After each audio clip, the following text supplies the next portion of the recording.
Okay.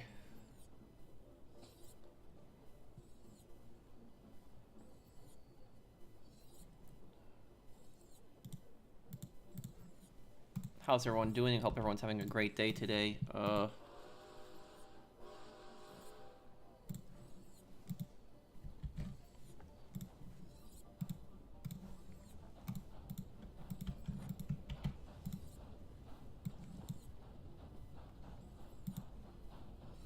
Okay, hello everyone. How you guys doing?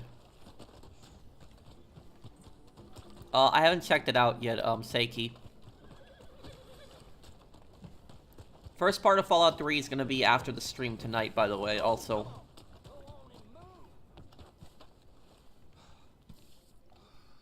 Yeah, I know that, Glover.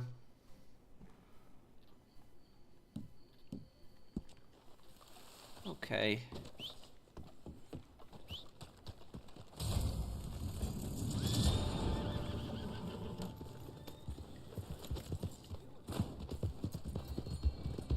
Maybe one day, Matthew, I will. Sorry I missed this last stream, Pro. I had a tiresome week. It's fine, you don't have to apologize, man. Watch the streams whenever you want. Hi, Mark.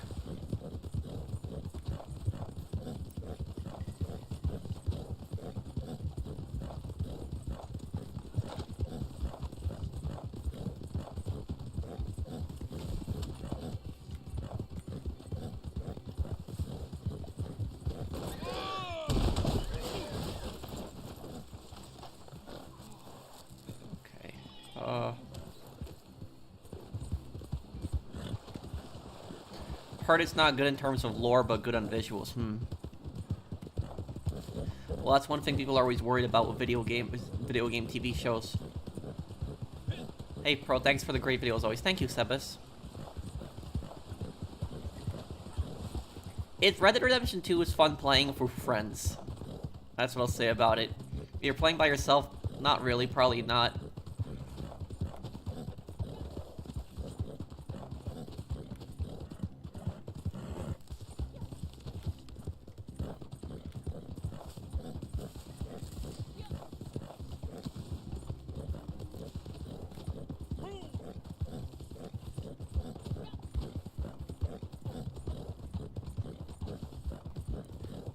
Oh yeah, well the story's always been good in this. I think after I finish Fallout 3, I think I'll take a break from its Centurion because it'll just be a Fallout 3 is like a long playthrough, and so I just might like play another game and then after that, like in the future, do a Fallout New Vegas playthrough. I've been recognized twice before, Matthew.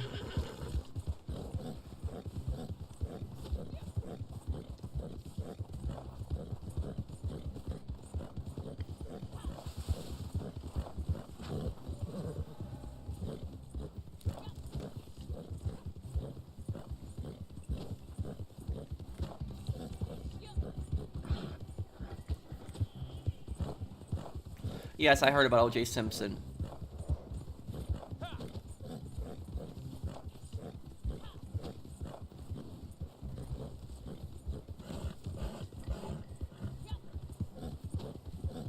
Why does Michael have nightmares? Because he betrayed Trevor. If he had the ending where you betray Trevor, he'd never end. Those nightmares never end.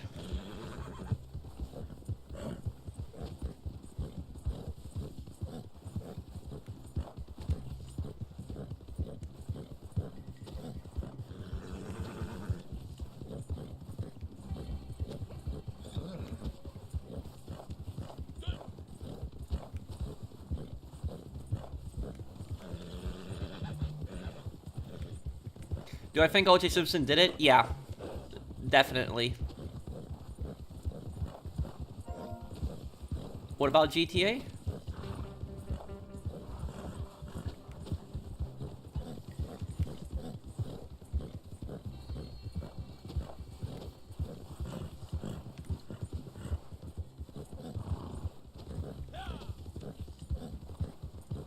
Love your GTA Chinatown Wars videos. Thank you.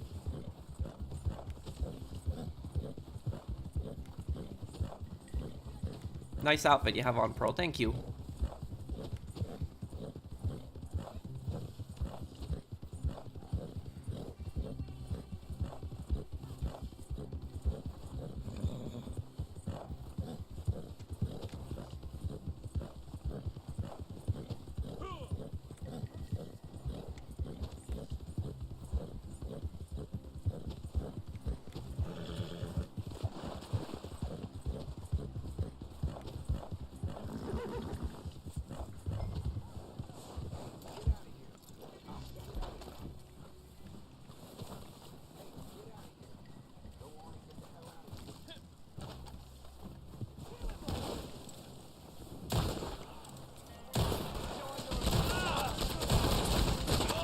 Damn.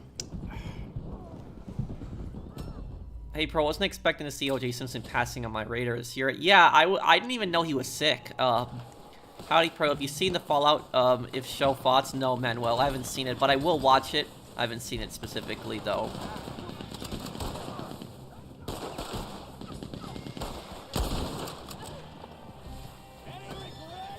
I will have the first part of Fallout 3 tonight, though.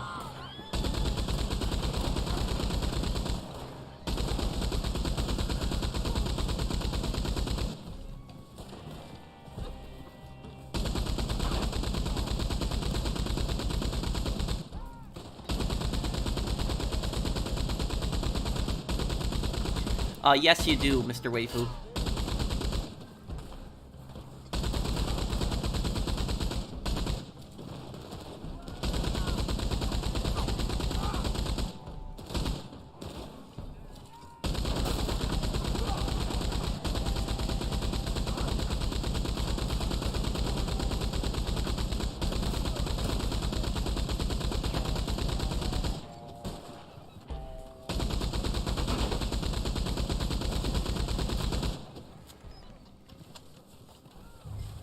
Yeah, Liam Neeson. The first time I actually played Fallout 3, I didn't know that it was Liam Neeson. I knew his voice sounded familiar, but I couldn't pinpoint that it was him. And then I was like, oh, wait, it is him.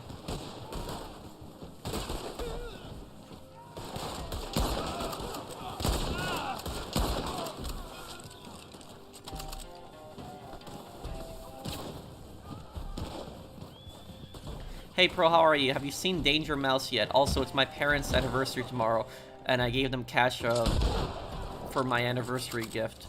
I haven't seen Danger Mouse, but I hope that your parents have a good anniversary, and that's very nice of you, Zach.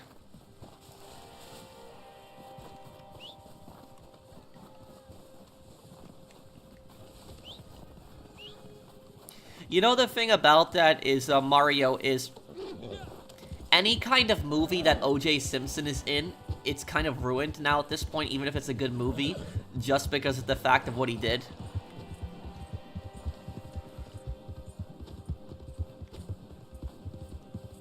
Liam Neeson doesn't remember doing Fallout 3 either. He literally has 15 minutes worth of dialogue.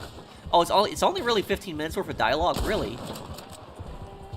Well, he definitely has more dialogue than any other character in the game then, if it's only 15 minutes. Yes, I will, Wagner.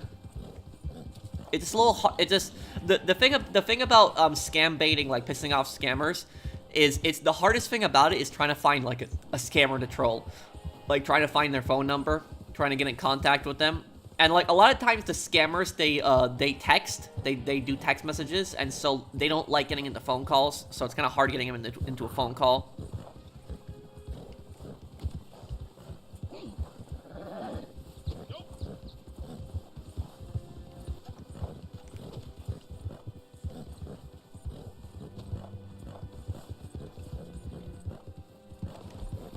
The police really messed up in that case. They really messed up in that OJ case. Am I gonna play Stars Outlaws? Yeah, I think I'll give that game a try when it comes out.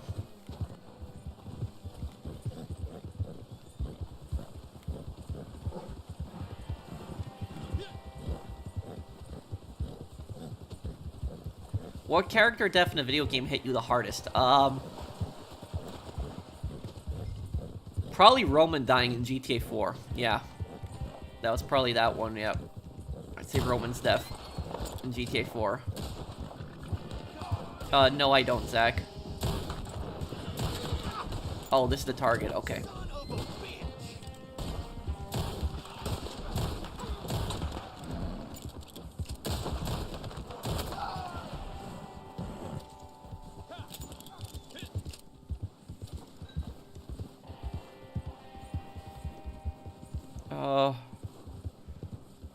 Which protagonist in GTA has the least enemies to deal with? I'm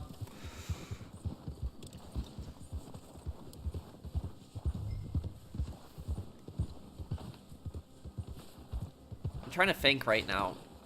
Maybe Huang Li? Huang Li doesn't really have that many enemies at near the end of the game.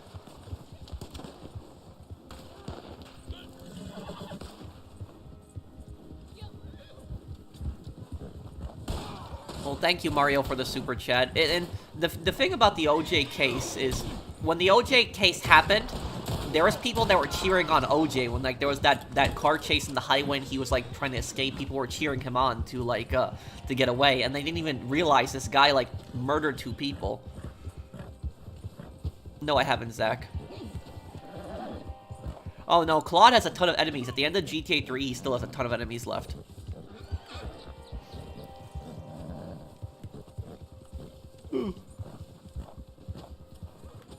Love these Red Dead streams. Well, thank you, Sebas.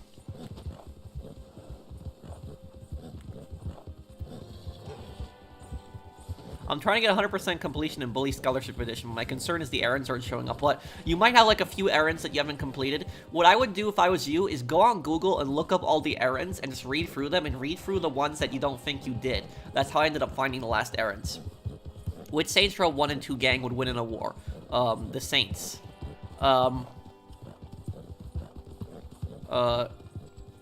Wait, what are you asking me, General Alert? Which Saints Row 1 and 2 gang would win in a war? The Saints? You mean between the Saints and Saints Row 1 and Saints Row 2? Well, Saints Row 2 Saints would be stronger.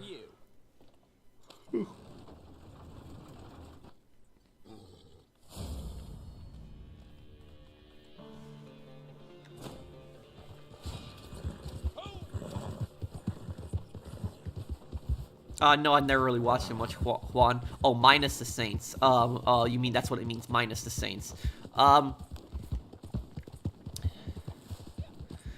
If there was no Saints in Saints Row 1, the Rollers would probably get eliminated first. They're the weakest gang in Saints Row 1. It'll be between the Carnales and the Vice Kings. I think the Vice Kings would end up winning on top in Saints Row 1. In Saints Row 2, the strongest gang in Saints Row 2... It's honestly a hard one. It's a hard one. Because all 3 gangs in Saints Row 2 are really strong gangs. All 3 of them. So it's honestly a really hard call. Maybe I would say the Ronin would be the toughest ones in Saints Row 2. But, yeah, you don't even fully know. You know what I'm gonna do? I'll put it to a poll. And I'll ask people, what they think. I'm curious what people will vote on. I'll ask them what the,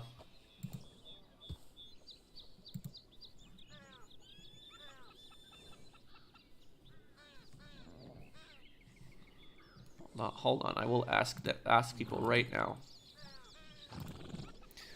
We'll do a poll on it.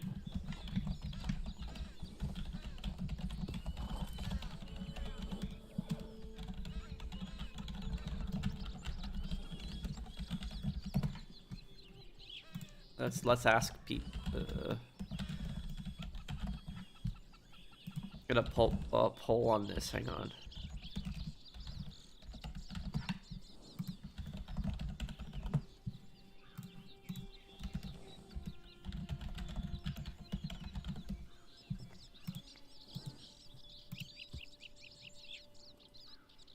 Okay, hold on 1 second.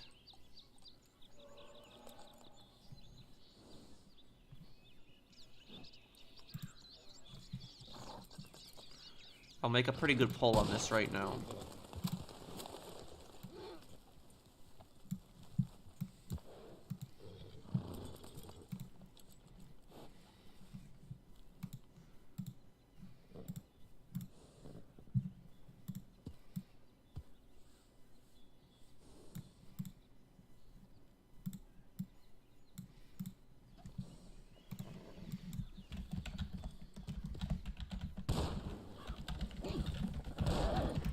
This will be a pretty interesting poll to do.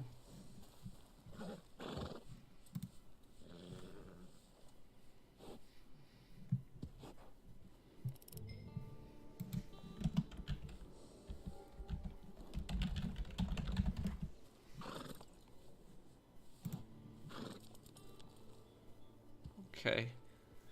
And wow, like Marrow in Saints Row the Third, Marrow looks so much worse than in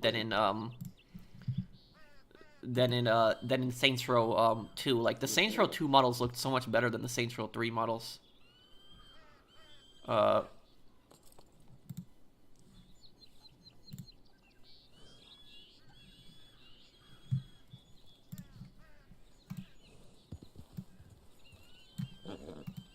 Okay, 1 second. I'll come back to chat in just one moment here.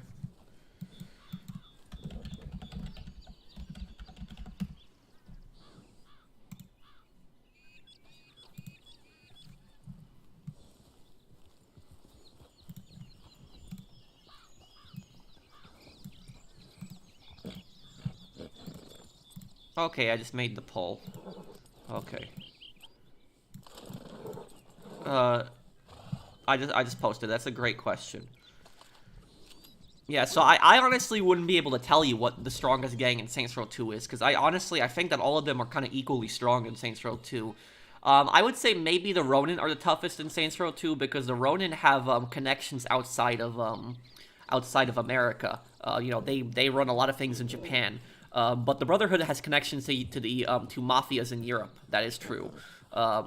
Maybe the Somni might have connections to the Caribbean also. So I don't know. Then actually, they yeah,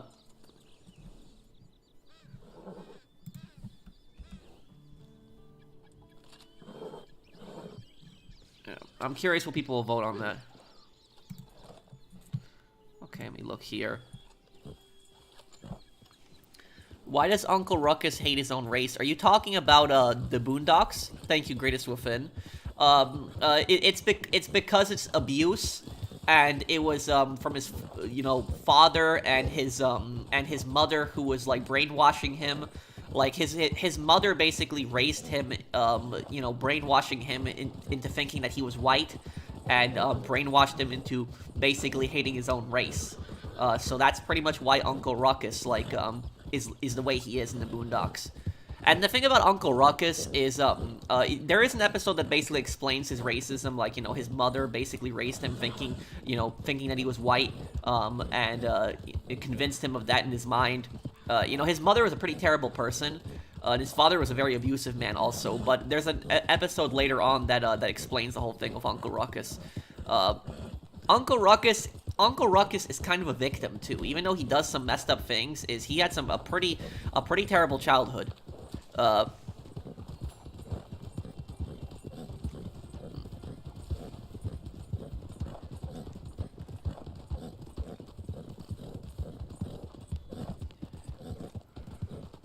I was trying to explain to my friends that it takes a long time to load up GTA 5 and Xbox 360 compared to PS5. They thought I was bragging, but I was not.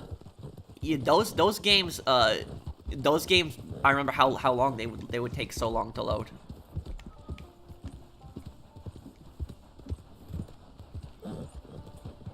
His parents and grandma were horrible. Yep, and his grandma was still alive. That's the crazy thing about it, that she was still alive in the Boondocks.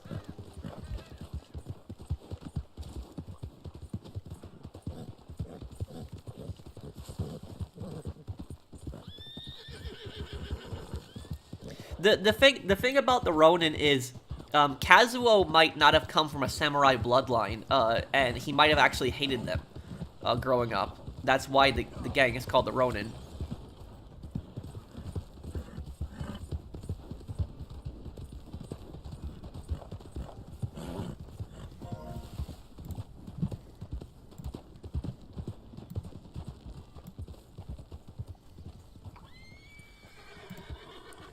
Okay, hold on.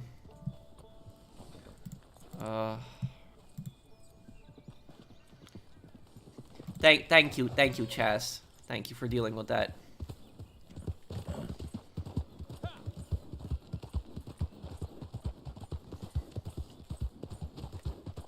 Okay, let's check the poll. Let's see who's winning right now. What gang? The Ronin so far. Sons of Samdi are beating Brotherhood, though.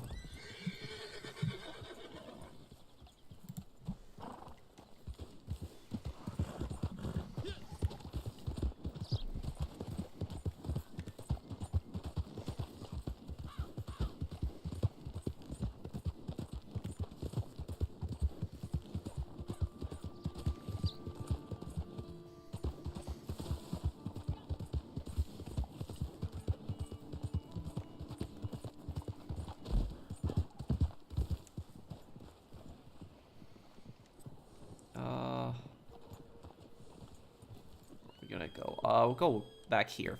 Do one of these here.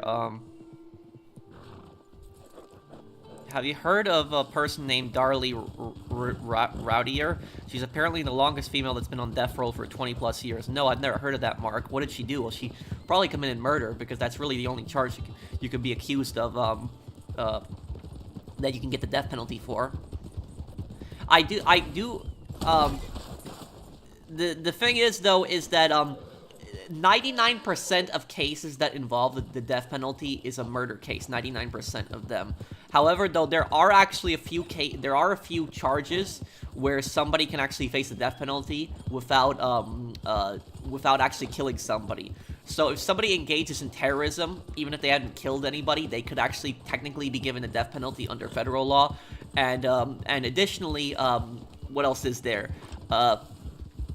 Treason. So any betraying the country, technically somebody could get the death penalty for treason, though it hasn't happened in a very long time.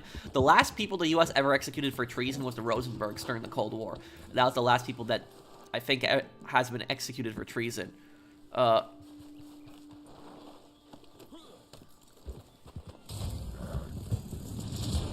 She apparently murdered her own two children for no reason, acted like a narcissist about it. Oh, that's horrible. Thoughts on O.J. Simpson now that he's dead? Honestly, I think OJ lived off of the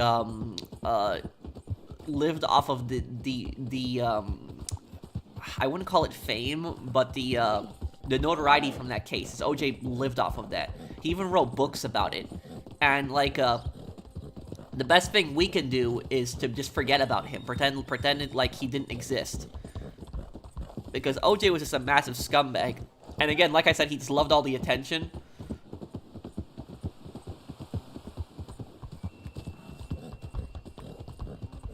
Top 5 PS3 games. GTA 4, Saints Row 2, Fallout 3, The Elder Scrolls Oblivion.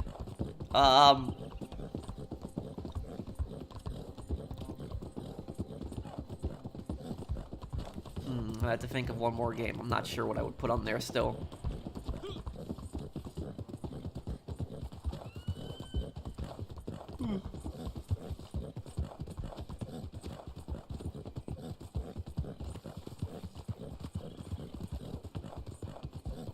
Oh, Fallout 3. The first part of Fallout 3 is going to be Tonight Lava Girl. World at War, I would put it on there. I didn't do it, but if I did, here's how I do it. Yeah, that's pretty much saying he did it. This stream is brought to you by Gator Tacos, Floridians' favorite southerner dish. Oh, thank you, Dreadnought Warrior. Thank you, guys. No, I haven't watched the Fallout TV show, but I will watch it, yes. Well, Days Gone was a PS4 game. That wasn't a PS3 game.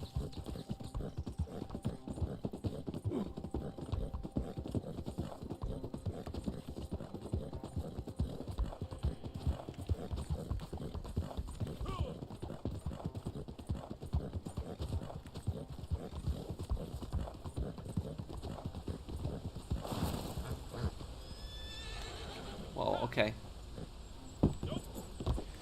New Vegas, I'll do sometime in the future. I won't do New Vegas right after the playthrough of Fallout 3, because I want to do another game, because Fallout 3 is gonna be a pretty long game.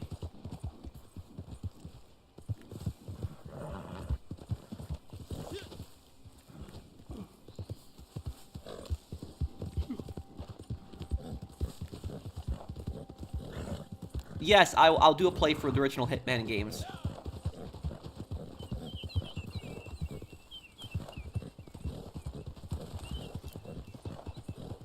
Oh, and this year isn't this year like the 20-year anniversary of Hitman Codename 47? In GTA 4 Mission Revenge, I don't like called Revenge. I prefer to put no risk, no reward instead of revenge.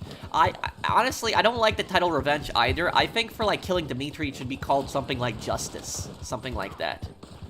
Because Dimitri is still a threat to Nico. That's why it's good to go after him.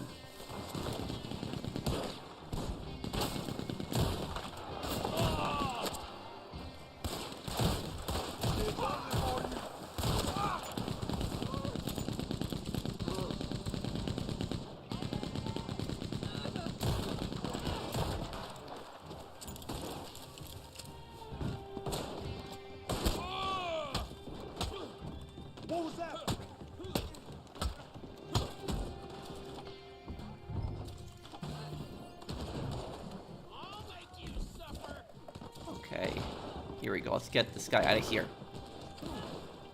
Thank you, Reaper. Yes, and the thing about this is I'm gonna visit my friend in Maine this November, and when I do, I want to go and visit Far Harbor, which is actually a real place in Maine.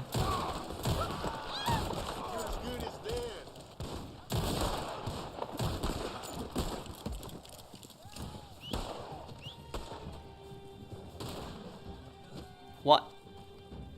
Why would they say something like that, Mario?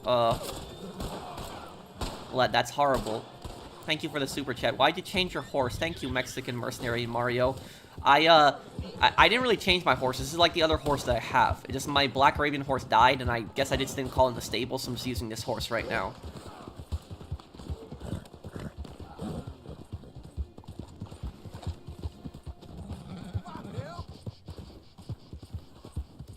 Yeah, I have a little bit. Bob, not much, but I have. I got the Gunslinger Blaster unlocked in the final part, too. Hey, Pro, question related to the Mafia games.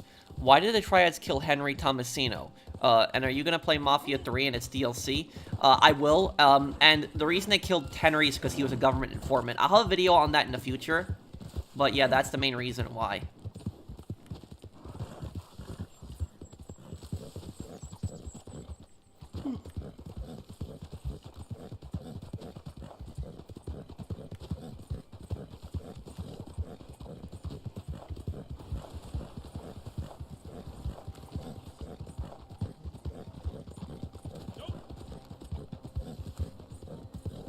There's a deleted phone call where Peg calls Nico pissed off that Dimitri dead before he tries to kill him during the wedding. This reinforces Peg's awful instincts. Yeah, and that call, I know, like he said, was deleted from the game. I did actually watch the videos on it. But here's the thing about this, CT. There's also a deleted phone call with Dimitri. Dimitri actually calls Nico if he survives the deal, and he tells Nico, oh, you should be thanking me because you got out with, like, a bunch of money. That's what Dimitri was telling Nico. I don't know if you've seen the deleted call also.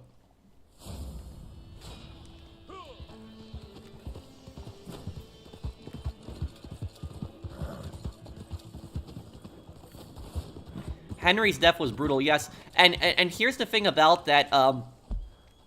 The thing about this is a lot of gangs in real life. A lot of gangs in real life have signature ways how they kill people, like specific signature ways that they kill people. That, like, when people die that way, everybody knows that gang had done it. Like, for example, the Triads, how they killed Henry with, like, the meat cleavers in public. That's an actual Triad execution in public with a meat cleaver. So that is an actual Triad execution. The most common mafia execution, Italian mafia execution, back in the day was a sawn-off shotgun. That was pretty much what it was. It was like a sawn-off shotgun, and if somebody got killed with a sawn-off shotgun, you pretty much knew that the mafia did it. But today the mafia signature kill is basically 2 shots in the back of the head. So if somebody gets shot 2 times in the back of the head, most of the time it's gonna be the mafia that did it. What is it? MS-13's signature way of killing is a machete, usually to machete. So it's there are signature ways that, like, gangs have for, like, killing people.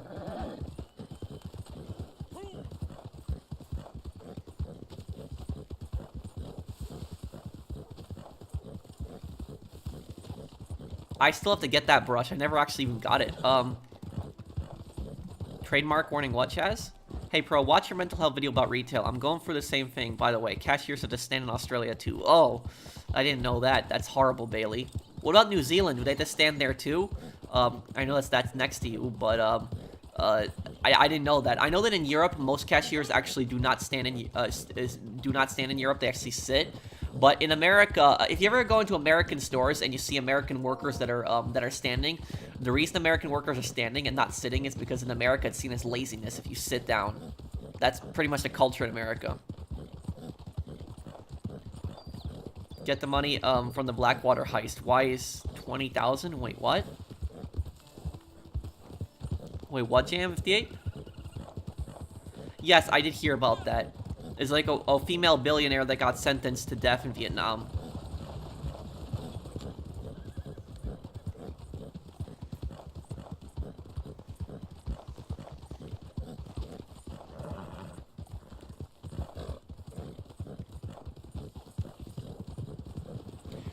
How would the Russian Mafia signature kill be? I actually have no idea. I don't know what their signature kill is.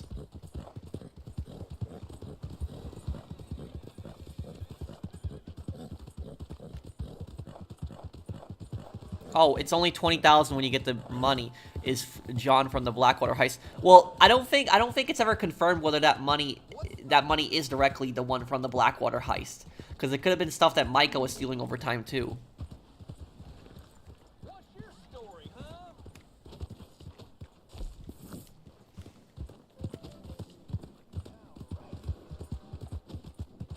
What sort of jobs are better than retail and pay good? I would say the easiest job that you can do besides retail, and it actually, I would argue, pays better than retail, is DoorDash and Uber Eats. Now, DoorDash and Uber Eats, I know it doesn't pay that well, but the plus side about DoorDash and Uber Eats is that, you know, you get paid the more deliveries that you make. And, you know, you do get tips at the same time, too. You can choose when you want to work, versus retail, you don't get to choose when you want to work. So that's what I would say, is probably DoorDash and Uber Eats.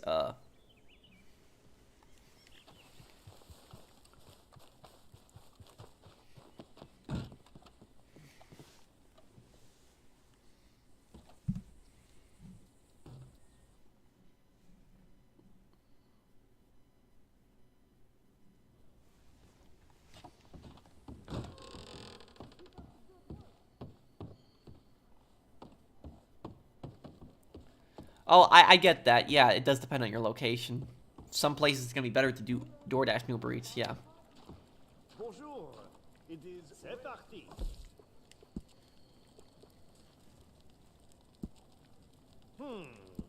There are things you could do to lower the price, huh?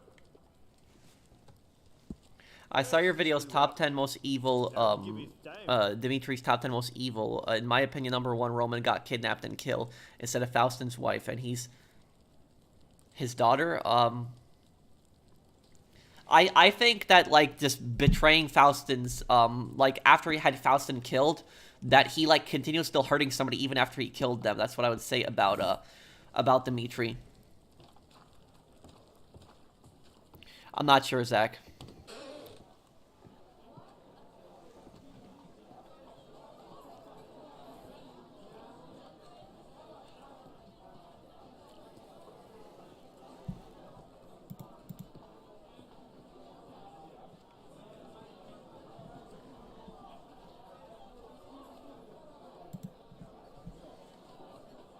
In a way, yeah, Mr. Jibbs.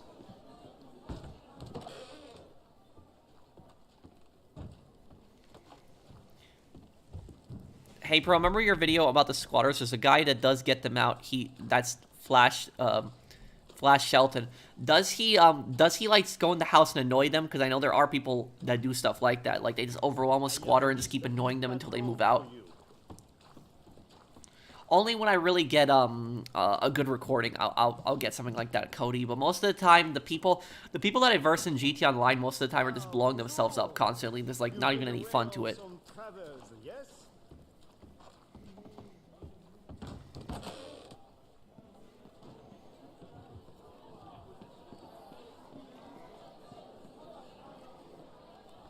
Okay, 1 second, guys. Let me just get a bottle of water. I'll be right back.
Here we go.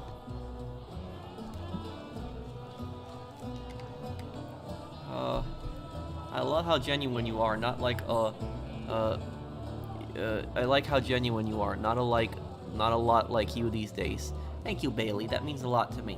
Now, I'll tell you this, is, I never go for, like, I don't go for a personality. I don't do stuff like that. The thing is, though, is I'm always gonna be myself. I'm not a funny guy. I'm not that type of guy that, like, cracks jokes and stuff like that. I'm much more better at explaining things.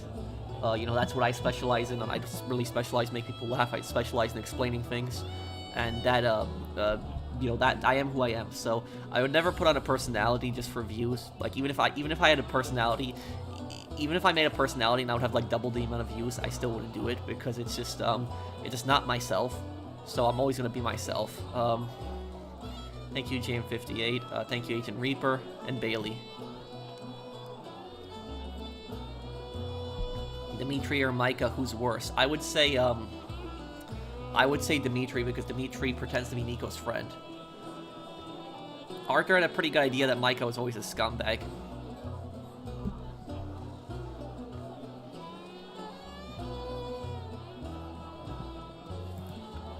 What? Why, how, when?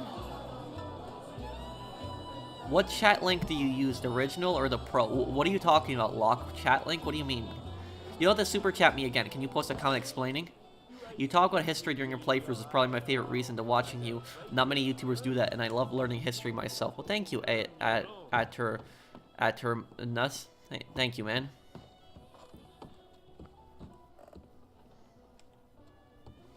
Hey, Patrick, if psychopathy is a mental disorder, where empathy is impossible, how much moral responsibility can Dimitri truly have? Well, he's still 100% responsible. Just because you can't feel empathy doesn't mean that you're not responsible for your actions. You're still ultimately responsible for your actions.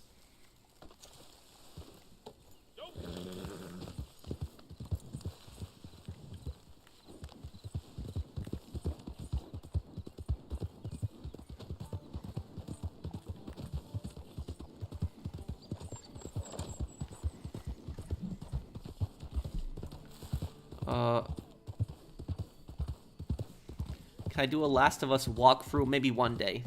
I wasn't a fan of the second game, but the first game I'd be willing to do.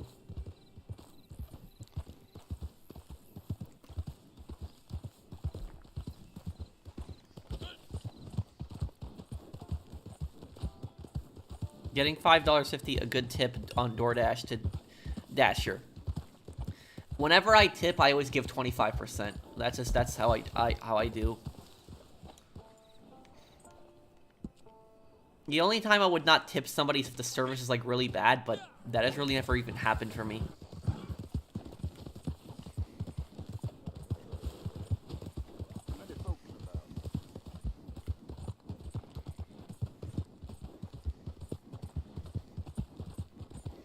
Thanks for the advice in the Craven lore video. I got a 30-minute video uploading now, analyzing Craven. I think is one of the worst psychos in any video game, even allowing his kids to die. What? Is giving $5.50 a decent tip on DoorDash? Well, here's the thing. A decent tip really depends on a number of factors. It depends on what the weather is like during the delivery, how far the delivery is for the driver, how far do they have to go, and also how much food that you're getting. Because if you're if you're buying like over $100 worth of food, and the person has to drive like 20 minutes, and you give them a $5 tip, I personally think that's kind of low. So I don't think that would be completely fair. So it really depends on the situation. It depends how far they have to go. It depends on what the weather is like. Do they have to drive through some like really bad rainstorm, stuff like that?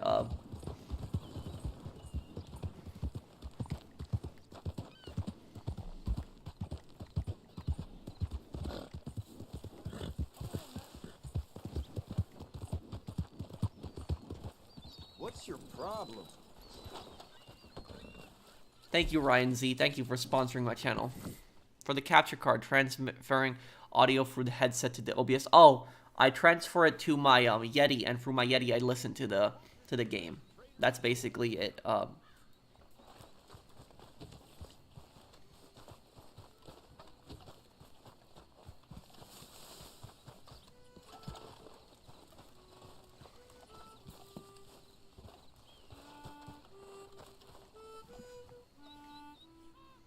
The European system where you get paid per delivery by the delivery company is way better, in my opinion.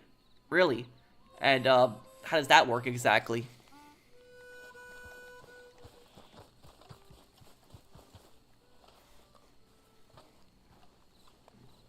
In fact, I don't know, Pro. Craven takes pleasure in the suffering of others, like when he learns of the symbiote's the symbiote's weakness. He takes pleasure at seeing Peter in pain. Does that make him a psychopath? Well, does Craven care about anybody? If he doesn't care about anybody, if he doesn't have empathy for anybody, he's a psychopath. Psychopaths aren't able to feel empathy for anyone.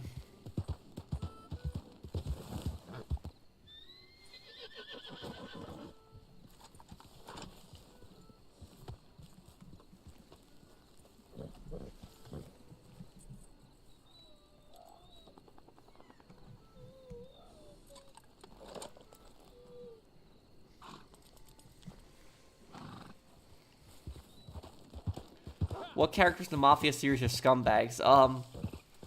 Both of the main Dons in Mafia 2. Luca. And there's a lot of people that are...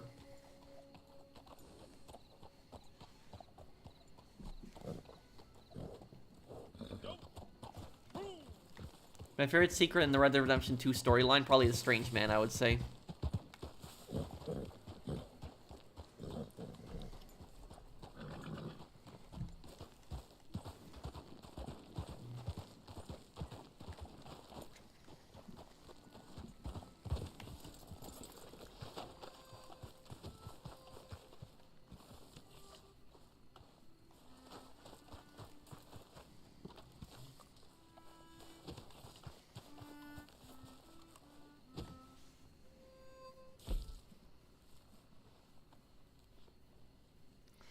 Yeah, I'm a little tired today, but I'm fine, dude, though.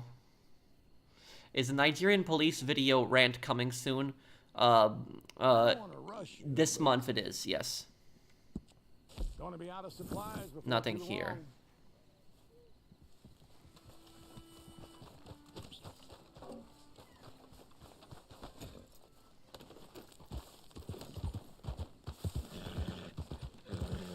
Wait, whose birthday is it? Daniel?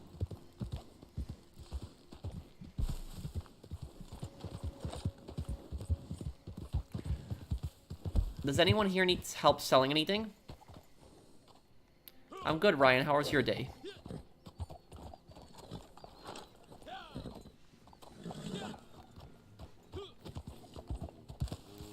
Yeah, but I constantly go back between these areas, so I'm just gonna stay in whatever clothing I have right now in the next 23.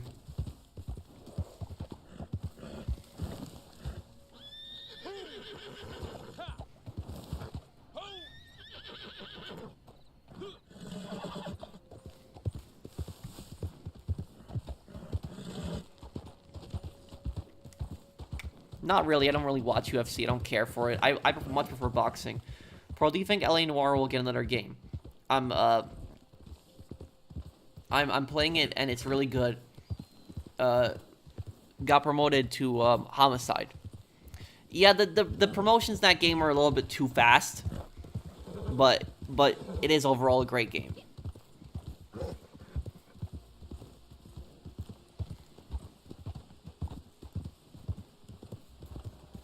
No, I haven't keys. What's going on?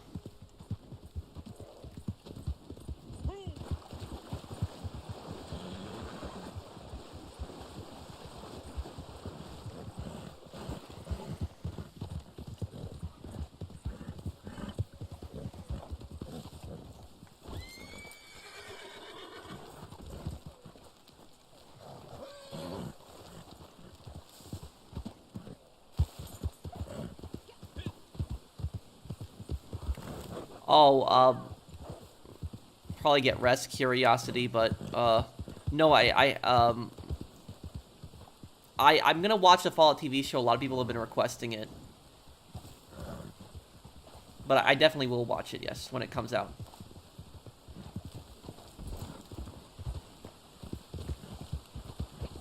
Jerry Springer game? Wait, what?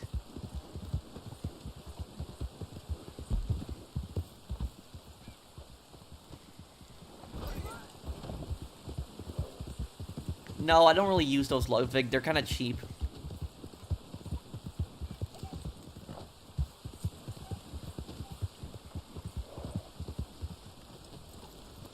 I enjoyed your review of Chernobyl. Thank you, Phoenix. I paid you for that last job, didn't I? No reason why I wouldn't again.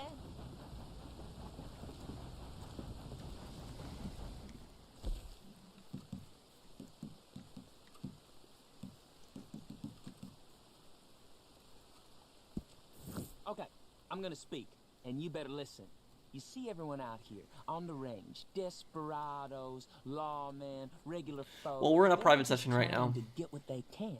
If they can take what you got, they will. So you better believe we will take it off of them. There's an outfit. My evening I'm is good, friendly Lieutenant with, Touchdown. running a caravan of goods. But we ain't so friendly that I'm gonna hold off robbing them, see? You'll find them over by Carmody Dell. You know what to do. Yeah, this game should have never been abandoned. It should have still had content for a few more years at least.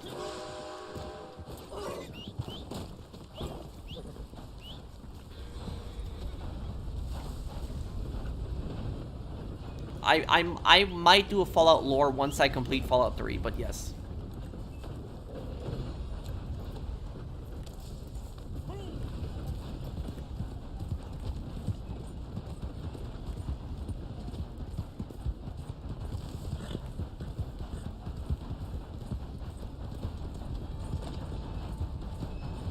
I'm doing good Star Wars more.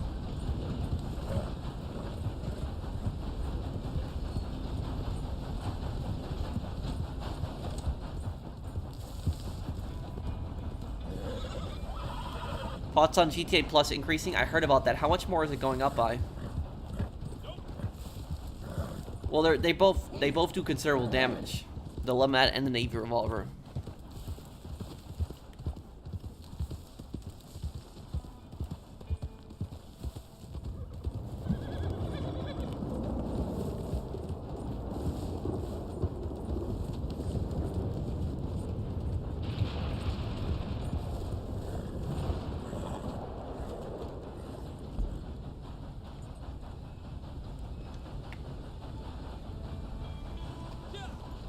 My favorite soccer team? I don't have one. I watch the Euro Cup and the World Cup when that launches.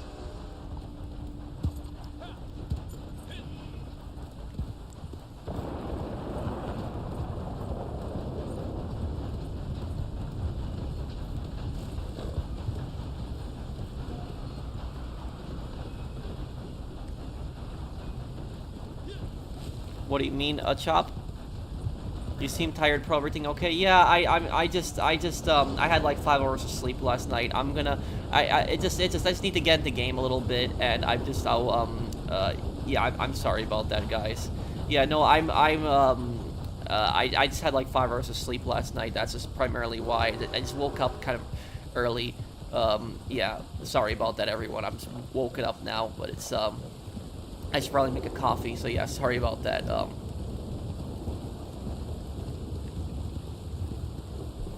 Okay.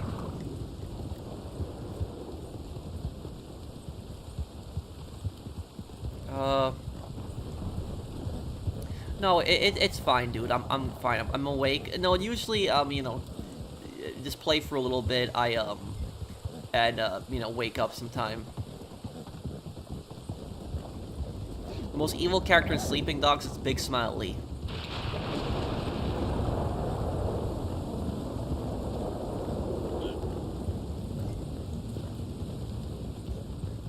I'm gonna have some food after the stream, though. Let's get over that wagon then. Yeah, I mean, the rain in this game is, like, really good. And the thing is, though, GTA Online never rains at night. That's the thing is. Only GTA Online rains in the Humane Labs mission. That's it.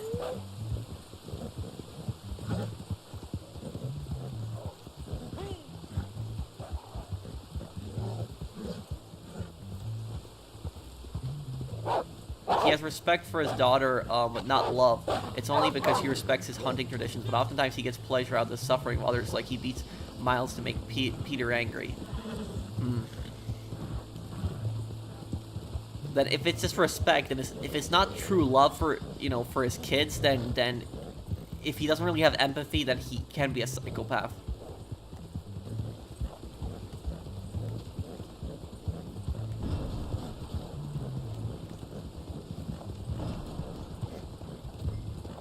Well, GTA 6, look at it on the bright side. GTA 6 is going to have even better graphics than Red Dead Redemption 2. I just hope that GTA 6 doesn't launch on, like, PS4 and Xbox One. I want it to launch on PS5, Xbox Series X, and PC, just so it's not, like, I guess, held back by the previous consoles.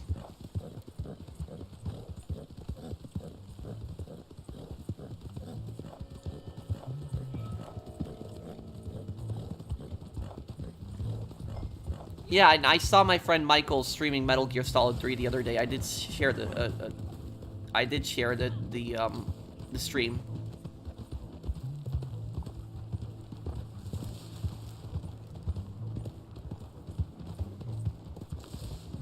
Okay, Viking.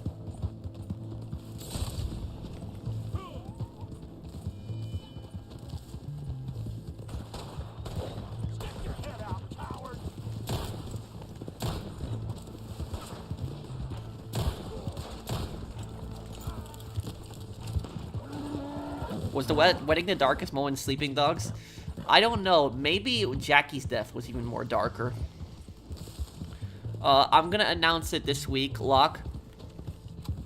So, like, tonight or tomorrow, I'll announce it.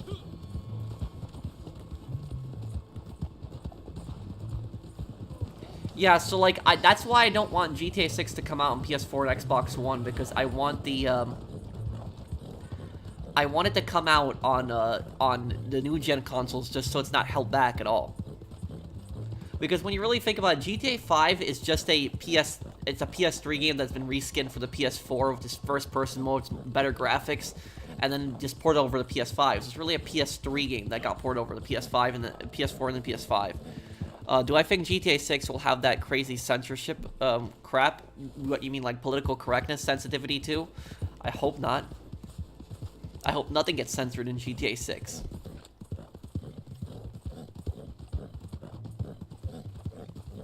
The superhero games, right? I'll play the Infamous games one day.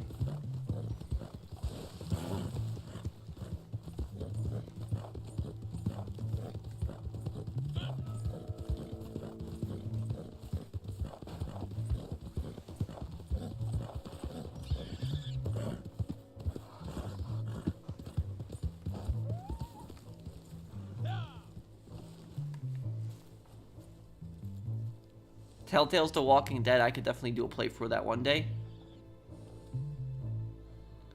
Did Rockstar actually announce it that it's GTA 6 is only going to be on next-gen consoles? Because I really hope it is. Because, you know, Take-Two could really push them to start a, to sell on, like, PS4s and then release a PS5 version. That would really suck. Just so they could make more money.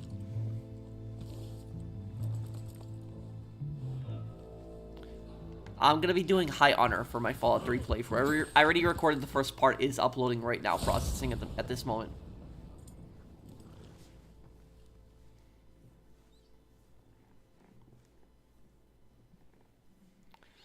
Imagine if Martin Maduroso formed his own version of the Sinister Six, consisting of Dr. Friedlander, Denise, Simeon Yetarian, Fabian Laszlo, and either Wade or Kyle Chavez. Who's Kyle Chavez?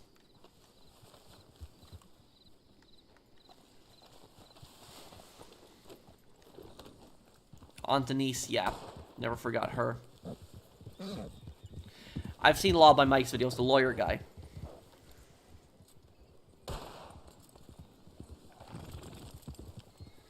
Okay, just give me 1 second, guys. I'm just gonna heat up a coffee. I'll just be right back here.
Okay, back. Sorry about that, everyone. Yep. Okay. Coffee should be ready in a moment here. Yeah.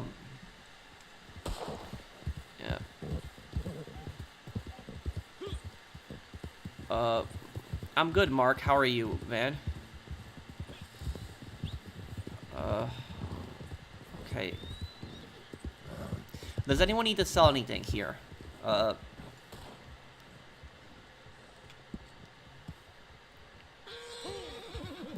Sell a moonshine or a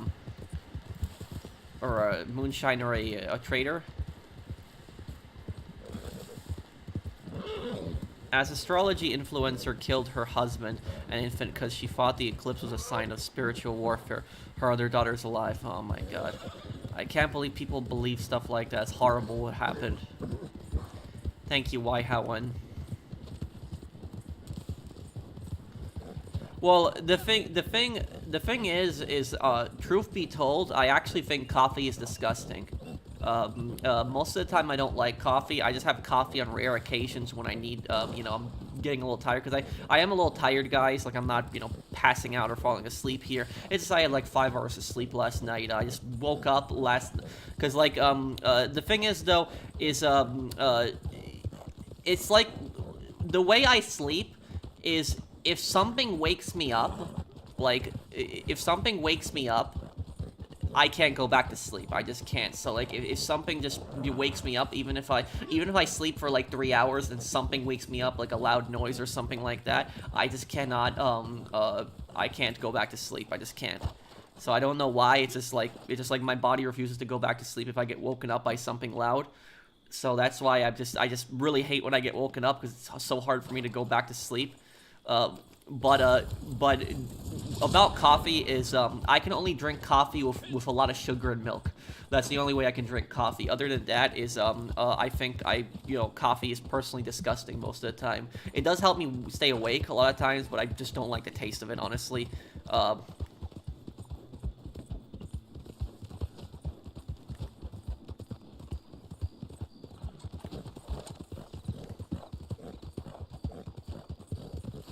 I just subscribed. Thank you, Sem.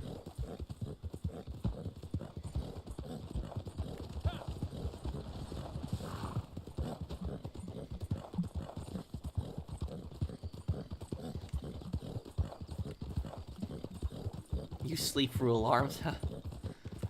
No, I never tried flavored coffee.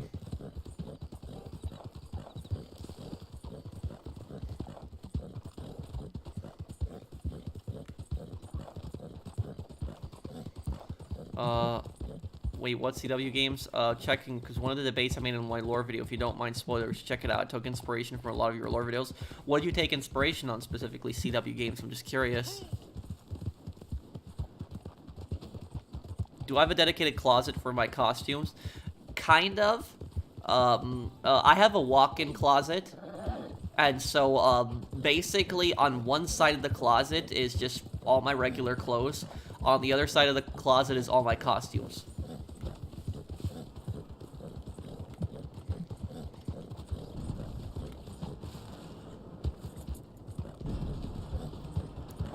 Would the Leones win in the mob war against the Marcanos? You mean the gang in You mean the mafia in The Godfather 2?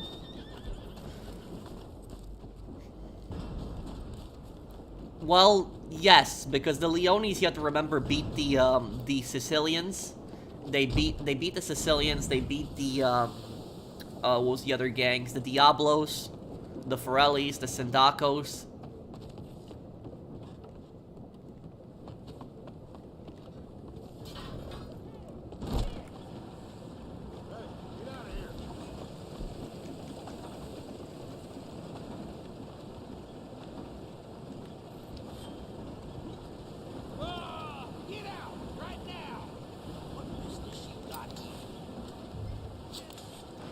How did I miss that?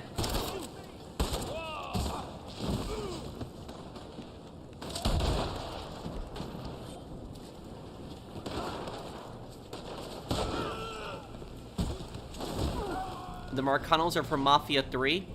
The Marcanos are in Mafia 3. Oh wait, the Marcanos in Mafia 3. What's the name of the blue mafia in Godfather 2? What's the name of them?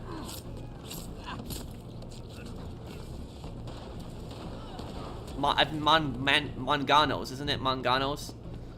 That's what I was thinking of then. Yes, the Manganos. That was them in Godfather 2 then. Okay, I mixed them up. Marcanos and Manganos.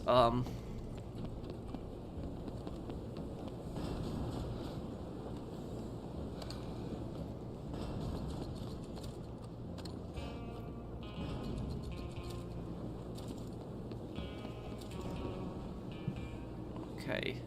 Like, talk about Kraven's backstory, born 10 years ago before Stalingrad became Volgograd. It has links to real-life history. I talk about Kraven's lack of empathy and satisfaction out of others' plan. Huh.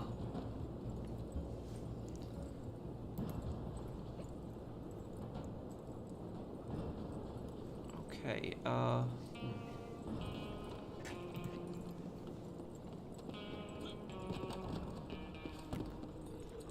Well, I'll have the first part of the Fallout 3 playthrough tonight. I think you'll love it.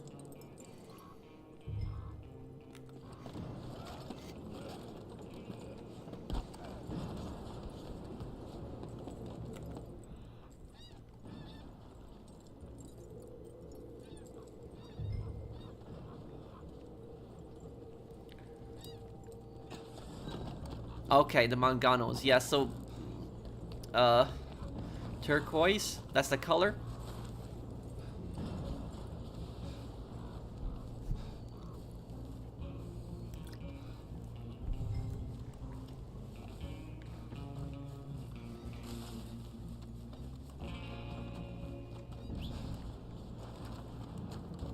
No, I'm fine, Alpha. I've pretty much woken up, and, my coffee should be ready now, so let me just go get that really quick.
Here. Thank you everybody for being patient with me.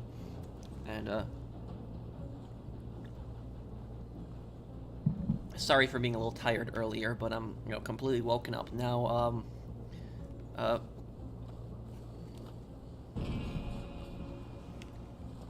Yeah.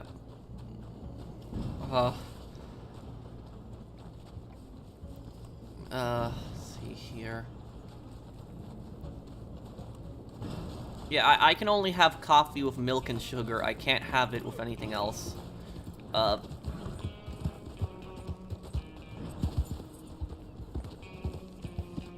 think it was whole milk. Thanks for being a genuine nice guy. Well, thank you. Okay, Mr. Jibs, I will.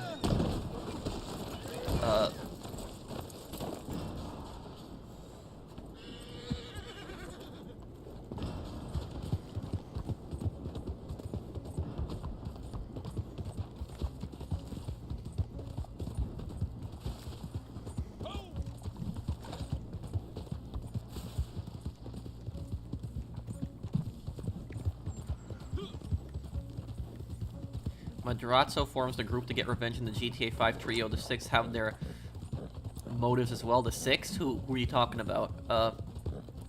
I've been recognized 2 times by a, 2 times in real life by fans. One time I got recognized in a bank, and the other time I got recognized at a Best Buy.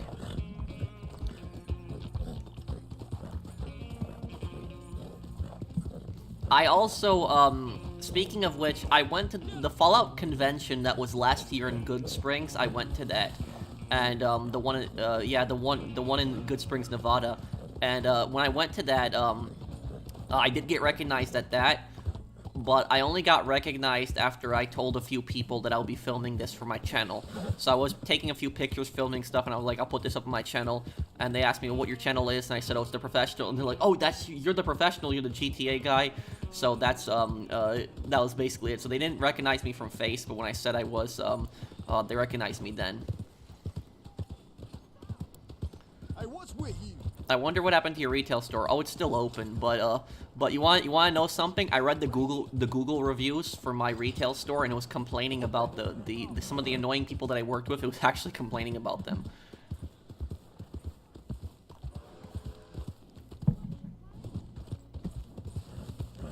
If you play the 3 games one day, a pro, I guarantee you'll love the lore of this. Is probably the best adaptation of Spider-Man in any media. Making him an adult instead of a teen was a smart move. Yeah, but I'll tell you something is, I still think that the best version of Spider-Man that I've ever seen is Tobey Maguire. I don't think that that anyone will ever beat Tobey Maguire's Spider-Man. I don't think they will. So that's what I think is, I kind of like all the Spider-Mans. I don't dislike, the other ones, but I don't think that nobody's ever gonna beat Tobey Maguire. Because honestly, for Tobey Maguire, I liked his Spider-Man the most. And the reason I like Tobey Maguire's Spider-Man the most is because he felt, how would I say about Tobey Maguire is, Tobey Maguire felt, it's like you kind of related to him more. It's like that's the thing about Tobey Maguire. Even when I was a kid, I kind of related way more with Tobey Maguire than with the other Spider-Mans. That's the thing about that.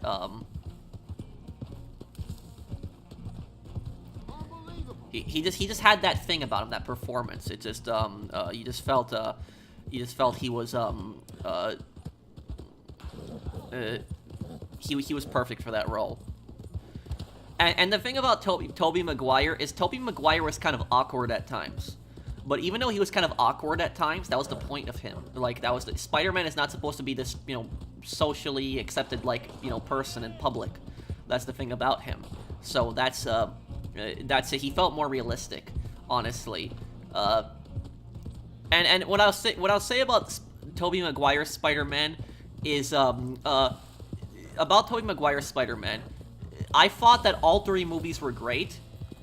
The only thing I'll say is the one really bad scene in the Tobey Maguire movies. The one really bad scene is that it's that scene in this 3rd movie when he gets the the symbiote suit and he does that dance, when he's just going through downtown Manhattan and he's doing that dance in public, just like his hands and he's going like this and stuff like that. That's like the worst part of the movie, that scene specifically. Like, Spider-Man 3 was good for the most part, but just that scene alone was that was like a scene I never liked. That scene, I just thought it was a bad one. But the thing about that scene is that that scene like, people hated that scene when it first came out, but years later, people memed it so much. They did. They memed it, and like, if you watch the stuff, it's like Bully Maguire. It's like there's so much memes of it now, and it's kind of funny. That's what I say about it, is people like that.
Oh, there's the stranger missions? We'll do a stranger mission right after this, then.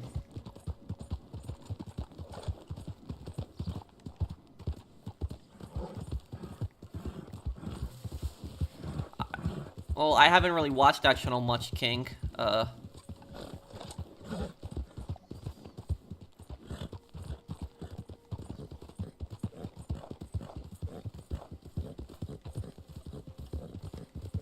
Vladimir Makarov's worse than Dmitri. Love from Costa Rica. Thank you, Matthew. Who's dumber, Chan Xiaoming or OG Loke? Chan, I would say. Yeah, Chan's stupider.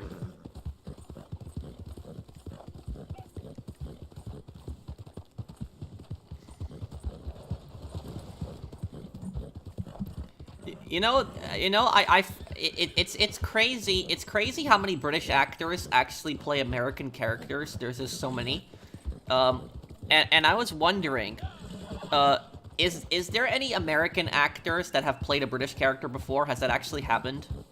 I can't think of anyone. Is there like any American actors that have played a British character? I'm sure there has to have been someone. But most of the time, it's British actors who play American characters.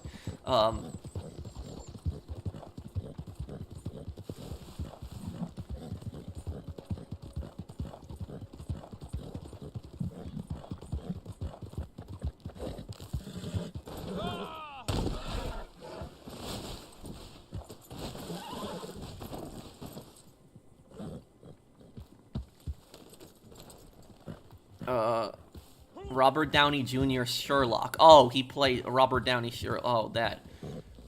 I can't do a British accent. I can't do that one. That's too hard. I can do a number of accents, but I just can't do that. A British accent. British accent is just too hard to do.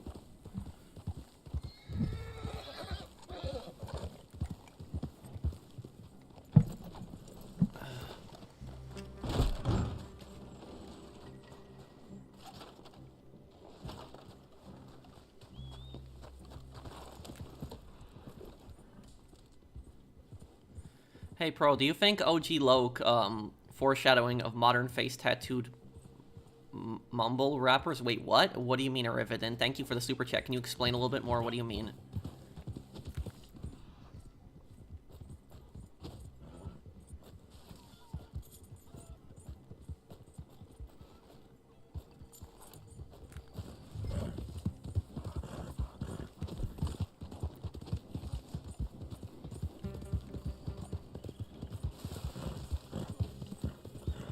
There's a lot of Americans who play Scottish characters and are bad at it, huh?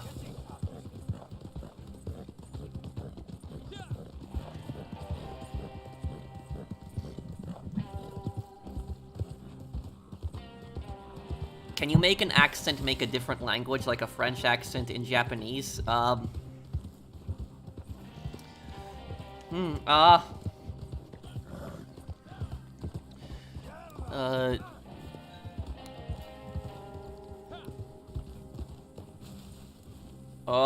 gonna still watch. I'm waiting for Twisted Metal Season 2, Zach.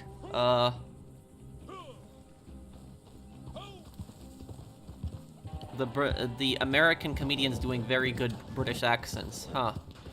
You know, the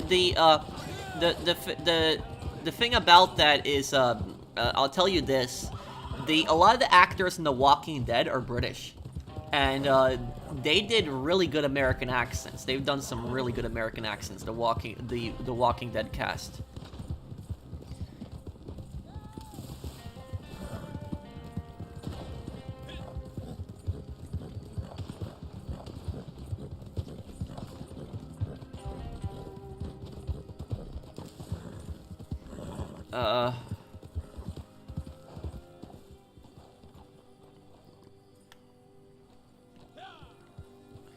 I wouldn't say that an American accent is easy to do.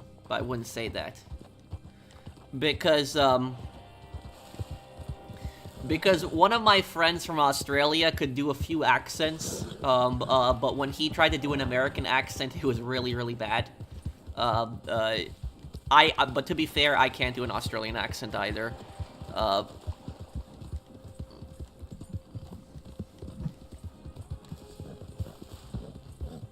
What game that you've played would you like to get a sequel that never got one? Mercenaries 3, a third Mercenaries game, Mega Man Legends 3, Days Gone 2. I'm Japanese. I live in Los Angeles. Oh, I'm Japanese accent. Oh, okay, Ayaka. Ayaka, have you watched my gameplay of Rise of the Ronin though? Would you say Big Smile Lee and Dimitri are alike? In a way, maybe, yeah.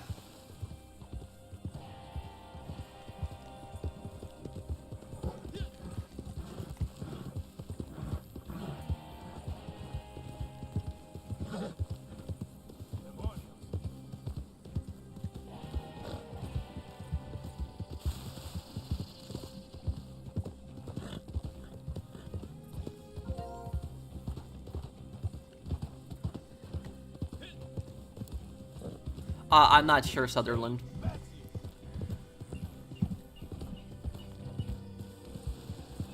I can do a couple of accents. I can do 2 different New York accents. I can do that. I can do, hey, how you doing? How you doing, kid? I can do that accent. You know, the typical accent that you hear gangsters do oftentimes. I can do that one. I can do a greaser accent. Hey, Ditch, what are we doing today? That one I can do too. Like, the way Butch talks in Fallout 3, I can mimic Butch. I can easily do that accent. I can do, a Russian accent. Hello, my name is Dmitry Yaskolov. I can do, what is it, I can do an old man voice. Just trying to think, what can I say in the old man voice? Oh, my name is Alex Mason. I defended, Florida from communism. So I could do, like, an old man voice, too. Wait, but ain't you Polish? No, I'm an American. My ancestry is Polish. Like, my parents are from Poland. That's, like, my ancestry. But I'm an American.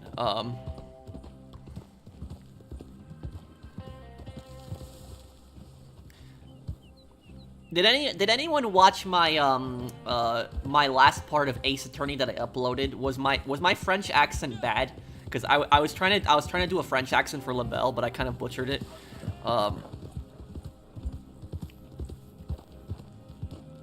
I can do Batman from Keaton to Conroy. The Batman, the deep voices, huh? Oh, I don't know if I can do a deep voice like that entirely. You've been doing a lot of good voices for the characters in Ace Attorney. Thank you. Do you watch Impractical Jokers? Q is one of the 4 Jokers and is from New York. He usually is calm, but during a spider punishment, he is scared of spiders. He shot in pure angry New York mob accent. Oh, huh.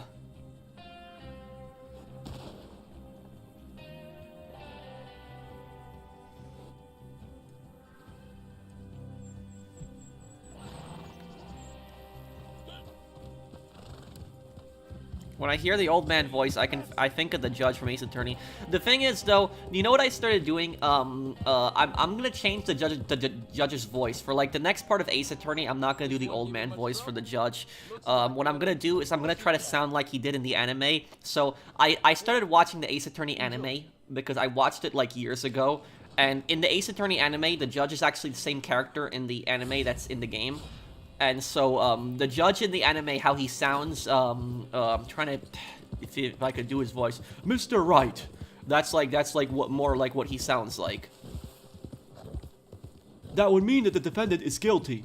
That's what the judge basically sounds like in the Ace Attorney anime. Not guilty.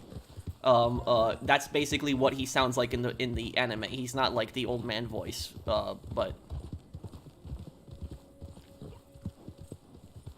But Phoenix sounds in the anime. Phoenix Wright sounds exactly how I imagine he would sound. He sounds like a scared college kid. That's how Phoenix Wright sounds in the anime.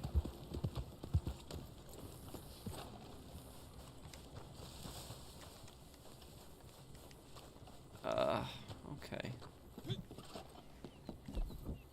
Hey Pro, hope your day was good. I want to make a video suggestion. Rank all bully girlfriends from worst to best. The thing is, though, is, DHC, I might do, like, a video on, like, GTA, like, the most insane girlfriends in GTA one day.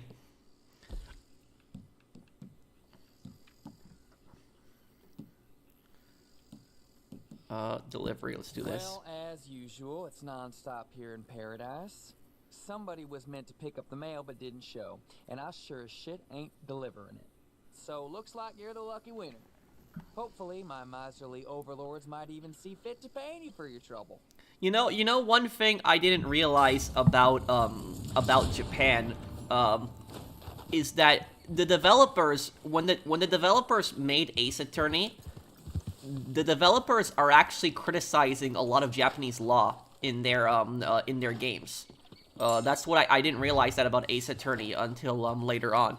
But there are things in the Ace Attorney games, if you pay attention, there are certain cases where they are actually, the developers are criticizing Japanese law. And like things like showing how like bad people can get away with certain things, and it's related directly to Japanese law. There was a what was it? Which case was it in? Which case was it in Ace Attorney, in the original Ace Attorney game? One of the cases in the original Ace Attorney game had a statute of limitations on murder. It was like 15 years. Which case was that? Was that the Von Karma case? The one with the riverboat? Was that the one with the statutes of limitations? Does anyone remember which was the murder case where the statutes of limitations was gonna run out? I think it was the Von Karma case, right? Was that the one in Ace Attorney? Does anyone know which case I'm talking about? You did some voice for Gordon Freeman from Half-Life 2. I've never actually played Half-Life 2.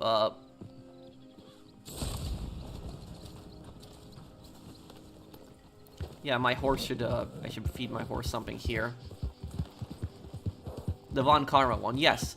Okay, so here's the thing about this, is, when I played the original Ace Attorney game, what happened was, Von Karma was gonna get away with, murder.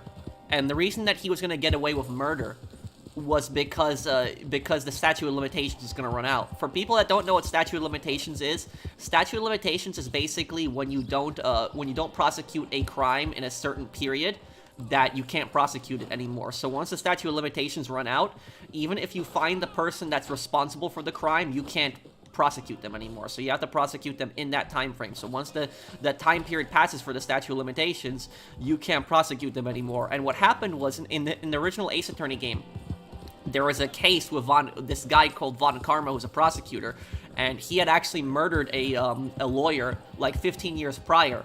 And the case was the statute of limitations was gonna hit in like a few days, 15 years. And I thought that was stupid, The reason I thought that was stupid was because there is no statute of limitations for murder. In America, there is no statute of limitations for murder. But I didn't realize that Japan actually had statutes of limitation for murder. It doesn't. Today it's over. It doesn't have statutes of limitations anymore for murder. But in the past, it did. And what happened is once something got to 15 years in Japan, they didn't have statutes of limitations anymore. The statute of limitations ran out, and the person could get away with it. And so that's that was changed. And also you know, and also here's something that I'll tell you guys about Japan, something that's kind of creepy. And this is one thing that people don't know, and you can Google this if you don't believe me, but this is actually true. A lot of people say that the American judicial system is broken, which you can definitely make the argument that the American judicial system should be better, but the American judicial system is way better than like the Japanese judicial system, way better. And the reason that it's way better is because Japan has a 99% conviction rate. 99%. So if you are arrested for a crime, you are pretty much guaranteed that you are going to be convicted of that crime. It's like, it is a 99% conviction rate, which that is insane. And that is like, no country should be proud of that. If you have near a 100% conviction rate, there is something wrong with your judicial system. There's something wrong. So that is not a good thing. He's like, people, I know some people might think, oh, that's a good thing, 99% of people, but here's the thing about this. Not everybody that's brought into court is guilty. And so if you have like a 99% conviction rate, that's insane. You're guilty until proven innocent. That's ridiculous. It's innocent until proven guilty in America. Chocolate, SpongeBob, best episode. Yup, it is Agent Reaper. And remember Johnny Gattencourt? I do remember him. I am Batman. Thank you for the super chat also, man.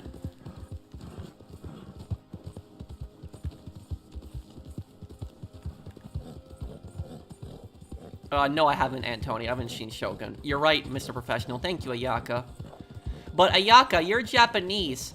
Can you explain to me why is the conviction rate in Japan like so high? Is there a specific reason for that? Like, why is it?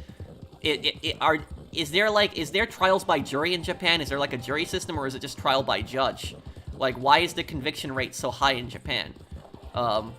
Is that why some of the Ace Attorney? Well, that's what the developers of Ace Attorney are making fun of that in Ace Attorney. How the conviction rate is 99% in Japan.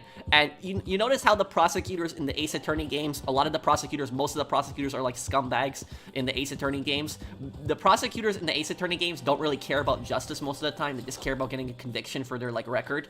So it's like, even when they have like doubts that, like, a good prosecutor, if they have doubts that the person's like, you know, could possibly be innocent, they should drop the charges.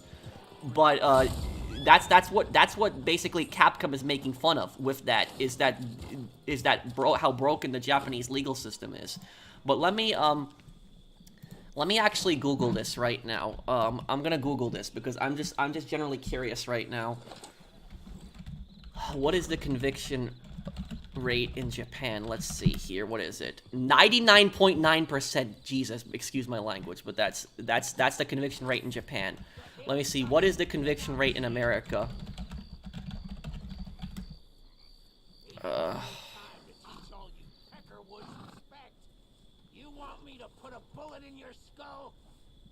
me see here. Ain't got no time to teach you.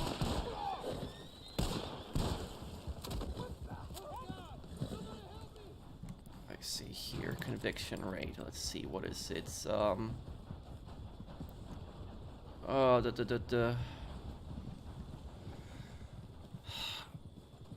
For the U.S., it's not giving me a specific stat in the U.S. because there's so many states. I'm trying to see. In 2018, what does it say here? Most cases end in plea deals in America. That's what it says. But what's the percentage?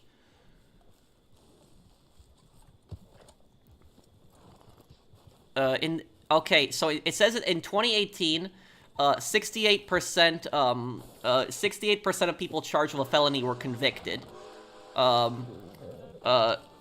Motor theft, 74% conviction. Driver-related offenses, 73%. Murder, 70%. Burglary, 69%. Drug trafficking, 67%. But, like, what's the main stat?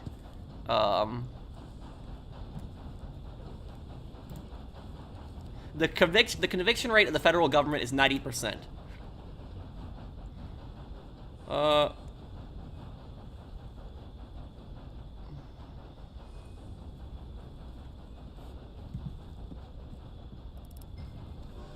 There's one stat here that says it's 91%.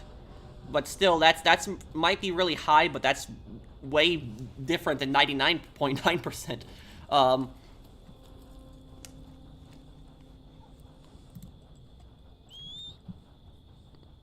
Yeah.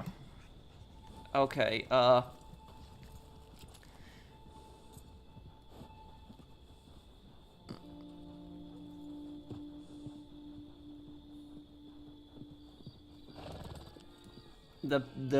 remember the streamer who got arrested in Japan, heard he got detained in Israel for harassing a female officer in a protest in Tel Aviv? And how are you, friend? I'm good, Nanda. Are we talking about that guy that was, like, harassing people in Japan? That idiot? That was, like, that guy that was, like, that YouTuber? Is that who we're talking about? You can die. The Indian conviction rate is 57%. Here's the thing is, if you have a really low conviction rate or a really high conviction rate, that is also, you know, bad. Both of those are bad. Because if you have a really high conviction rate, do you know what that means? If you have a really high conviction rate, that means that pretty much every single innocent person is getting arrested and convicted also. So all the innocent people are getting arrested and convicted. If you have an insanely high conviction rate, that means plenty of innocent people are getting thrown in prison. If you have a really low conviction rate, that means plenty of guilty people are getting off. So that's so both of them are really bad.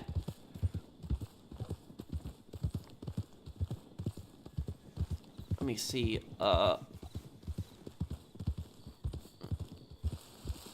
Johnny Somali.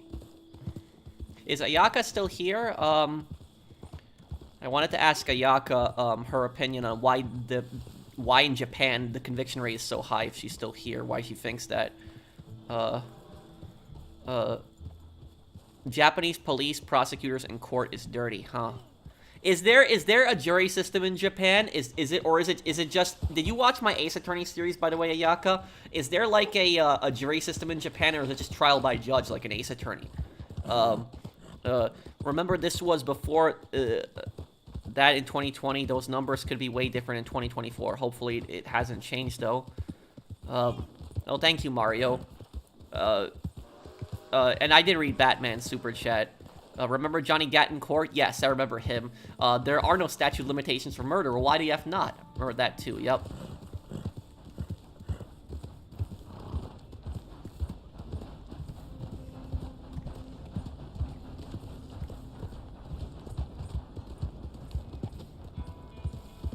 I watched a little of your video. Okay, Yaka, but, are there,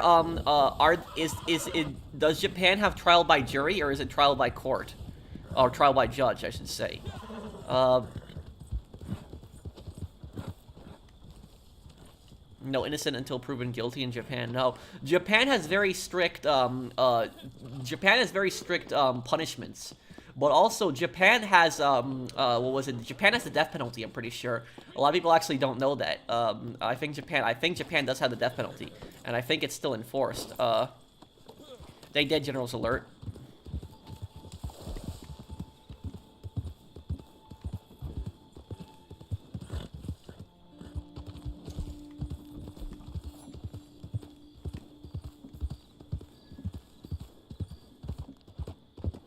I like SpongeBob Classic episodes than newer episodes. Reason I don't like Mew episode 2024 because it's annoying. The old SpongeBob was always better, Asian Reaper. It was.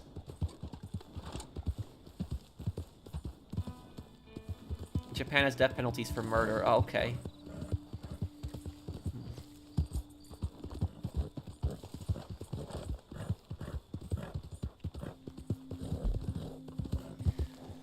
The national conviction rate in India for offenses of the Indian Penal Code is 57.0%. In 2021, a statistic that varies state by state. The state with the highest conviction rate is Mizoram, 96.7%.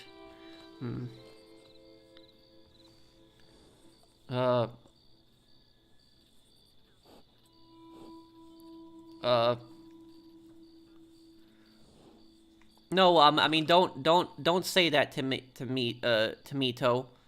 Life is worth living. If you need to talk to somebody, you can talk to me. I mean, don't ever think like that, man. I hope everything's okay with you, but just don't ever think like that, man.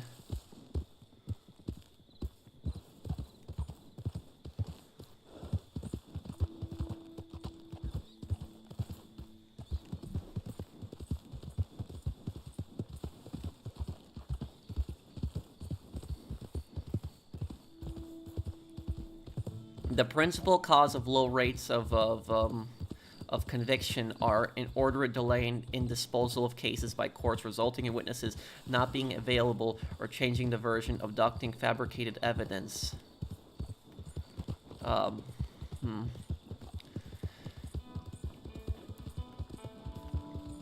thing, but I hope that everything is okay with you, To. If you need somebody to talk to, I'm here. But what is it? What I will say about the courts in India, I don't know, I don't know why the courts in India sometimes have such a hard time, like, prosecuting scammers. Because, I've watched, like, undercover videos on YouTube where, there's undercover videos on YouTube where basically these, like, YouTubers, they track, like, a scammer in, like, India, and what happens is they find out, you know, where the scammer is, the building, they find out the scammer's name, they hack, like, their cameras, they have all the evidence, they have them pretty much on camera scamming. You know, that's, you know, that's more than, you know, that's pretty much all the evidence you need right there, and so they have all this evidence on the person, and they give it to the police. The police might go and pick the person up. They take a picture, like, the Indian police will, like, take the picture with scammers when they arrest them. And then what ends up happening is, maybe, like, 2 weeks later, the scammers are released, and, their court case is dropped, and then they're back in, like, another call center doing it again. So, like, I don't know why. Maybe you know, like, Ananda, why do, like, the Indian courts have such a hard time prosecuting scammers? Is there, like, a reason for that? Because, like, I'm not saying every court in India does that, but, like, I've seen, like, a lot of videos on YouTube where, like, these scammers get arrested, and then, like, the court just release them, and then, like, 2 weeks later, they set up another call center, the same people again. Let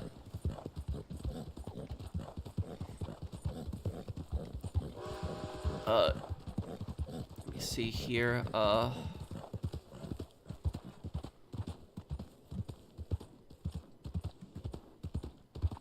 don't think like that to me, To. Life is worth living, like I said. Don't think like that, man.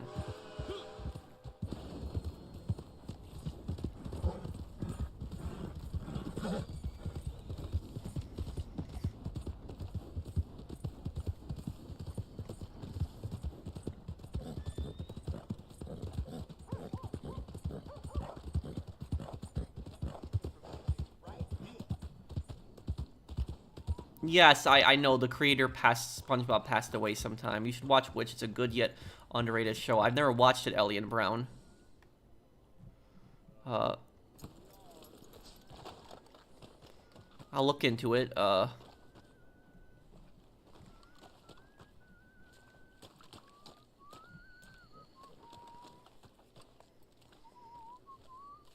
to see you. Yes, I remember when Shinzo was killed. I do remember that. I do remember that situation happening too.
Wait, is Ananda still here?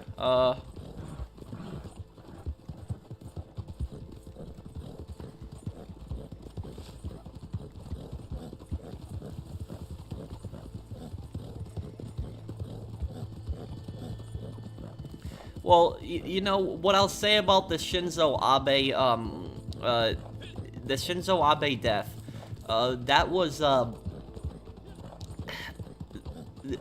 just horrible and brutal, and, like, the guy that was involved in that, like, he killed Shinzo for some weird reason, too.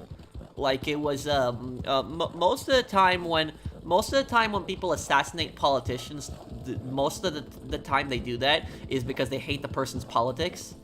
But it was like, for Shinzo Abe, his killer, it was like, I'm trying to remember, the reason the guy did it was because Shinzo Abe was like part of some church in Japan, I think it was.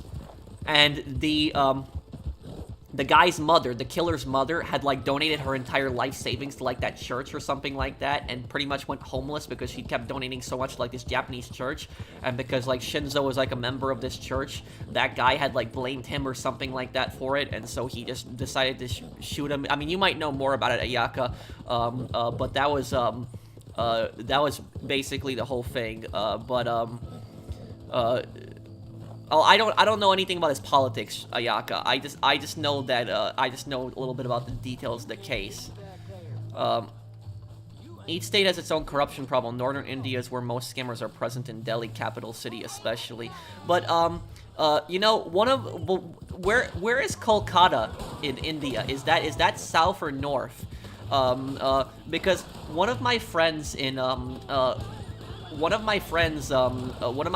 from India, and I was actually talking to him about this, and he told me that the city that has the most corruption in India is Kolkata. That's what he told me.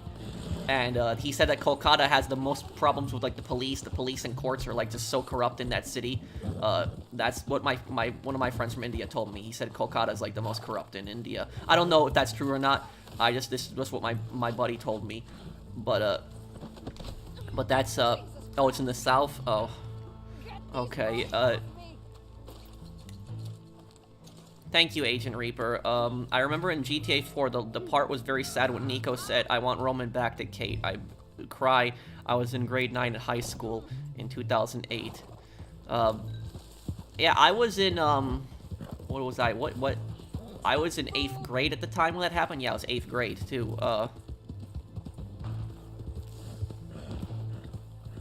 It's a northern and central part, pro. Okay.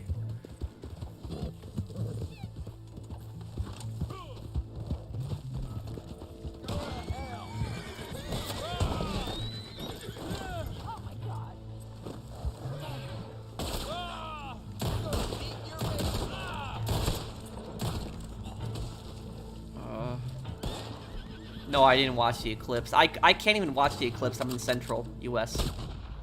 Oh, great. I'm dead here.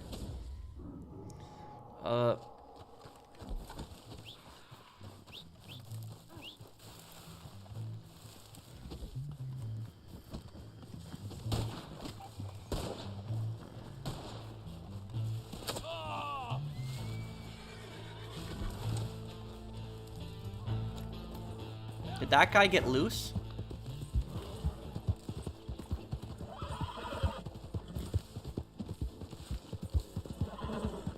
I think he did. Wow. Hello. Nope. Knockout. I'm from South India, and there's not that much corruption in South India. Okay. Where are you from in India, Ananda? So you're grade 8. I'm older than you by 1 year. Yep. I was born in 94. I've been binge watching the entire Dragon Ball series from the beginning ever since Akira Toriyama passed. May he rest in peace. Thank you, Lucius, for the super chat.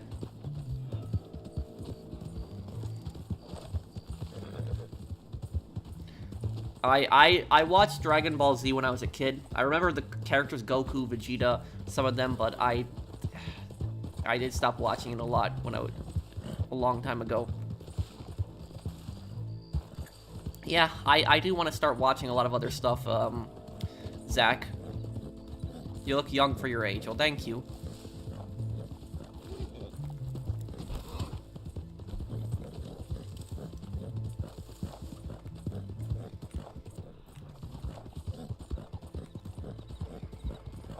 Do you go to the gym? I try to go at least 2 times a week. On Paul von Hindenburg? Well, what I will say about Paul von Hindenburg is, you could blame a lot of problems that happened in Germany later on Hindenburg, because of Hindenburg was a huge reason why Hitler basically became appointed chancellor. So you can blame Hindenburg for a lot of that too. So that was, I know there was a lot of pressure on Hindenburg too, but that was like, that's the stupidest thing that Hindenburg did.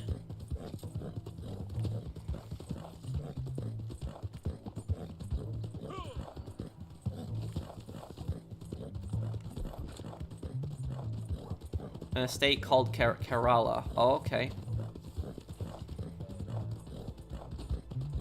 Bro, why was World War I called the war to end all wars? Because it was such a massive war that people did not think something like that could ever happen again. They thought the League of Nations would prevent it.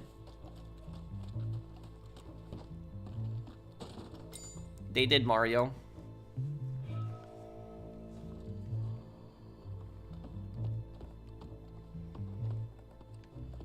What the...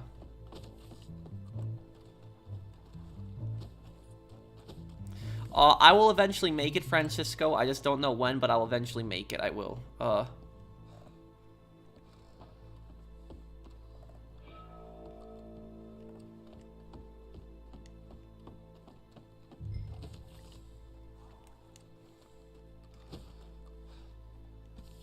can't drop this bounty target. No, I haven't, Preston, but I will have the first part of Fallout 3 tonight. Most favorite in DBZ serious attitude and anger in person is Vegeta. Didn't Vegeta was like a bad guy, but then he became a good guy later on? No, Prohibition was one of the stupidest things the U.S. government ever did. Such a dumb thing.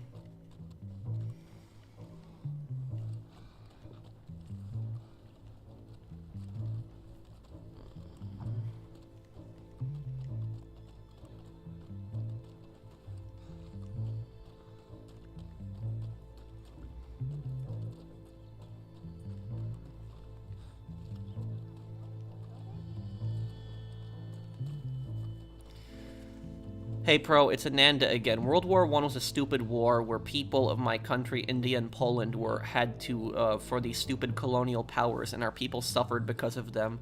Yes, both of our peoples did. And your ancestors also suffered in Poland as well, because you told me that your great grandfather was from Poland, right? You're Indian, but your great-grandfather was from Poland, that he was one of the refugees, Polish refugees that fled the Nazis and settled in India.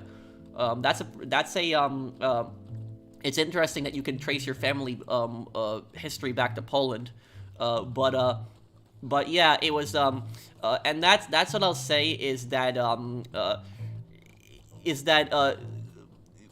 one thing I would say that probably the number one thing that people, I think, get wrong about history, like, I was asked this question before, and I was asked, like, what is the number one thing that people get wrong about history?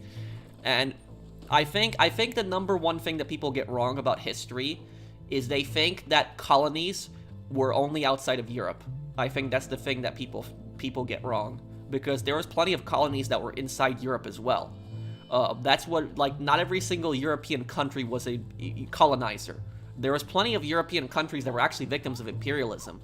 You know, for example, Poland. Poland is one of the biggest victims of imperialism. Poland had been colonized and had been conquered by so many people. And Poland, for most of its history, Poland did not do much conquering for most of its history.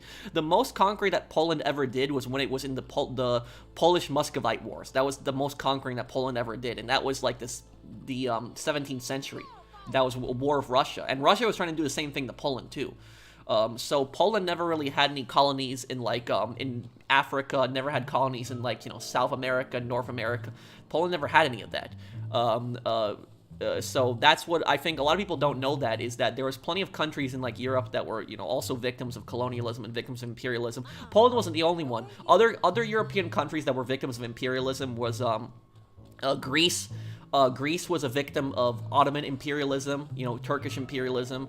It was, what was it? The Bosnians were victims of Ottoman imperialism. The Albanians were victims of Ottoman imperialism. The, what other European peoples were victims of imperialism? I'm trying to think here. Who else was it? The Slovenians, the Croats were victims of Italian imperialism. The Greeks were also victims of Italian imperialism as well. What else is there here? There's a bunch of them. What's the country? Catalonia. Catalonia was a victim of Spanish imperialism. Romania was a victim of Soviet imperialism. Hungary was also a victim of Soviet imperialism. So there was Finland was a victim of Soviet imperialism. And then if we go into World War II, pretty much the vast majority of European countries were victims of Nazi imperialism. Ireland, how could I forget Ireland too? Yeah, Ireland definitely. Ireland's one of the biggest victims of imperialism. Is Ireland? The British basically starved millions of people in Ireland, like they did Indians also. Like both millions of Irish people and millions of Indians died from starvation due to the British. So that's Put a bullet in him for sure. But yeah, that's what I would say about it, is that's the thing that that people get wrong, is probably they think that that colonies were only outside of Europe, but no, there's plenty of Europeans that were victims of colonialism from other countries. You looking for trouble? My boyfriend's grandparents escaped from the Soviet Union. He and his family is Jewish. The Soviet Union discriminated heavily against Jews. Stalin believed that there was a Jewish plot, basically out against him, and he thought that there was a plot of Jewish doctors to poison him. And so, if you were a Jewish doctor in the Soviet Union, you probably would have gotten sent to a gulag, or you probably would have been killed. There's a lot of European countries were extremely anti-Semitic in the past. What is it?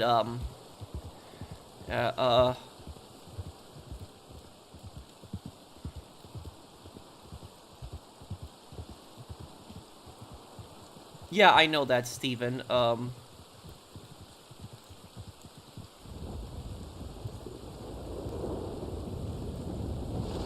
Dictators have discriminated all types of religious groups, yeah.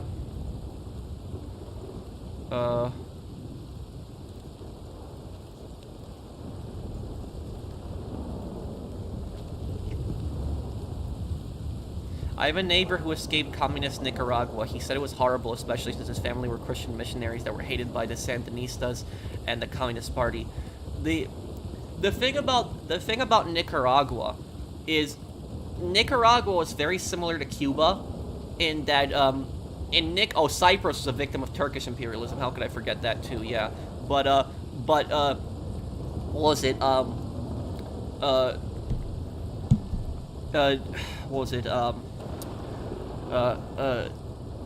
About Nicaragua and Cuba is in both Nicaragua and Cuba, both sides were bad in both countries. Both sides in those conflicts. In the Cuban Civil War, for example, both sides were bad in the Cuban Civil War. And also in the Nicaraguan Civil Wars, both sides were bad. There really wasn't any good guys. In Cuba, the side that had more good guys than bad guys was the revolutionaries in Cuba. But the thing about the revolutionaries in Cuba, and this is what people get wrong about it, is that not every single revolutionary in Cuba was a communist. There's plenty of revolutionaries in Cuba that wanted basically Cuba to transition to a secular democracy. So there was plenty of people in that wanted actual change in Cuba, because before the Cuban Revolution, Cuba was a dictatorship. You had this dictator called Fulgencio Batista. And Batista had basically robbed Cuba and basically Cuba was in such a terrible state because of him. And so, you know, Batista was a terrible person. And the revolutionaries, there was revolutionaries who wanted good, you know, actual change in Cuba. They wanted, you know, things to change. They wanted like a democracy. Unfortunately, the communists ended up becoming the largest faction in the Cuban Civil War. They ended up taking over and established their own dictatorship. And that the thing about Castro is most people did not even know who Castro was. The only thing people knew about Castro at that time was they knew Castro was revolutionary. They knew he had some left-wing ideas, but nobody really believed that Castro was like a communist. Even the Soviets did not even know who Castro was. Like, the Soviets checked if he was like an agent of theirs, and he wasn't. So like they didn't even know fully who Castro was. Oh, and how I forget, I didn't mention Armenia, right? Armenia was one of the biggest victims of imperialism. You know, the Ottomans murdered over 1 million Armenians in the Armenian genocide. But yeah, so both sides in the Cuban Civil War were bad people, but in the Nicaraguan Civil War, you had the Sandinistas. The Sandinistas were basically a Soviet puppet, you know, extreme, like, left-wing group. Most of them were communists. So they were basically like a Soviet puppet group. The Contras, on the other hand, were an American puppet group, and they were basically cartel smugglers. So literally, on one side in the Nicaraguan, you know, Civil War, you had CIA-backed drug smugglers, like CIA-backed drug cartels on one side of the Civil War. On the other side of the Civil War, you had Soviet-backed, you know, Soviet-backed communists. So, like, you know, who is the good guys in that situation? Is like you literally have nobody as the good guys. They both suck. They're both like you have you know cartels on one side, and then you have communists on the other side. So it's literally they're both horrible people. So that's the thing about the Nicaraguan Civil War is they literally both of them just sucked. Both sides were just bad.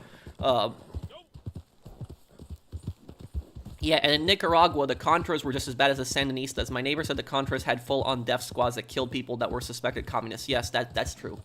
That is true. El Salvador also the same thing too. I don't know what the group in El Salvador was called, but they had a very similar group to that also. But yes, yes, I know the Contras had a lot of cocaine ties. That's where the Contras got a lot of their basically. Here's the thing: is that if the Contras ended up winning the Nicaraguan Civil War, do you know what Nicaragua would have been? Nicaragua would have been a narco state.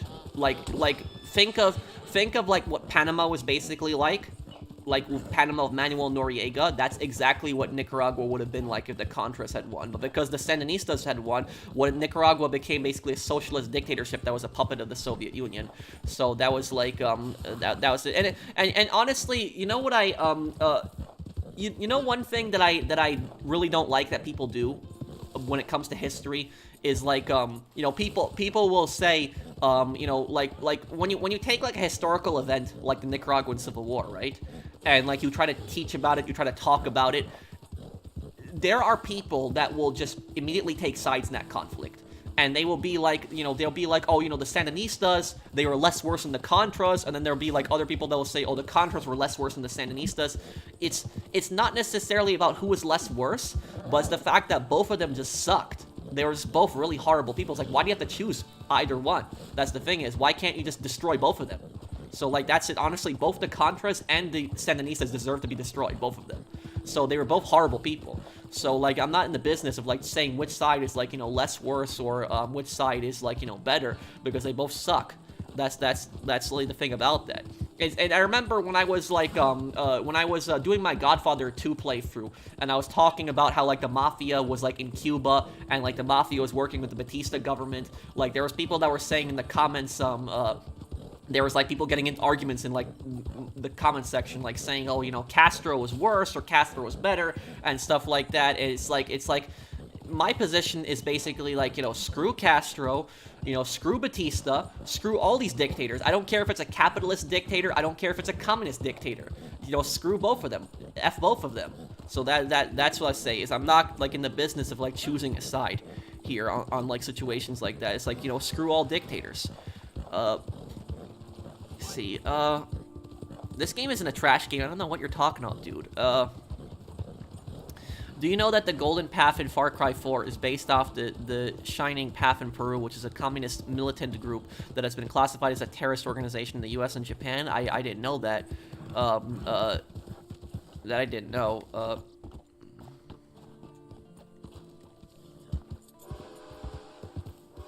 Hey, Pro, it's Ananda again. Noriega was a dangerous man. There's a man in Nicaragua who criticized him, and army arrested him, and his body was found in a river. Oh, man, that's horrible. Fidel Castro is the perfect example of somebody who actually became just as bad as their enemy, which is Fulgencio Batista. Yeah, that's what I'll say is,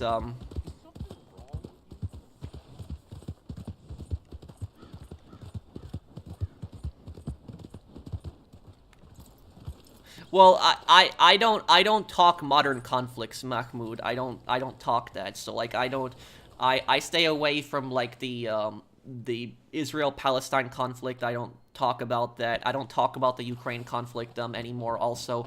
So like I stay away from the modern conflicts. I just don't like personally talking about that type of stuff.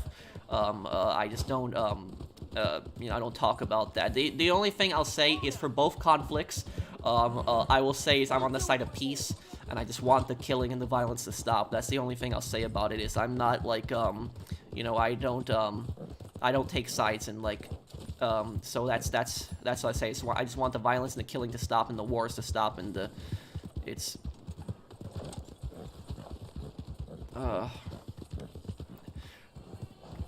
I will say though, there was a guy who got like he got really pissed off at me like a couple weeks ago. It was during a stream, and the guy did give me a super chat. Like he gave me a $10 super chat, which I did really appreciate. But he basically asked me like whose side I'm on in the Israel-Palestine conflict, and I told him that I'm on the side of peace. And I said I just want the killing and the violence to stop. And then he made a second super chat, and he basically told me that that's not good enough. And because I'm not choosing a side, I am choosing a side, which I don't know how that's supposed to make sense, but that's basically what he said. And that was like, I just want the killing and the violence to stop. That's it. So I don't know how that's choosing a side, but that's what according to that guy was apparently. But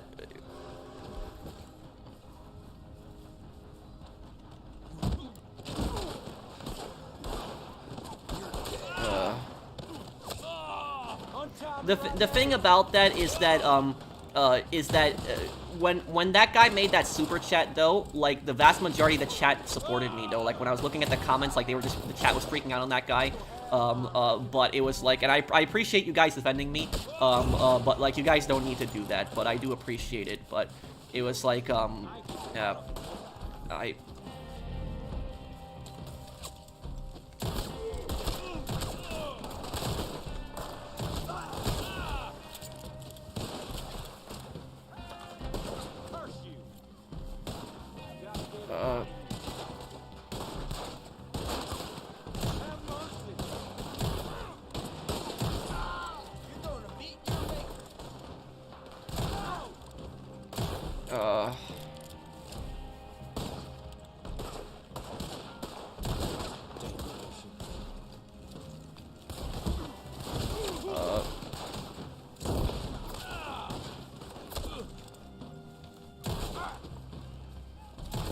trying to get better with free aim. Oh crap.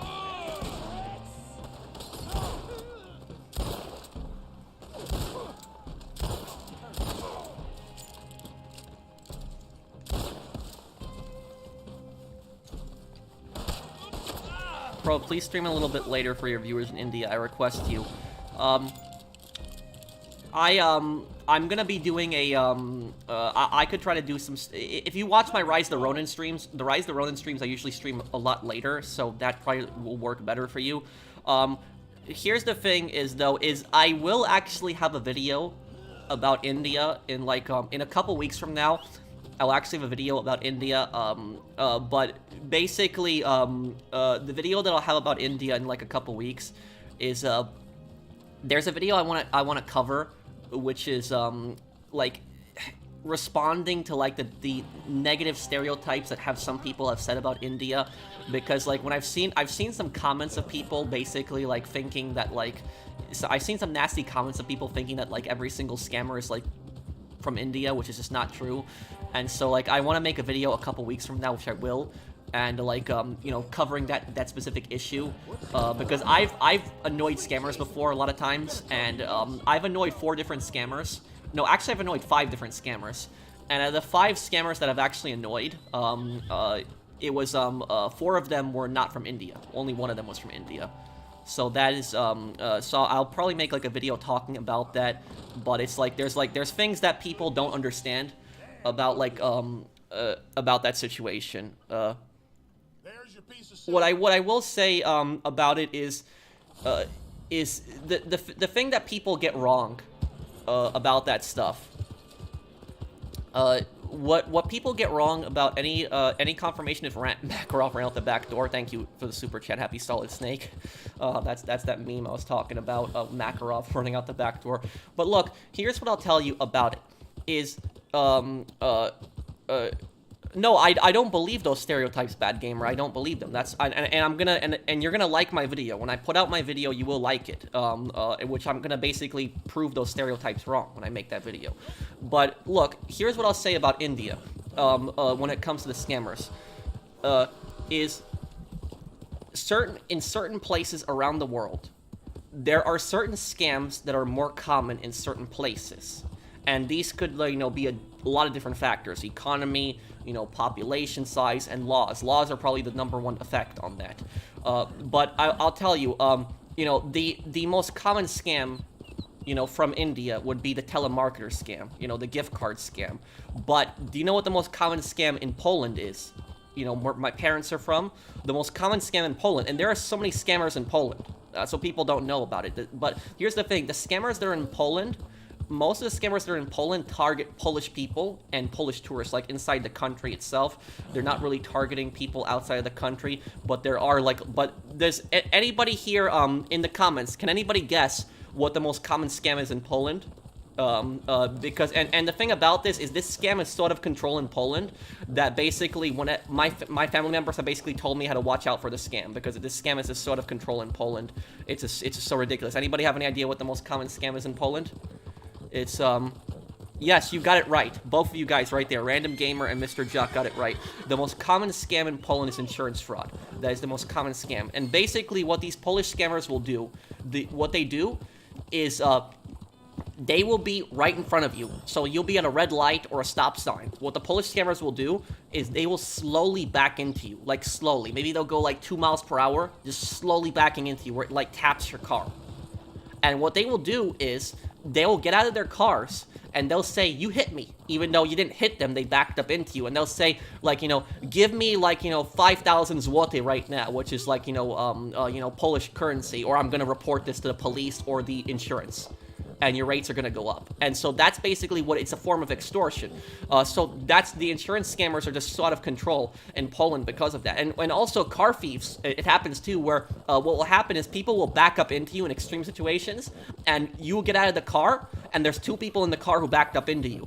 And the second guy is going to throw you to the ground, get in the car, and both of those guys are going to drive off. So car thefts are just very common also in Poland.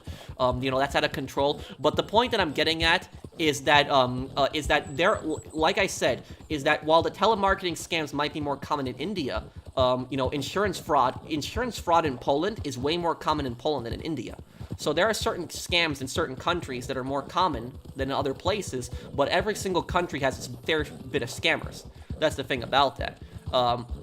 But have you ever gone on YouTube and you've watched on YouTube those videos, like those crazy Russian car accidents, or like those crazy Ukrainian, Belarusian, Polish, you know, car accidents, like those Eastern European car accidents, and like you see these like ridiculous car crashes going on in Russia and stuff like that, in Poland and Ukraine, and like people are saying, "Oh wow, people in Eastern Europe don't know how to drive." Like I look at all these comments, people saying, "Oh, Eastern Europeans are terrible drivers." Like no. It's like Eastern Europeans are just as good as drivers as anywhere else in the world. The reason that you see so many car accidents on YouTube in Eastern Europe is because the vast majority of people in Eastern Europe have dash cams. Why do people in Eastern Europe have so many dash cams? Because the insurance fraud is sort of control. Because there are so many insurance scammers in Poland, Russia, and Ukraine that they have everybody drives around with dash cams. so you don't get scammed, because you have it on video that they backed up into you. That is literally precisely why there's so many dash cams in those countries, because the scams are sort of controlled. And in some places, there might be laws that you have to have a dash cam to avoid the, to basically avoid the scams. It's like those Antifa goons who are like, you're either with us or the fascists. I don't support either of those. Well, you know, those, I say, it's, honestly, it's like those people are honestly, like, stupid and toxic. And I will tell you something. There was a guy once that I saw on Modern Warfare 2, and this is like, you know, maybe like right when the game first came out. The guy's clan tag was actually Antifa. Like, that's what it was, or was Antifa, or his name was Antifa something. I think that's what it was. Now, that group is an extremist group. I don't care what your politics are. I don't care if you're left wing, right wing, whatever it is. That group is a toxic group. It is an extremist group. It doesn't matter what your politics are. Everybody should recognize that group as an extremist group. Whether you're liberal or conservative, everybody should recognize that that group is an extremist group. Now, the thing about this is, I started talking to that guy in the lobby, and basically, I asked him, like, are you against authoritarianism? Which authoritarianism is basically like dictatorship. And the guy said, of course I am. And then I said to him, why is your organization only called anti-fascist? Why are you not called anti-fascist and anti-communist? Because the vast majority of people, 99% of people, can get behind that, anti-fascist, because, you know, who is pro-fascist? Fascism sucks. It's a, you know, dangerous, terrible, authoritarian, racist ideology. But the thing about that is that, why is their group not called anti-fascist and anti-communist? Because if you are truly against authoritarianism, you will be calling out both authoritarianism. You'll be calling out the extreme right-wing authoritarianism, which is fascism, and you'll also be calling out the extreme left-wing authoritarianism, which is communism. And you know what the guy started telling me? The guy started telling me, oh, communism is not authoritarianism. It's not like fascism. And I was like, it's authoritarianism as well. It's a dictatorship. It's so honestly, the Antifa people, they protest so much that they're against the police state. But here's the reality about it. The Antifa people love police states, but they only love police states when they control them. That's the thing about that, because literally every single communist country is a police state. It's so ironic how these communist protesters are constantly complaining about police states, but then every single communist country is a police state. Like, name me one communist country that is not a police state. There honestly is not one. Every single communist country is a police state. But anyways, what I was saying about the scams, going back about it, is the reason the telemarketing scams are, you know, sort of control in India. The reason they're sort of control is because India has a massive population. I think that India is the most populated country in the world. Correct me if I'm wrong. I think they have even more people than China. You know, India has over 1 billion people. And what happens is, the vast majority of Indians live in these urban areas, like, you know, Mumbai, you know, Delhi, you know, Kolkata, you know, those places. And what happens is, people are all in the, you know, close proximity to each other, and there isn't enough jobs. And so what happens is, people, the reason so many Indians do telemarketing as a job, the reason it's so common in India, is because there are foreign companies that are always outsourcing, you know, services. You know, people in India typically learn English at school. Like, India is one of the largest English-speaking countries in the world. It's not their main language, but a lot of people in India speak English. It's taught in schools, and so because of that, a lot of Indians end up working in tech support. They end up working with for foreign companies. And what happens is, because a lot of Indians work in tech support, there are a lot of scammers, because they have some tech support experience. They set up these call centers, and they basically tell people, oh, you know, you want to make triple the amount of money that you're working right now, you know, work for my call center and help me scam people. I'm not defending the scammers. The scammers are total scumbags. But I'm just explaining where that, where all these telemarketing scams are basically coming from. It's because you have a lot of people, there's all in close proximity to each other. There is not enough jobs, and what's happening is there's a lot of people that are going for telemarketing skills, and because of that, not everybody in telemarketing is a scammer, but because there is just so many telemarketing companies out there, it's very easy for scammers to set up fake, you know, telemarketing companies. But every single country is every single country, you know, has its fair bit of scammers, and I'll tell you the most common American scam, the most common scam that you will the most common scam that you will actually see in America, and I've seen the scam so many times. It is literally the most common American scam. The most common American scam is the repair scam. That is literally what the most common American scam is. And what the repair scam basically is whenever you need anything fixed, most of the time it's with your car, But it can be other repairs, like, you know, air conditioned unit, boiler, you know, furnace, stuff like that. Like, when you need to have that stuff maintained, the mechanics will come to your house, or when you take the car to their body shop, and what they will do is they will look at your car and they'll be like, oh, you need to get this changed, you need to get this changed, and this changed, and this changed, and then what they will do is the bill will go from like a couple $100s to like a couple $1,000s within a matter of minutes. And a lot of people don't consider that a scam, but that is a scam. That is very much a scam, because it doesn't matter whether you're buying something, because what people think about scams is they think about somebody just stealing your money without you getting anything. But even if you're buying a product, you can still get scammed if you're buying a product. If you get ripped off really badly buying something, you got scammed. And if you are being sold something that you don't need, even if you get something from it, you still got scammed. That is still a scam. So if your car is perfectly fine, there's nothing wrong with your car is working just fine, and a mechanic goes up to you and they tell you, oh, you need to get this changed, this changed, this changed, and they're trying to, like, you know, rack up your bill to like thousands of dollars, that is very much a scam. That is a scam.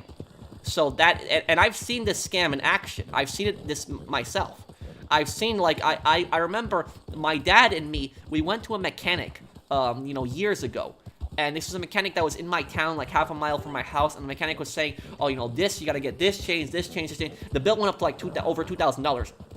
The problem is, the car that my dad drives is not even worth $2,000. He got rid of it years ago, but like at that point, the car wasn't even worth a total of $2,000. And like the mechanic was like charging us like all these parts, which are gonna be way over $2,000. And I told my dad, I'm like, you know what, let's go to my friend's mechanic shop, because he's like, you know, 20 minutes away. And so we ended up driving there, and like my friend's, my friend's dad's shop, he came out, he take a look at the car, and he said, nope, the car's fine. You know, we just had to pay for the inspection, that was it. There was nothing else to it. And I even asked him about the parts. I asked him all the parts that the mechanic showed me. I pointed to all the parts. And you know what he told me? He told me that all of those parts are just old. That's all he said. He said that there's nothing wrong with those parts, they're just old. And that's what the mechanics will do, is they'll point to old parts constantly, and they'll say you got to get this changed. And just because something is old does not mean that you have to get it changed. It's the only time you have to get something changed is if it's broken or it's breaking. That's the only time you have to get something changed. Because something's old doesn't mean it's bad. And that's what they get you on. That's how they rip you off. The most common scam in America is divorce. Well, I get it, dude. But I'm talking about, like, you know, just encountering strangers, getting scammed by strangers. Thank you for the super chat though.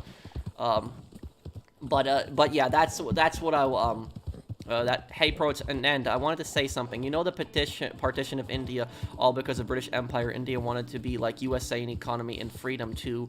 Really sad. The partition of India, all because of British Empire. India wanted to be like USA. Well, what? Can you explain a little bit what you mean? Are you talking about like when Britain left and it got broken up, or are you talking about like during the colonial period? Capitalism brings out greed everywhere. Honestly, I would not blame greed on capitalism. I wouldn't blame it on capitalism because greed will happen regardless. It's like greed, it's just people are just being scummy in general. And so I wouldn't blame it on capitalism, because my parents grew up in a communist country. You know, my parents grew up in communist Eastern Europe. And so my parents encountered greedy people in communist countries. Now, you would think that people aren't greedy in communist countries because there's literally money is like worthless and everybody's using ration cards. But you know what people are greedy on in communist countries? They're not greedy with money. They're greedy with goods. That's what they are with. So what people did was they took the ration cards that were used in communist Eastern Europe, and what they did was they created a black market of the ration cards. So the ration cards were meant to stop money from becoming, basically trying to turn it into a capitalist economy. But ironically, the ration cards became the new currency, because that's what the black marketeers literally started trading in, was the ration cards. And these black marketeers were scumbags, and they would rip people off all the time. So I would not blame greed on, capitalism. I would just blame greed on people in general. Because and the thing about that is everyone, and here's the thing is, I think every single one of us, even in this chat, I think all of us have been greedy at some point. I've even been greedy at points in my life too. But some people are way more greedy than other people. That's the thing is, and some people's greed is dangerous and really bad. But if you want to know what I've been greedy on, if you're curious what I was greedy on is, in the past, I would always buy the cheapest product. That's what I would always do. So whenever I would see the cheapest product of anything, when I'm looking for something, I would always buy the cheapest product. So I wasn't like ripping anybody off or anything like that, but I was being greedy because I constantly was obsessed with saving money. And so I would always buy the cheapest product, and I would have things break on me all the time, and I would end up like spending way more money, either fixing the stuff or buying like new stuff. So what I stopped doing is I stopped going for all the cheapest stuff, and I started looking at reviews. That's what I always focus on, is reviews. So if I see like really good reviews on something, even if it's cheap, I'll get it. But if I see like bad reviews on a expensive or good thing, I'll get it regardless. So that's what I was saying. I think all of us were greedy to an extent. I think it's natural to an extent to be greedy. I think humans are just like that. But it's the point. It's like when I was greedy, I was never about being greedy towards somebody else.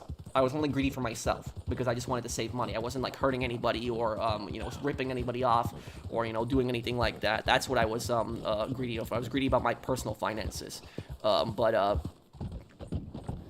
yeah, that's what I say is like every single country has its its fair bit of scammers, and I said is so like I tell you is that the don't listen to the people that like tell you that India is all full of scammers and like the majority of Indians are scammers. That's just bullshit. It's just not true. There's a lot of Indians that are good people, and the thing is though is that Indians, the vast majority of Indians, they hate these scammers.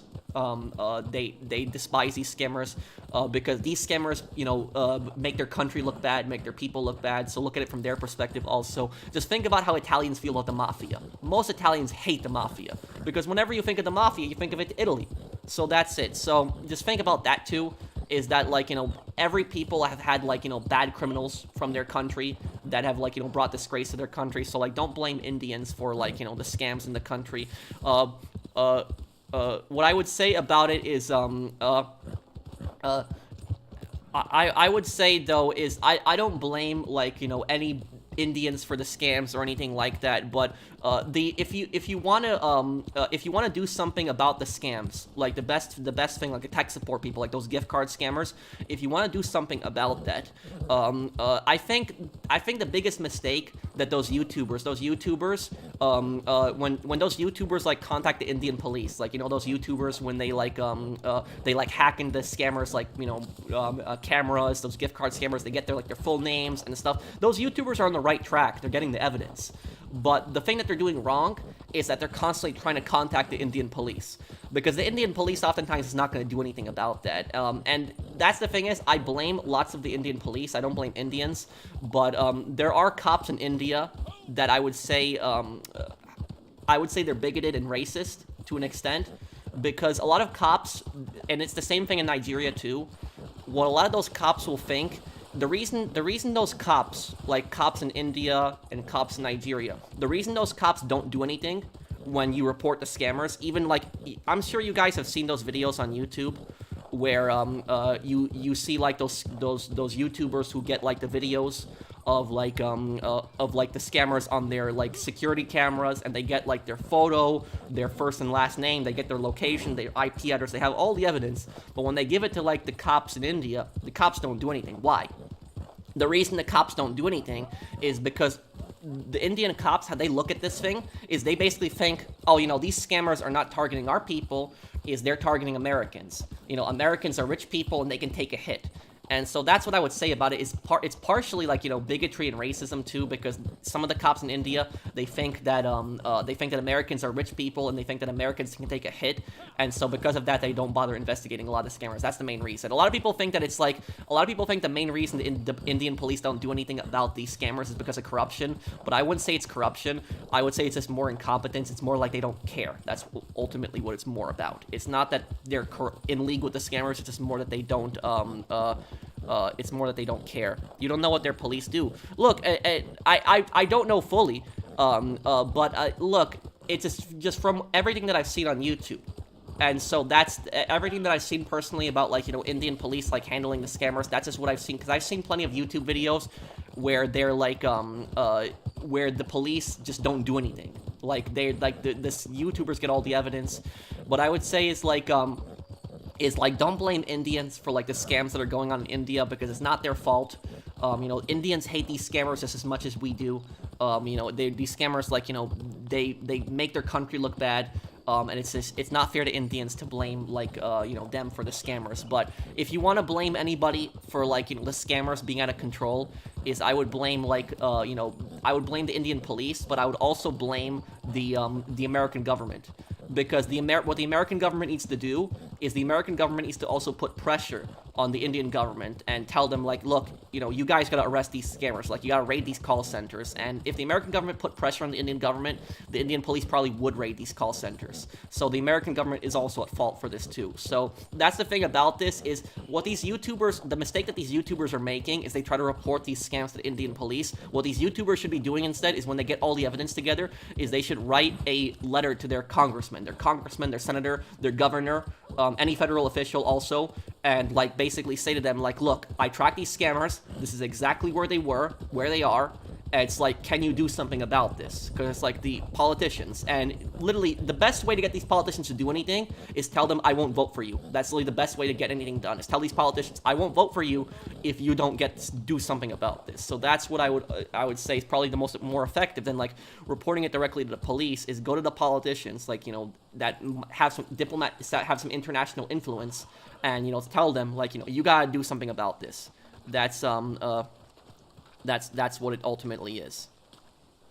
Pro, I've been seeing about India that it's poor and it's dirty, and it's not true. It's beautiful. It's clean. Pro, please remove the stereotype that India is not clean and that it's dirty. India is not a dirty country. I don't know where people are getting this this stuff from. There is, like, you know, every single country that you go to in the world, you will find, you know, dirty places, you know, poor places, like pretty much every country that you can that you go to in the world.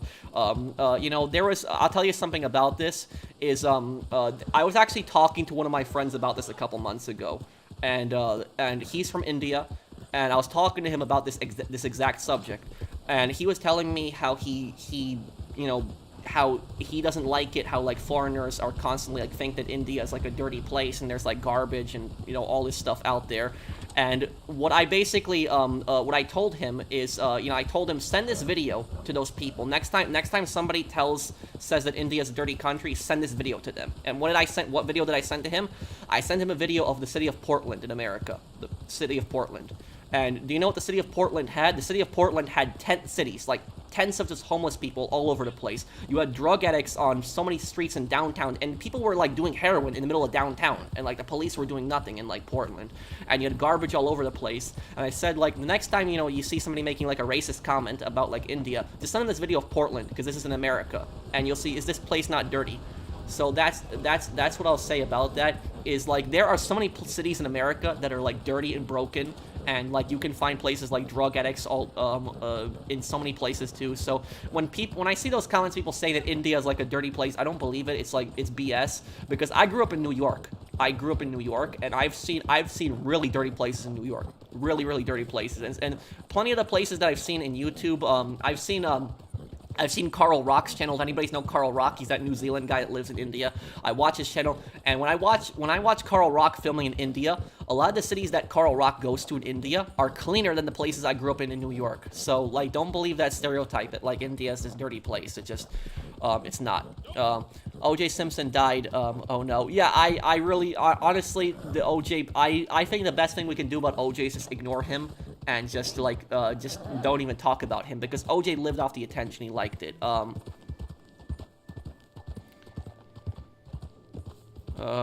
San Francisco is a poop map. You can search it online. Yeah, I know about that. Yeah, and I believe you, bad gamer. Look, I will have a video about India. I'll have a video about India in maybe, like, a few weeks from now, talking about this and about the stereotypes that people are, like, make about India. But like I said, is, don't blame Indians for the scams, because there are scammers, like, everywhere, and, there's dirty places everywhere. There's plenty of dirty cities in my country in America. So, like, don't listen to those stereotypes, because Indians hate these scammers just as much as we do. India was partitioned by British Empire and brought a person who has never been to India. Sorry for saying USA, because young politicians in India wanted capitalism as their economy, like USA. The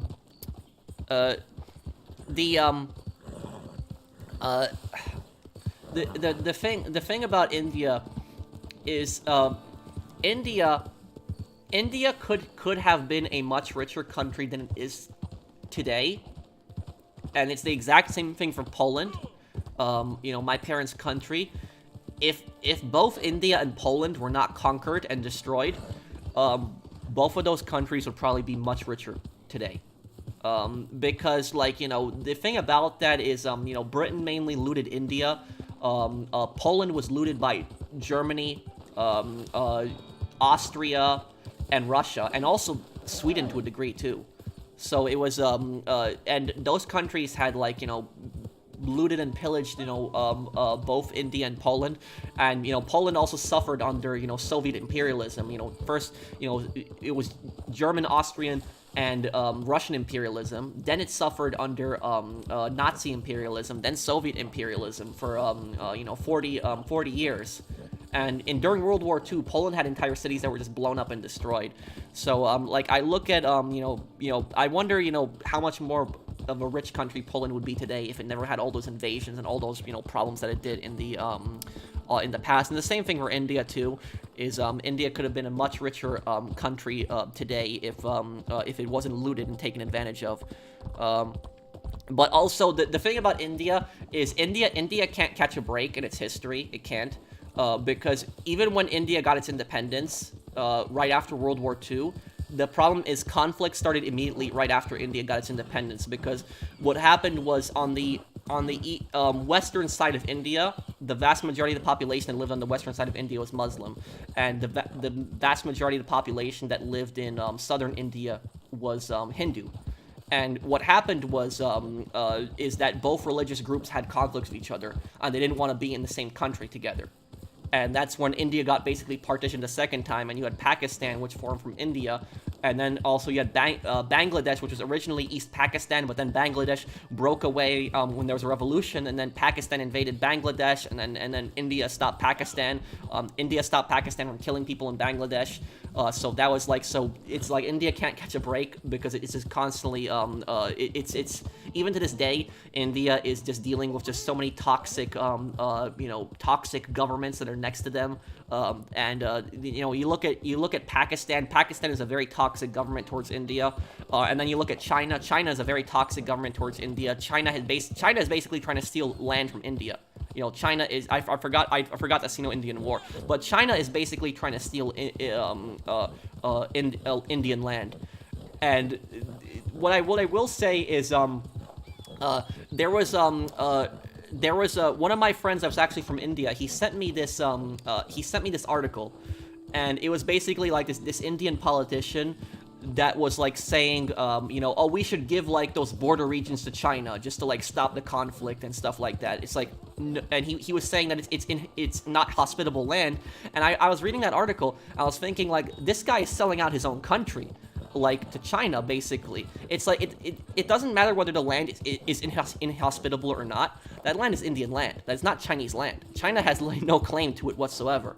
So the fact that China is such a large country today and is trying to steal land from India, that's ridiculous. It's just so yeah. So like I said, India can't catch a break. It's Pakistan, toxic government on one side, China, toxic government on the other side, and then India has Nepal on top of it. Now Nepal might not pose a military threat to India like China or Pakistan, but Nepal is basically a Chinese puppet. The government has, for most of its history, been a Chinese puppet. That's why China did not actually conquer Nepal, because Nepal has been pretty compliant with the Chinese government for a lot of time. So that's so that country has had just so many problems. You know what's mainly sparked the Bangladesh revolution? A tropical cyclone which killed 500,000 people. I didn't know that. Let me see. In the heavy object anime, one of the factions, the capitalist enterprises, their armed forces is consisted mainly of PMCs. I don't need to explain. That's not a good idea. Imagine Pinkertons run NYPD. You never want private police to be you never want the police to be privatized. It's a disaster.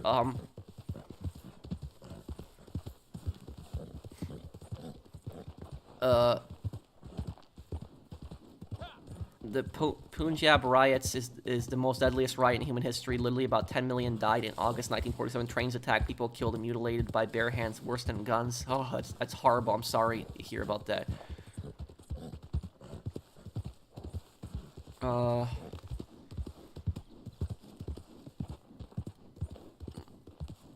Let's see. I missed a few comments here. What do I think about OJ not fitting the glove? Well, the reason that the glove didn't fit OJ is because the glove got shriveled up. The glove was basically like soaked in blood, and it was like, and the glove basically just got shriveled up over time, and that's why OJ was able to easily say that, oh, it didn't fit. But the original design, if the government had gotten the same brand of gloves, like the thing about the gloves is, what the prosecution did in that case, I remember that. They brought out the glove, and then they had OJ put on the glove in court.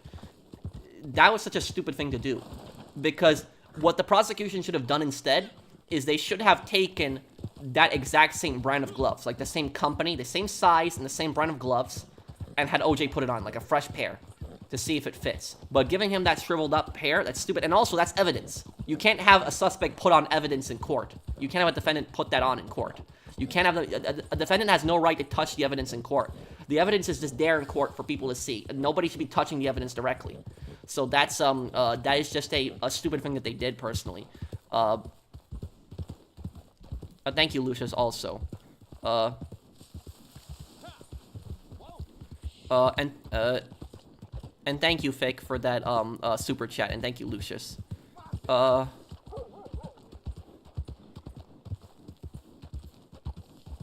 Yeah, and that's the thing about that is, like, how can a country like China make land claims to India when so much Chinese land is already stolen? Like, China has parts of Mongolia, it has Tibet, it has parts of Russia. It's like there is so many parts of China that are not even originally Chinese that China has just stolen from so many countries over time. So it's like, how can China even make a land claim to India whatsoever? Honestly, I think that all the countries in the world should support India in that dispute against China. Because India is clearly the victim in that dispute. It's China is literally trying to steal their land. That's it's just ridiculous. It's like, it's not enough land for China. It's like China is already one of the biggest countries in the world, and it's not enough land for their government. They want more. Let me see here. Go to my Moonshine Shack.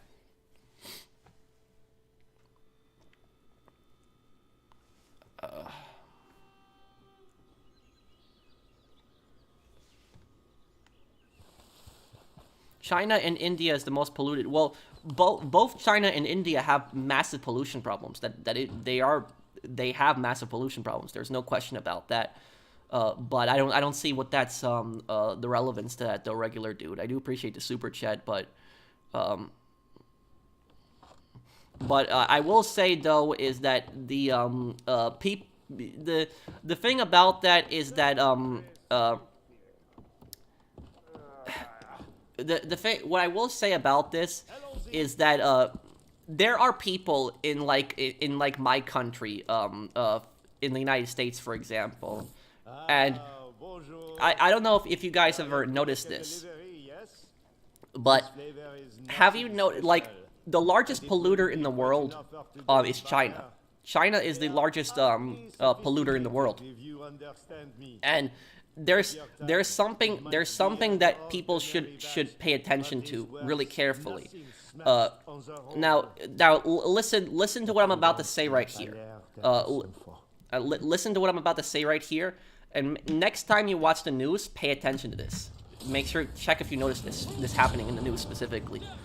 But the people that are most of the time protesting over climate change. There are, climate change organizations, they're protesting, over climate change, trying to end fossil fuels. Now, look, I'm not one of those people that's going to sit there and just say that climate change is not a real thing. But here's the thing about this. If you, let's just say that America, Canada, Mexico, and all of Europe stop using fossil fuels tomorrow, right? Just all of that tomorrow. And let's throw India in there as well. India will stop using all fossil fuels tomorrow also. They just go to, solar, electric, everything like that. Even if all those countries stop using, fossil fuels, the amount of pollution that China is releasing alone is still going to destroy the environment. So that is what those people that are protesting climate change, they never say that on TV. They never say that, but it's true. If you look at it, look at the amount of pollution that China alone causes, because even if America and if every single person in America and every single person in Europe stop using fossil fuels tomorrow, the amount of pollution alone that China does is going to still destroy the environment. Now, here's the question that you want to ask yourself this. Like I said, I'm not denying climate change, but here's my question is, these organizations that are constantly, protesting for climate change, why do they never criticize China? Just think about that. Why do they never say anything against China? Because can you name me, one of these organizations that says anything against China? Because I honestly can't think of one. All these protesters, I can't think of them ever saying anything bad about China. Not one time. Can't even think of one. And so, my question is, why exactly? Now, some people say that they're paid off by China. I'm not necessarily one of those people who believes that they're paid off by China. But I'll tell you the main reason why those climate change organizations never say anything against China. The main reason they never say anything against China is because if they said anything against China, those organizations, those climate change organizations, if they said even one bad thing about the Chinese government, what would happen is the Chinese government would completely ban their organization. They would revoke all their passports, any kind of status that they might have in China. They will kick all their companies and their organizations out. They will never do business with them ever again. And so these same climate change organizations, because of that, are just terrified and scared of doing business, scared of saying anything against China. And this is the same thing with WHO. If you know WHO, the World Health Organization. The World Health Organization refused to include Taiwan when they were saying, all the countries in the world need to work together, to help fight COVID. I agree with that. Who doesn't agree with that? All countries in the world should work together to help, end COVID. But what happened was when Taiwan said, okay, let's work together, WHO said no. You're not working with us. Why? Taiwan wants to end COVID just as much as everyone else. Why is that exactly? It's because China infiltrated WHO. That is primarily why. The Chinese government infiltrated the World Health Organization, and they were basically blackmailing them into excluding Taiwan. So the Chinese government was using a health crisis to hurt Taiwan in that regard. That's what I say about it. They were trying to exclude Taiwan from WHO, which was just ridiculous. So that's what I'll say about that. Is just remember that that these organizations, they never criticize China, and another thing I'll say about this, last thing I'll say about this Chinese government thing is there are so many governments out there in the world, and so many countries that are just hate America, and they're so anti-American, and they're racist against Americans, and just all this stuff out there. And look, I get it. America's not a perfect place. I get it. We do stupid things, like the Iraq War was one of the stupidest things we ever did. But while I don't deny we do stupid things at times, we do bad things at times too. America is nowhere near as bad of a place as China. China is 20 times worse place to live than America is. In America, you can say whatever you want. We have the most free speech of any country that I can think of. In America, you can even advocate for separatism. You can advocate for your state to separate from the United States. In most countries, that's illegal to do something like that. So that's what I say, is that America literally is much more free than a lot of these other countries where they just constantly bash in America.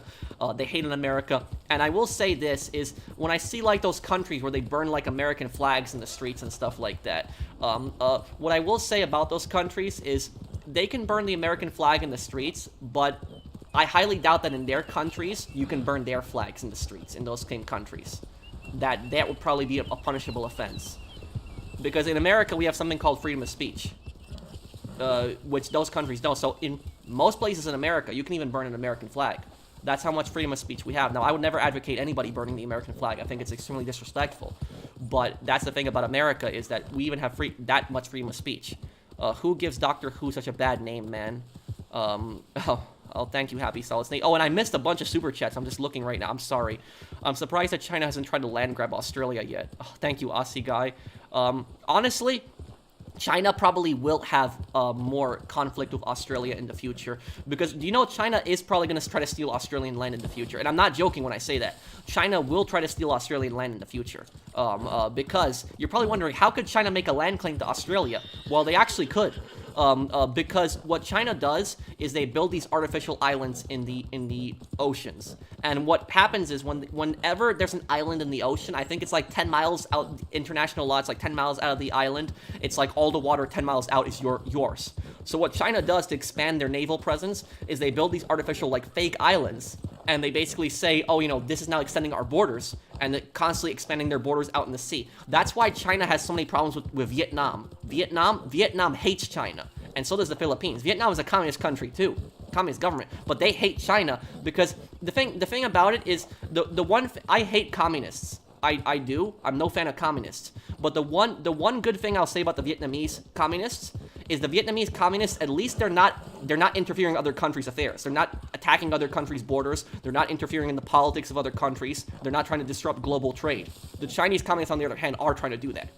And so that's why Vietnamese communists hate the Chinese communists, because they're constantly building like these artificial islands that are right near their country and trying to basically steal their naval land. It's the same thing with the Philippines. The Chinese are building these artificial islands, and they're trying to expand their naval presence, and that's why the Philippines gets pissed at China when they send like their warships out in their sea. The Philippines, and both the Philippines and Vietnam, are a victim of that. And the same thing is probably going to happen in Australia in the future, is that China is eventually going to build some stupid artificial islands that are going to be near Australia, and they're going to start claiming Australian waters. That's probably going to happen in the future. I could totally see that happening.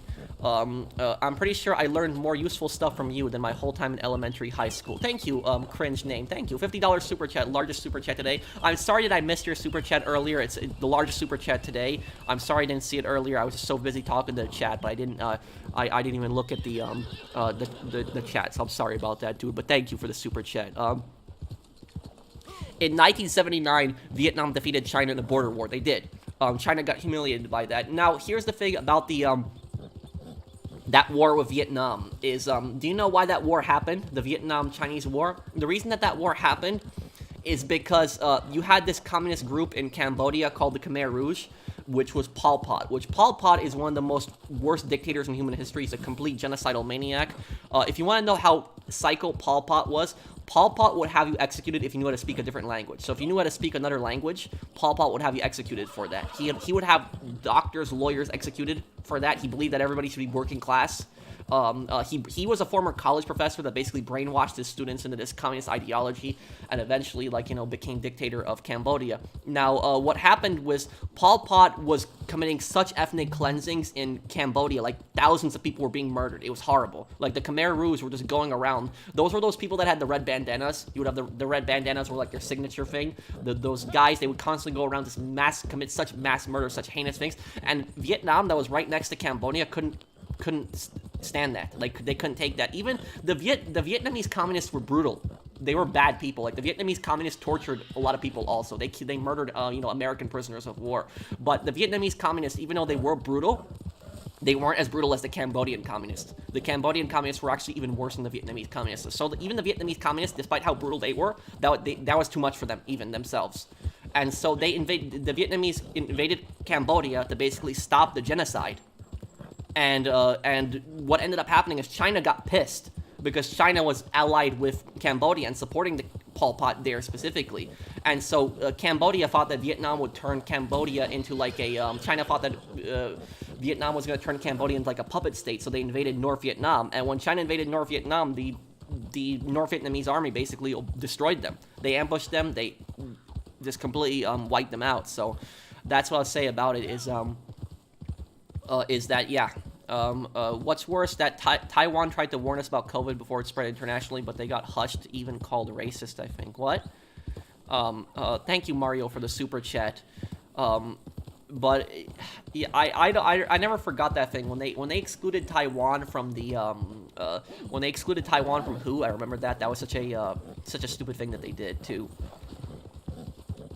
What do you think of India? I talked about India, like, I literally spent like half an hour talking about India, like, earlier. If you want, go back in my stream like half an hour earlier, and I just talked about India. Basically what I was saying about India is, I was saying that India was a victim of Chinese imperialism, and that, India just has a rough history. You know, the British looted their country, you know, India has really toxic governments. Pakistan on one side that's very hostile to it. It has China on the other side that's hostile to it. And it has Nepal on top of it, which Nepal is essentially a communist, a Chinese puppet. And what China is trying to do the same thing to Maldives. China is basically trying to turn Maldives into like a puppet state of theirs. India is getting pissed about that. So literally, like what I say is like no country can coexist with like the Communist Party of China. I have nothing against China as a country or the people of China. What I'm saying is that Communist Party of China is like one of the most toxic things on this planet, and it's like no country can like coexist right next to them, because it's like they are just constantly causing problems with all of their neighbors over and over again, constantly. Yeah.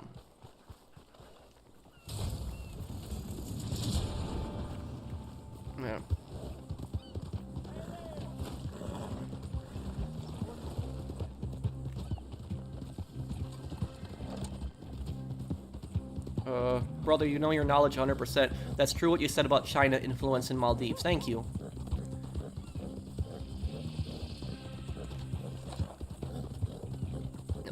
China has been trying to steal land from India also. There have been border disputes where Chinese guards have attacked Indian soldiers.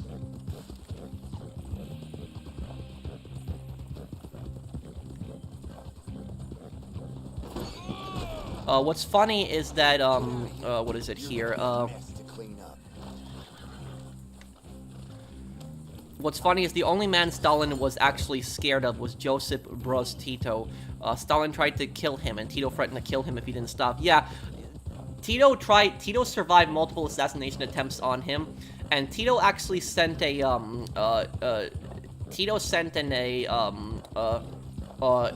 letter to Stalin telling him that if you don't stop, I will send my own assassin to Moscow, and I won't have to send another one. So that's, Pro, what should be done with China? Well, I would say the Communist Party. Honestly, I am a non-interventionist. You know, I don't believe in intervening in other countries' affairs. I believe that every single country should, you know, control its own destiny, and, you know, foreign, you know, governments should not be interfering in their affairs. But what I will say about China is that the problem with China is that China is constantly interfering in other countries' affairs, and everybody's getting pissed about this. Like, everybody. Like, you know, there's not one neighbor of China that is happy with, like, you know, that government of China. Like, even North Korea has problems with China. So like, literally, it's like every country, that's surrounding China is constantly having problems with the Communist Party.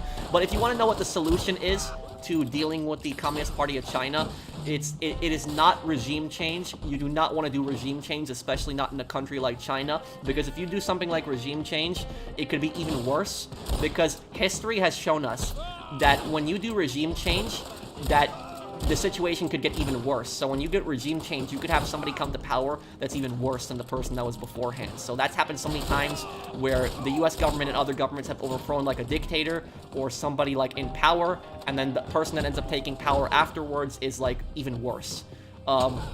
So I would say the solution to China is not regime change. It's not, I wouldn't even say it's necessarily sanctions, but what I would say is it has to be an alliance of countries. Like, if it's like a massive alliance of countries, if it's like, you know, for example, like India, like, you know, America, even maybe Russia, and they all just pressure China, and they tell China, like, listen, you know, you gotta stop interfering in so many countries' affairs, you know, China would probably stop. But, you know, but, like, good luck trying to get Russia to do that, because Russia does their own fair share of interfering in other countries. So that's, So that's really the only solution that I can think of, is that you would have to get like a bunch of countries together that would basically just stand up to China and just say, stop interfering in our country's affairs. But it's probably never going to happen.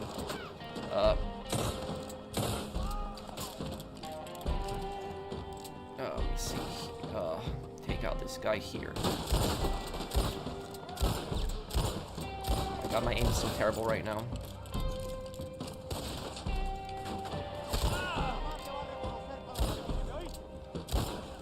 How am I not hitting him? Forget this.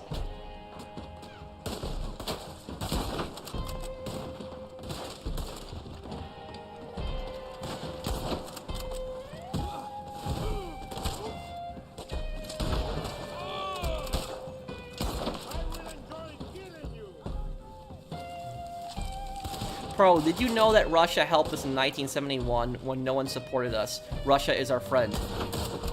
Here's the thing: is I wouldn't say that Russia is India's friend. I would say that Russia is just a Russia is just like more of like a business partner of India. It's more like an acquaintance. I wouldn't say that Russia is like a friend of India. Because the thing is, though, I understand why, you know, a lot of Indians, for example, aren't pissed at Russia, because Russia supported them against Pakistan, like when they were the Soviet Union. But you have to also understand one thing. Why did Russia support India against Pakistan? Do you think that they were doing it out of the kindness of their hearts? No. The reason that Russia was supporting India in that conflict was because Russia saw it as a win-win situation for them.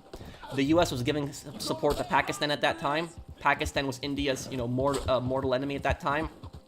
And what happened is Russia basically saw, the Soviet Union saw a possibility to create basically like an ally in India. And the Soviet Union was hoping that India would become a communist state. Now, the thing about it, Indians have never lived under communism. If Indians have lived under communism, they would understand why, you know, so many people, you know, so many countries have a problem with Russia today. So that's why I say I understand why a lot of Indians aren't, you know, as you know, hostile towards the Russian government because of that history. What I would say is that the Russian government has, you know, committed their fair share of imperialism throughout, you know, history, going back from the Russian Empire to the Soviet Union all the way to today. So that's what I'll say about it. I want a free speech and a right to bear arms, not being censored or attempted to be. Well, that's in America. You know, you have gun rights and you have freedom of speech. You know, America has the freest speech in the world. Thank you, Dreadnought, for the thank you for the super chat.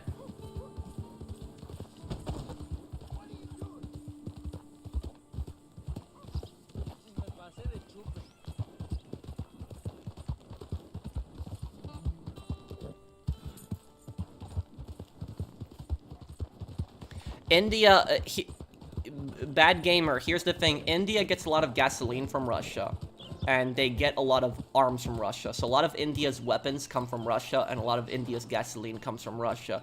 If India, you know, says something against Russia is going to retaliate against India and either, you know, double charge them or cut off the gas to India, and India really can't afford that. It would destroy the Indian economy. I'm not saying it would cripple it, but without like Russian gas and like Russian arms, you know, they would have weapon shortages and they would have also fuel shortages.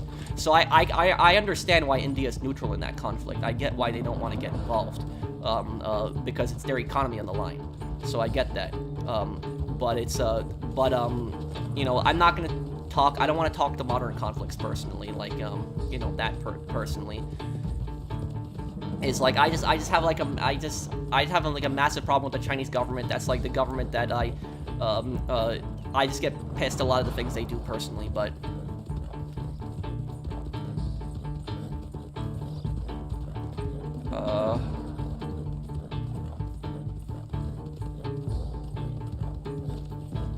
let's see here.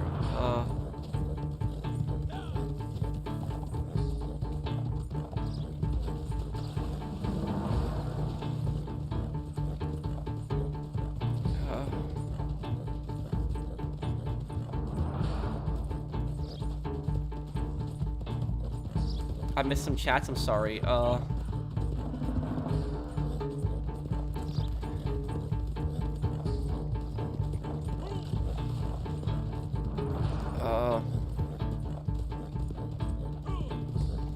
Oh, I know that China claims Russian territory. I know that too. There are no friendship in government, just interests. Yeah, that's what I would say.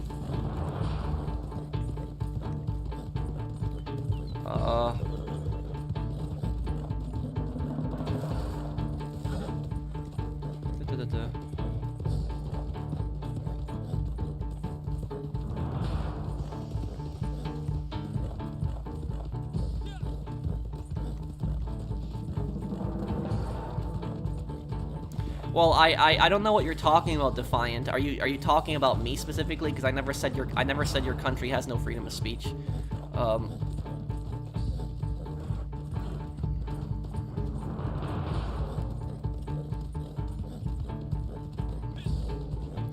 But that's what I would tell I would tell my Indian viewers is I typically tend to stay away from politics. But the one thing that I will say is, please, when you vote in your elections in India, I really don't care, you know, what party you vote for in India. But the only party don't vote for the Communist Party in India. Please don't. That's what I'll say is because they will ruin your country. They will destroy your country. They will bring it to absolute ruin. The economy that India has a rarely growing economy. India is on track to becoming a superpower. And so if, don't vote for the communists, because if literally that is going to throw everything down the drain.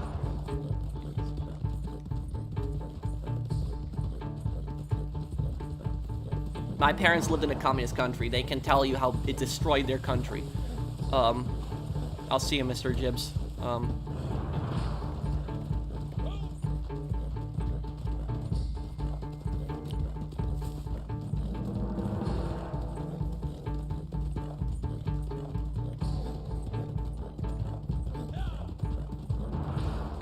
Camp. This will be my last mission I'll do here.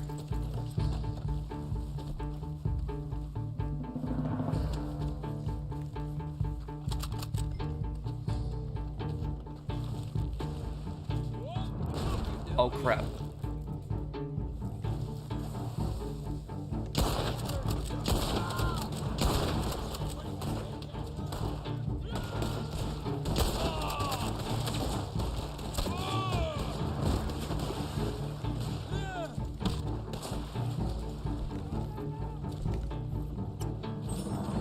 You mean how successful China is in growing? China is... Here's the thing about China. Is China a communist country? Yes and no. It's a little hard to explain. China is socially run like a communist country, but it's run but when it comes to its economy, it's run as basically a socialist market economy. That's what I will say about China. So socially, it's run like a communist country, but its economy is a socialist market economy. That's what I would say about it. Japanese automobiles and motorcycles manufacturer Suzuki, a successful business in India. Huh. Well, I didn't know about that. But yeah, honestly, if more countries manufacture in India, I think that's not. More countries should produce in India. More countries should build stuff in India, and the thing about that is it's a win-win for everybody, because if more countries produce stuff in India, it helps the Indian economy, but it also hurts China because it's another industry that gets taken away from the Chinese government. So that's so yes, I would say it has a planned economy with an open market, perhaps. But it's yeah. But you can't I'm telling you though, Defiant, is that I have no problem with people I have no problem with whatever politics people believe in, liberal or conservative. I have my own viewpoints, sure. The only people I can't stand is I can't stand really toxic people in politics that's talk nonsense. But it's I will say though is that communism is an authoritarian government, and I personally think everybody should be against it. I don't care what your political beliefs are. I think everybody should be against communism, because it's brought ruin to my parents' country. My parents' country was destroyed by communism. It was brought to like the brink of disaster. You know, there was food shortages. People were hungry. So I'll say that about India is like, you know, to my Indian viewers, is please don't vote for the Communist Party in India. And here's the thing is, do you know what countries communist parties are strongest in? The strongest that they're in? The countries that communist parties are the strongest in are countries where they never experienced communism. That's where communist parties are the strongest in. Like Japan, for example, the Communist Party is pretty strong in Japan. It's pretty strong in India too. There are provinces in India that have massive communist influence. There is only one country in the world, only one, where it was a former communist country and the Communist Party does have massive influence. That's Russia. That's the only communist country. That's the only former communist country out there where a communist party has a lot of influence. But pretty much every single country that has lived under communism hates it today. The vast majority. Communism doesn't lead to dictatorship. Yes, it does. It is, communism leads to dictatorship because the thing about this is what communists do is communists, just like most other regimes in the world, is communists use these words, these code words, to hide the true nature of their government. And communist countries haven't just done this, fascist countries have done this as well. Now, for example, like if you look at like Nazi Germany, you know, what was the title of like Hitler in Nazi Germany? Hang on a second, let me see here. Communism doesn't have to lead to dictatorship. I said doesn't have to. Okay, I apologize. I took your words out. I just read it too fast. I'm sorry. But I made a mistake there reading your comment. But just listen to what I'm saying here though. And I'm about to end the stream because I'm really hungry. But here's the thing about this is, if you ever noticed, dictatorships use code words, like specific words, to hide their government. Because dictator sounds a lot worse than leader. Like, think about that. What sounds worse? Dictator or leader? Dictator sounds worse. When you think of dictator, you think of, you know, horrible, evil being. And so, because of that, what pretty much every single dictatorship in the world does is they never call their leader a dictator. Even though their leader is a dictator, they call them something else to hide that. And if you look at Nazi Germany, for example, they didn't refer to Hitler as the dictator. They referred to him as the Führer, which basically means the leader. And if you look at fascist Italy, what did they refer to as Mussolini, the Duce, which basically means in Italian, the leader too. And what did they refer to Stalin in the Soviet Union? Stalin in the Soviet Union was General Secretary. That's what he was, General Secretary, which basically means dictator also. It's their own code words for dictator. And if you look at China, what was Mao? Mao wasn't called a dictator, he was called chairman. That's what it was, chairman. But chairman, Führer, Duce, General Secretary, all four of those words are different words, but all four of them mean the exact same thing, which is dictator. All of them. All of them. So that's what dictatorships do. To trick their people, they will use these code words, these words that will call their leader something else instead of dictator itself. That's what they will do. And it's a tactic to manipulate their people. Dang pro going off. Did I say something bad? Or I don't understand.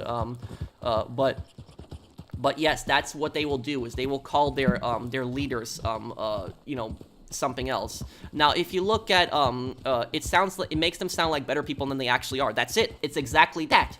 It's exactly that. That is the main reason why they call them that.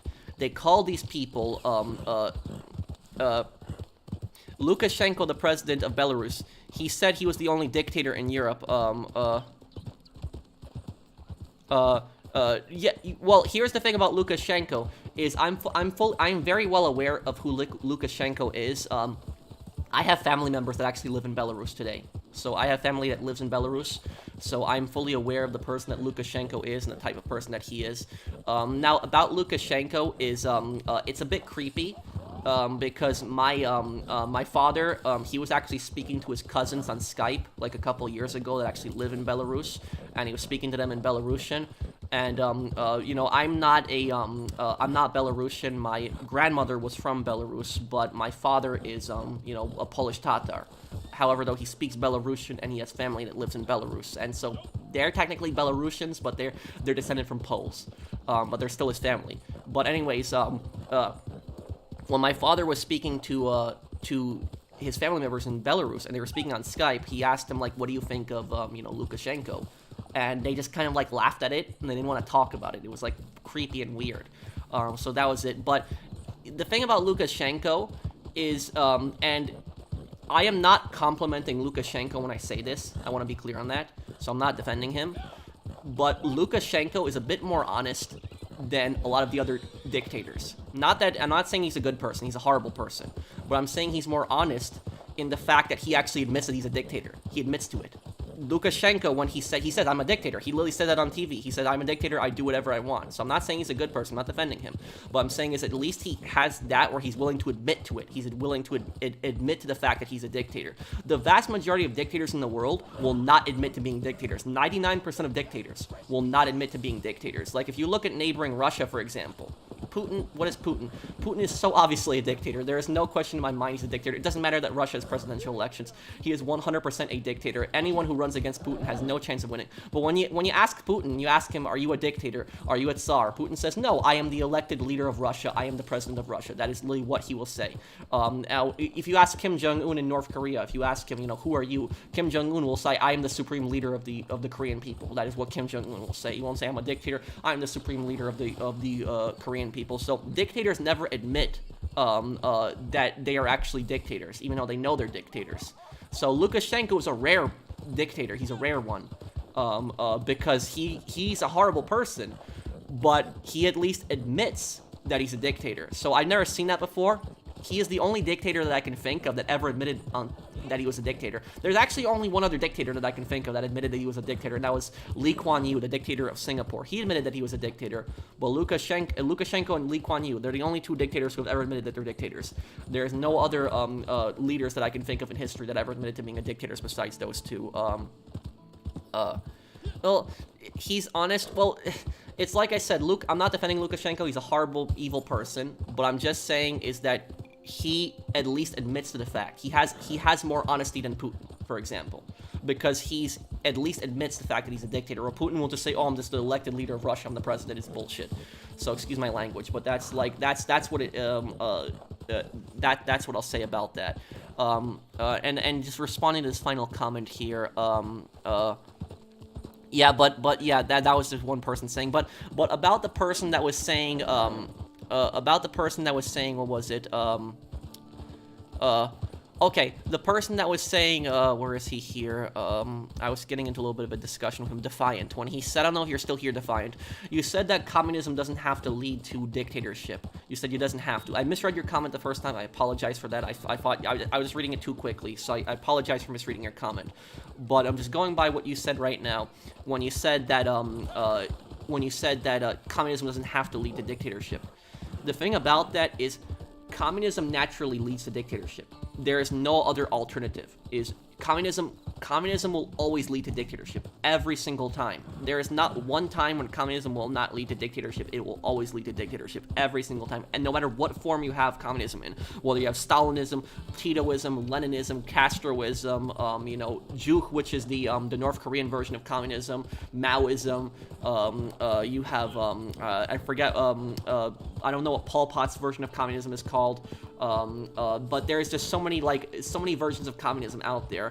And, no matter what version of it you have, is every single time it will lead to dictatorship. Now, why? Why does communism lead to dictatorship every single time? The reason that communism leads to dictatorship every single time is for one simple reason. Because communism is a one-party system.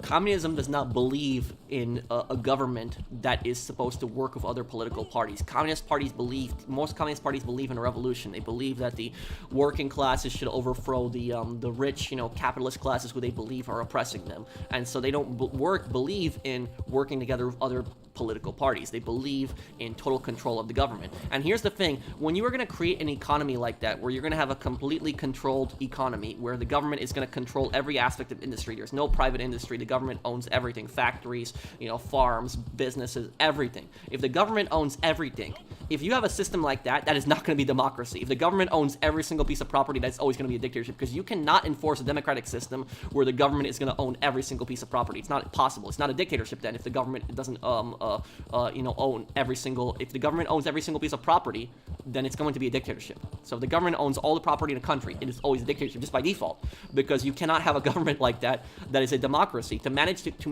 a system like that and support a system like that, it is always going to be a dictatorship. And whenever you hear the term one-party state, one-party state is the exact same thing that I was saying earlier. So remember how I said that dictators, they use like a code word. They use like a word to describe themselves without referring to themselves directly as dictator. So like I said, Hitler did it. He called himself Führer, which means leader in German. Mussolini did it. He called himself Duce, which means, leader in Italian. Mao called himself the chairman. Stalin called himself the general secretary. Kim Jong-un calls himself the supreme leader.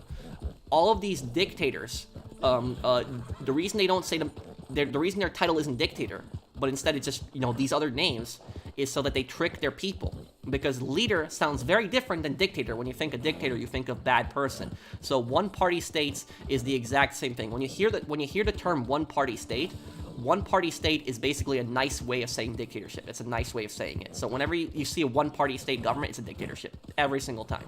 There is not one-party state that is not a dictatorship. They are all, because it's by default, it's a dictatorship, because you cannot, if you don't allow any other political parties to run except the one party, it's a dictatorship. So that's what it is. The only other time when you have an authoritarian country where it's not a dictatorship but it's a one-party state is when it's a military junta. And what a military junta is basically, it's a dictatorship, but it's a dictatorship with multiple generals. So instead of having like one dictator, you have like a bunch of generals that just sit together and decide the government. That's what the country of Burma is. So Burma isn't directly a dictatorship, but it's not a democracy either. Burma is basically a country that is controlled by a bunch of general warlords. That is what Burma is. So that's what I'll say about that. But yeah, talked a lot about that too here. When people hear dictator, they think of something negative. Exactly. That's the whole purpose of it. So like, just think about that. Those terms, when you hear like Führer, Duce, General Secretary, Chairman, Supreme Leader, those words. And look, all of these dictators, they run things differently. Like, those dictators were either communist or like fascist Nazi dictators, but they ran their governments very similar in how they manipulated their people. They had created a cult of personality about them. They brainwashed their people into believing that their leader is always correct, their leader is never wrong.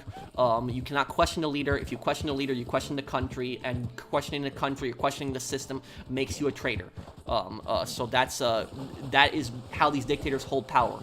They brainwash their people. They tell their people that they're all here for helping their people, helping the country. They say, we're not a dictator, we're just the leader of the country, we're trying to make the country better, and if you don't agree with us, then you are a traitor to the country. That is pretty much how dictators hold on to power, through fear, intimidation, and brainwashing. That is ultimately what they do, and that is also why dictatorships try so badly to control flow of information. There is not one dictatorship on this planet that does not control flow of information. Pretty much every single one does.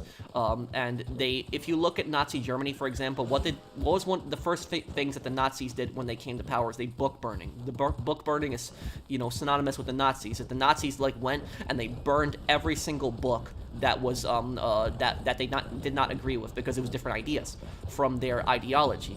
And so, if you didn't believe that the Aryan race was superior in Germany, you were a traitor. That's how they basically described you.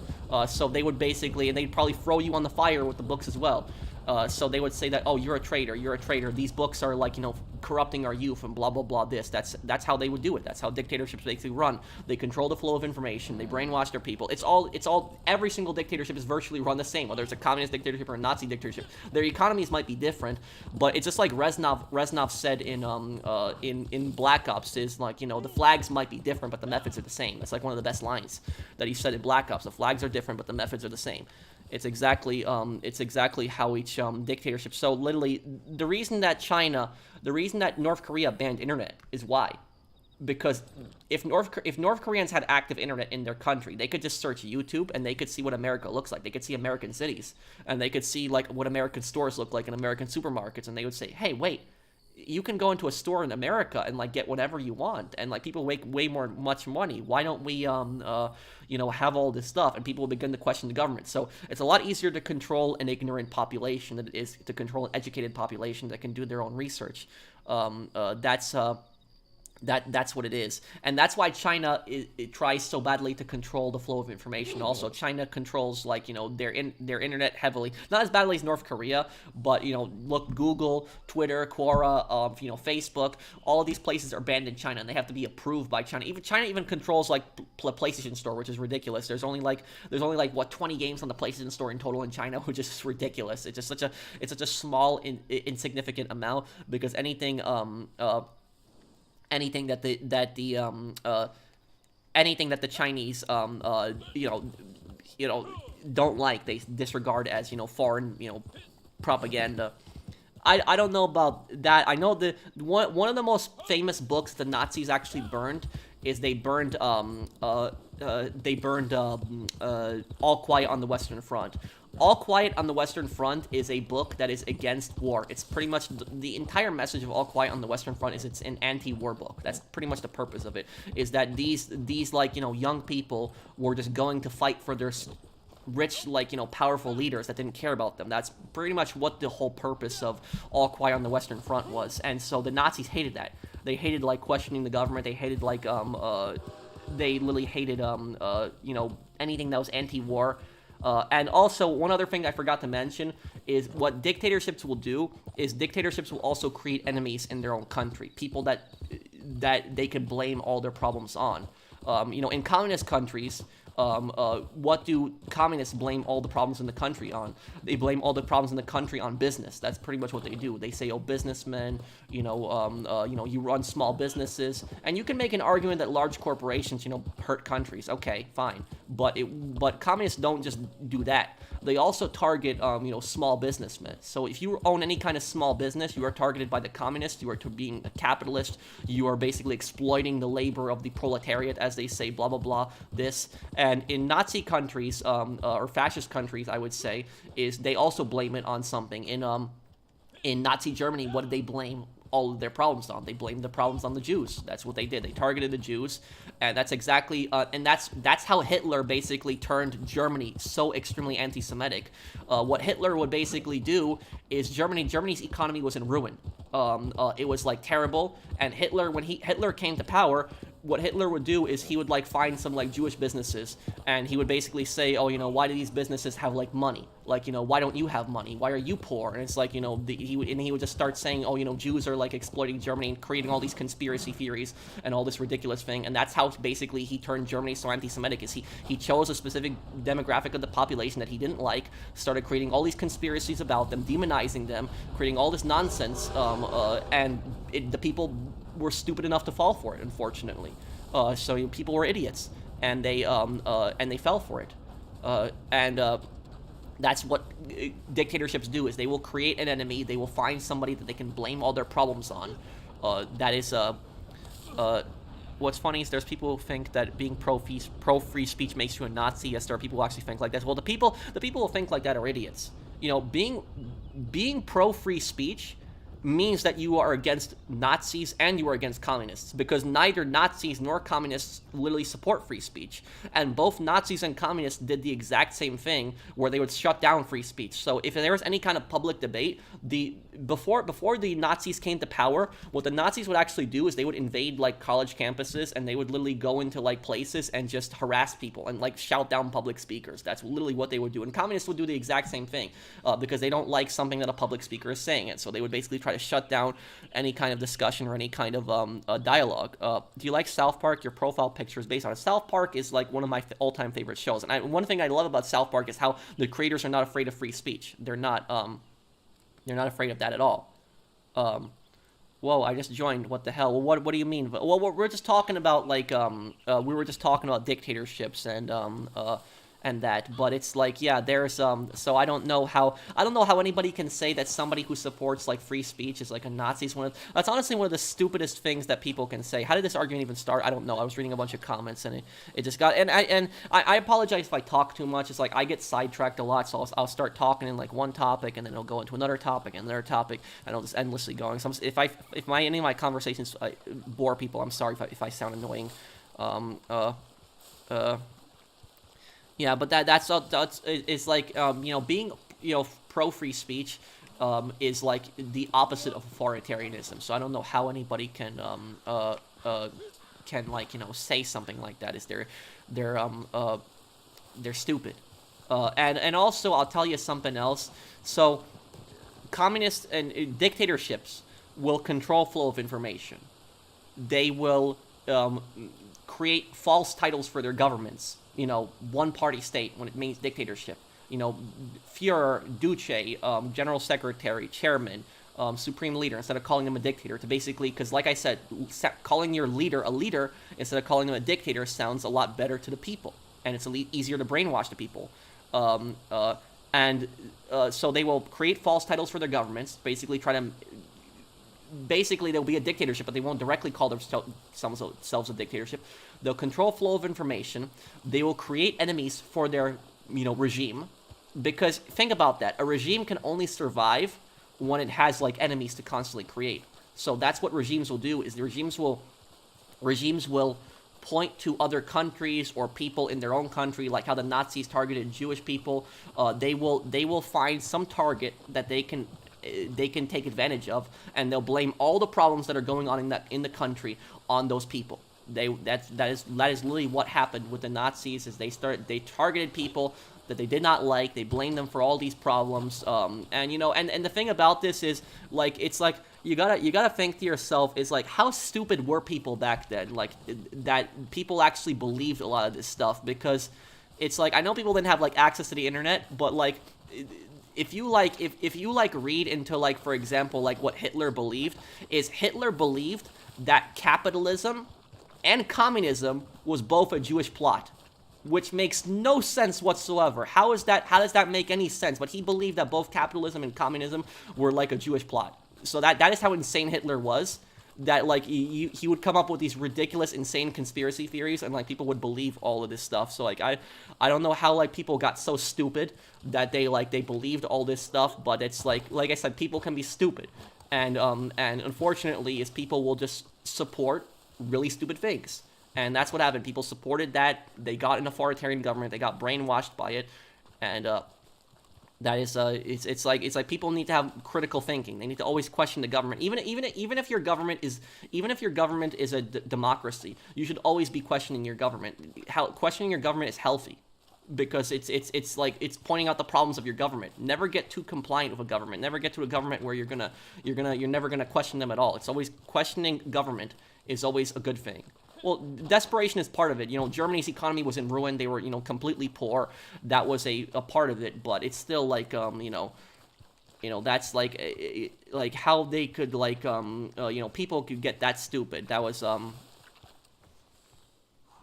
because you have to remember that the Nazis did not come to power through violent revolution like the communists did in Russia. The Nazis came to power through elections, and then they started passing laws, which the Enabling Act was passed, which the Enabling Act was basically the act that created Hitler's government, because what the Enabling Act was, it was a law in Germany where it allowed the Chancellor to basically and this is also what's based on Star Wars. Star Wars also based on this.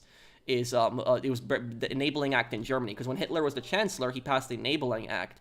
What the Enabling Act basically did was, it allows the Chancellor to do whatever he wants, pretty much. The Chancellor can reject any law that he wants without the approval of the Parliament.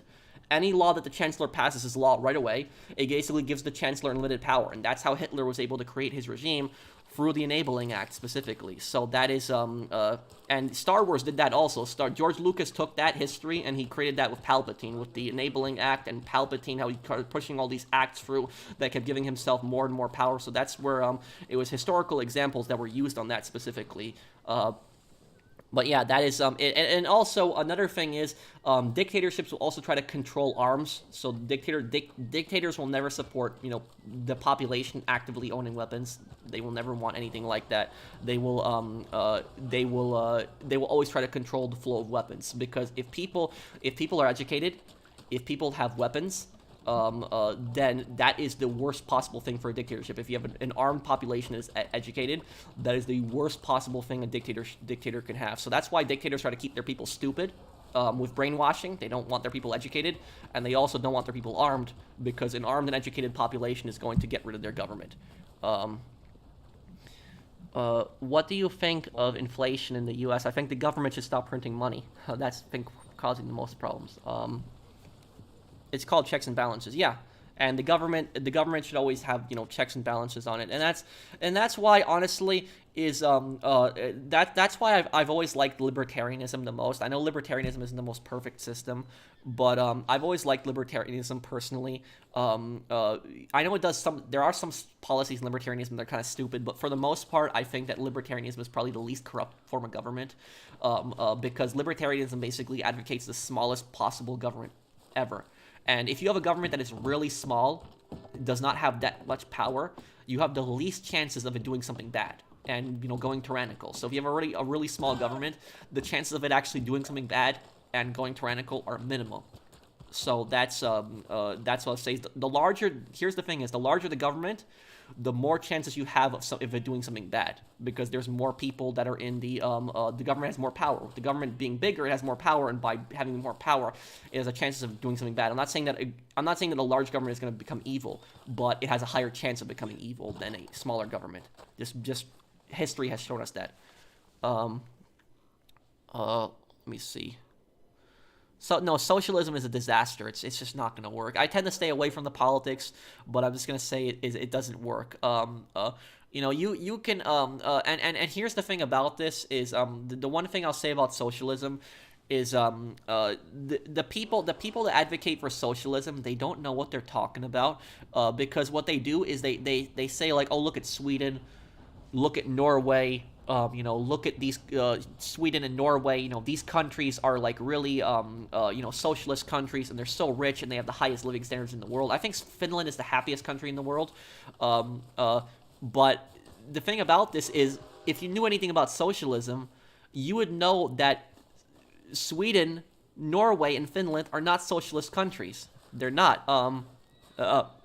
Those countries are capitalist countries. They are. Now, do you know what country is a socialist country? There's one country that is a true socialist country. That country is Venezuela.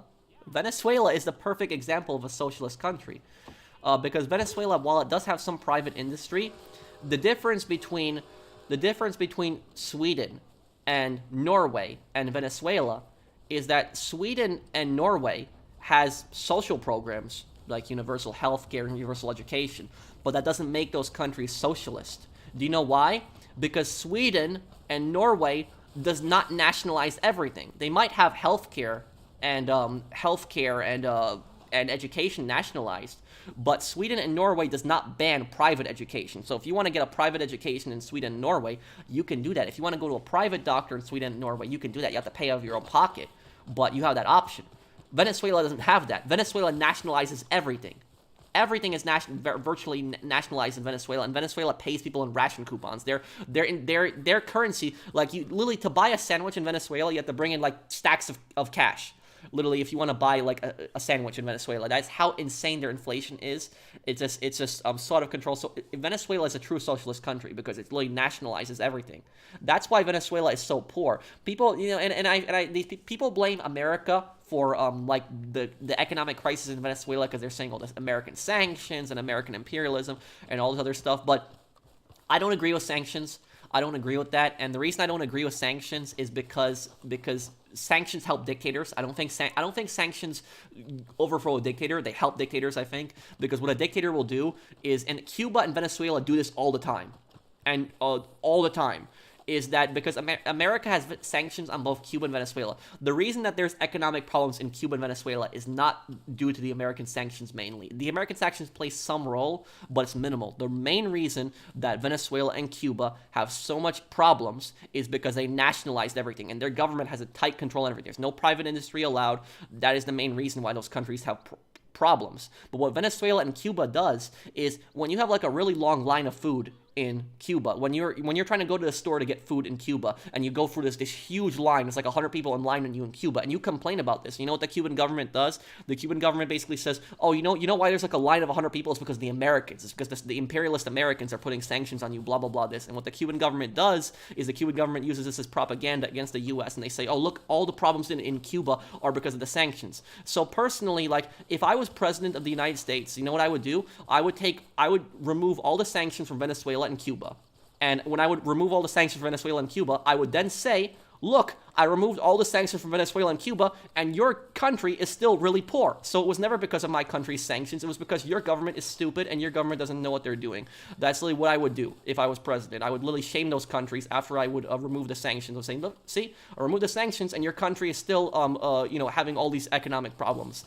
So that's why I never liked sanctions, because what sanctions do is they help dictators.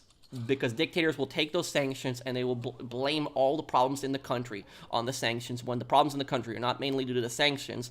They're because the dictator is stupid and doesn't know how to run their country. That is primarily because of it. Zimbabwe also printed so much money they had to create a new currency to ditch it entirely. Well, the reason that Zimbabwe had such horrible inflation is because they tried to redistribute wealth. That is primarily why.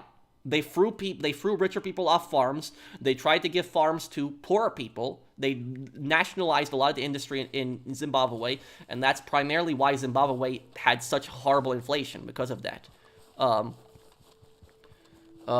So yeah, that's what I will ultimately say about that. That's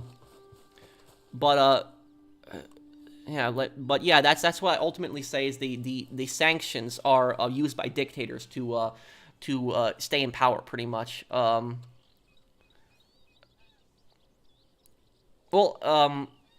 me see here. Yeah, that's pretty much it, Zach.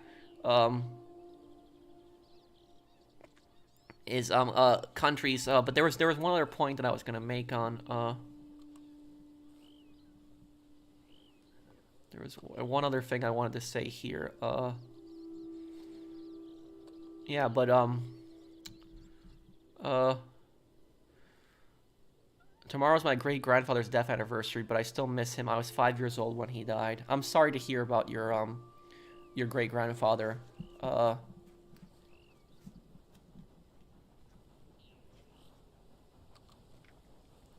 The reason those senators killed Julius Caesar wasn't to prevent Caesar's dictatorship, but it was because they just didn't want Caesar to have power. That was pretty much it.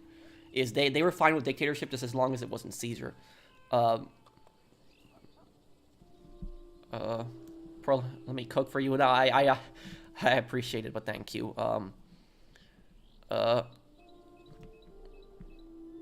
Yeah, but that is that's what I know. Do you guys find my conversations like boring or annoying? Am I annoying or boring? If I talk too much, I'll tend to stay away from this. But I do like to talk history a lot and stuff like this. And I just hate dictatorships, whether they're fascist, Nazis, Nazi or communist scum. I just hate all of them. They're just honestly so toxic and just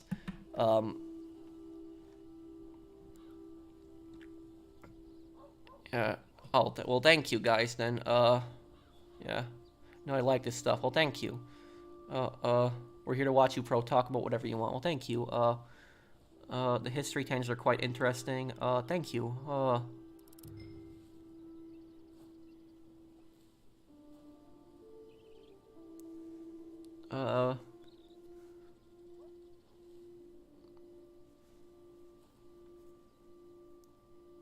Well, thank you, thank you guys. Thank you guys.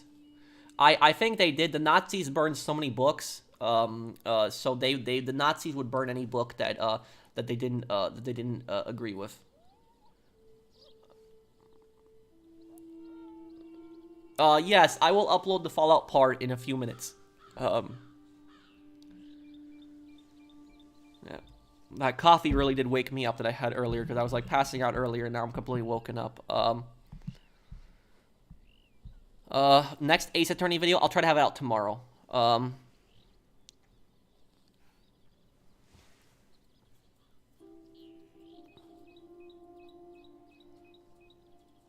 Yeah,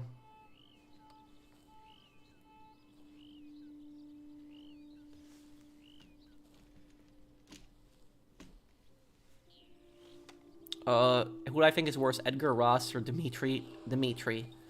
I'm here for working the grave shift. Oh, what do you do? You work in the grave shift. What do you do? I'm curious. I used to work night shifts too. Hungary had the worst inflation in history. They had to change currencies like 3 times in just 2 years. When was this? Yeah, everything's fine, Exotic. You need sleeping? No, I need to eat something because I haven't had dinner yet. I had lunch. I had breakfast and lunch, but I haven't had dinner.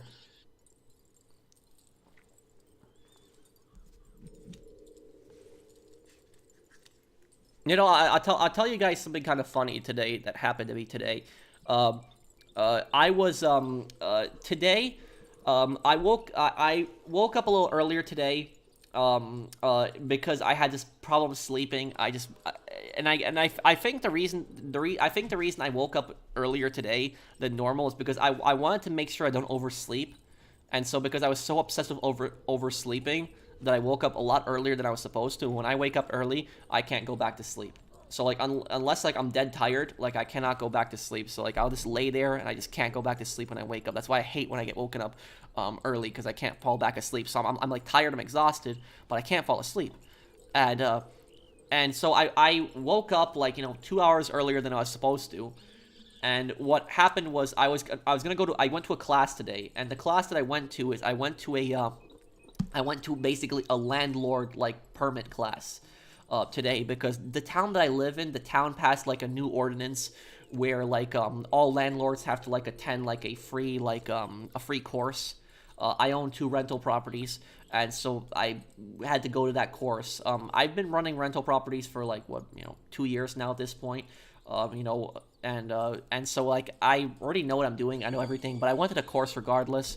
And when I went to the course, and I walked in the building, it was a library. The vast majority of people that were in that course were like old people, like seniors, and it was like there was one guy that was like my age, but he was like on the left-hand corner, and then there was like a couple that looked like they were in their 30s that were like, you know, on the right side of the room. But other than that, it was like everybody that was there was like just old people, like just seniors, and they were just staring at me. It was kind of creepy but funny at the same time. But yeah, that was that. I'm on PlayStation. Yes, I did. Aki. I'll see you, Ananda. I'm just a security control room operator, so just a lot of CCTV watching. Oh, okay. Well, that's probably not too bad, right? You get to sit in the room, and you might get tired, but for the most part, nothing bad happens, right? Professional. I wouldn't pay you any rent. Well, I mean, it's the thing is though, is I'm not a scumbag. You know, I run one rental property. The other rental property, I don't have tenants for it yet. I'm looking, but I am very fair to my tenants. I never pull any crap. I'm not greedy. I don't raise rent. I don't even do inspections on my properties. I do inspections on my properties, but only when nobody's living there. So when they leave, then I'll do like an inspection of the property, and I make sure the property's in good shape when they move in. So I check before, I do an inspection before they move in, make sure everything's good, up to date. There's no problems with the property. But like I'm not one of those people where like I text my tenants and tell them like like a week from now or like tomorrow I'm coming in and I'm doing my house inspection. I don't do stuff like that. And I'm honestly surprised that so many landlords do stuff like that. That they I was so surprised that so many landlords do inspections, because I'll tell you something. Doing an inspection on your property is one of the easiest ways to get your tenants to hate you. your tenants are going to hate you when you do an inspection of the property. They're going to dislike you. You're going to already start building a negative relationship, and you don't want to do that. So the thing about that is when you do an inspection of the property, that's basically you telling your tenants, I don't trust you. That's basically what it is. And so no is you're supposed to have a relationship with your tenants.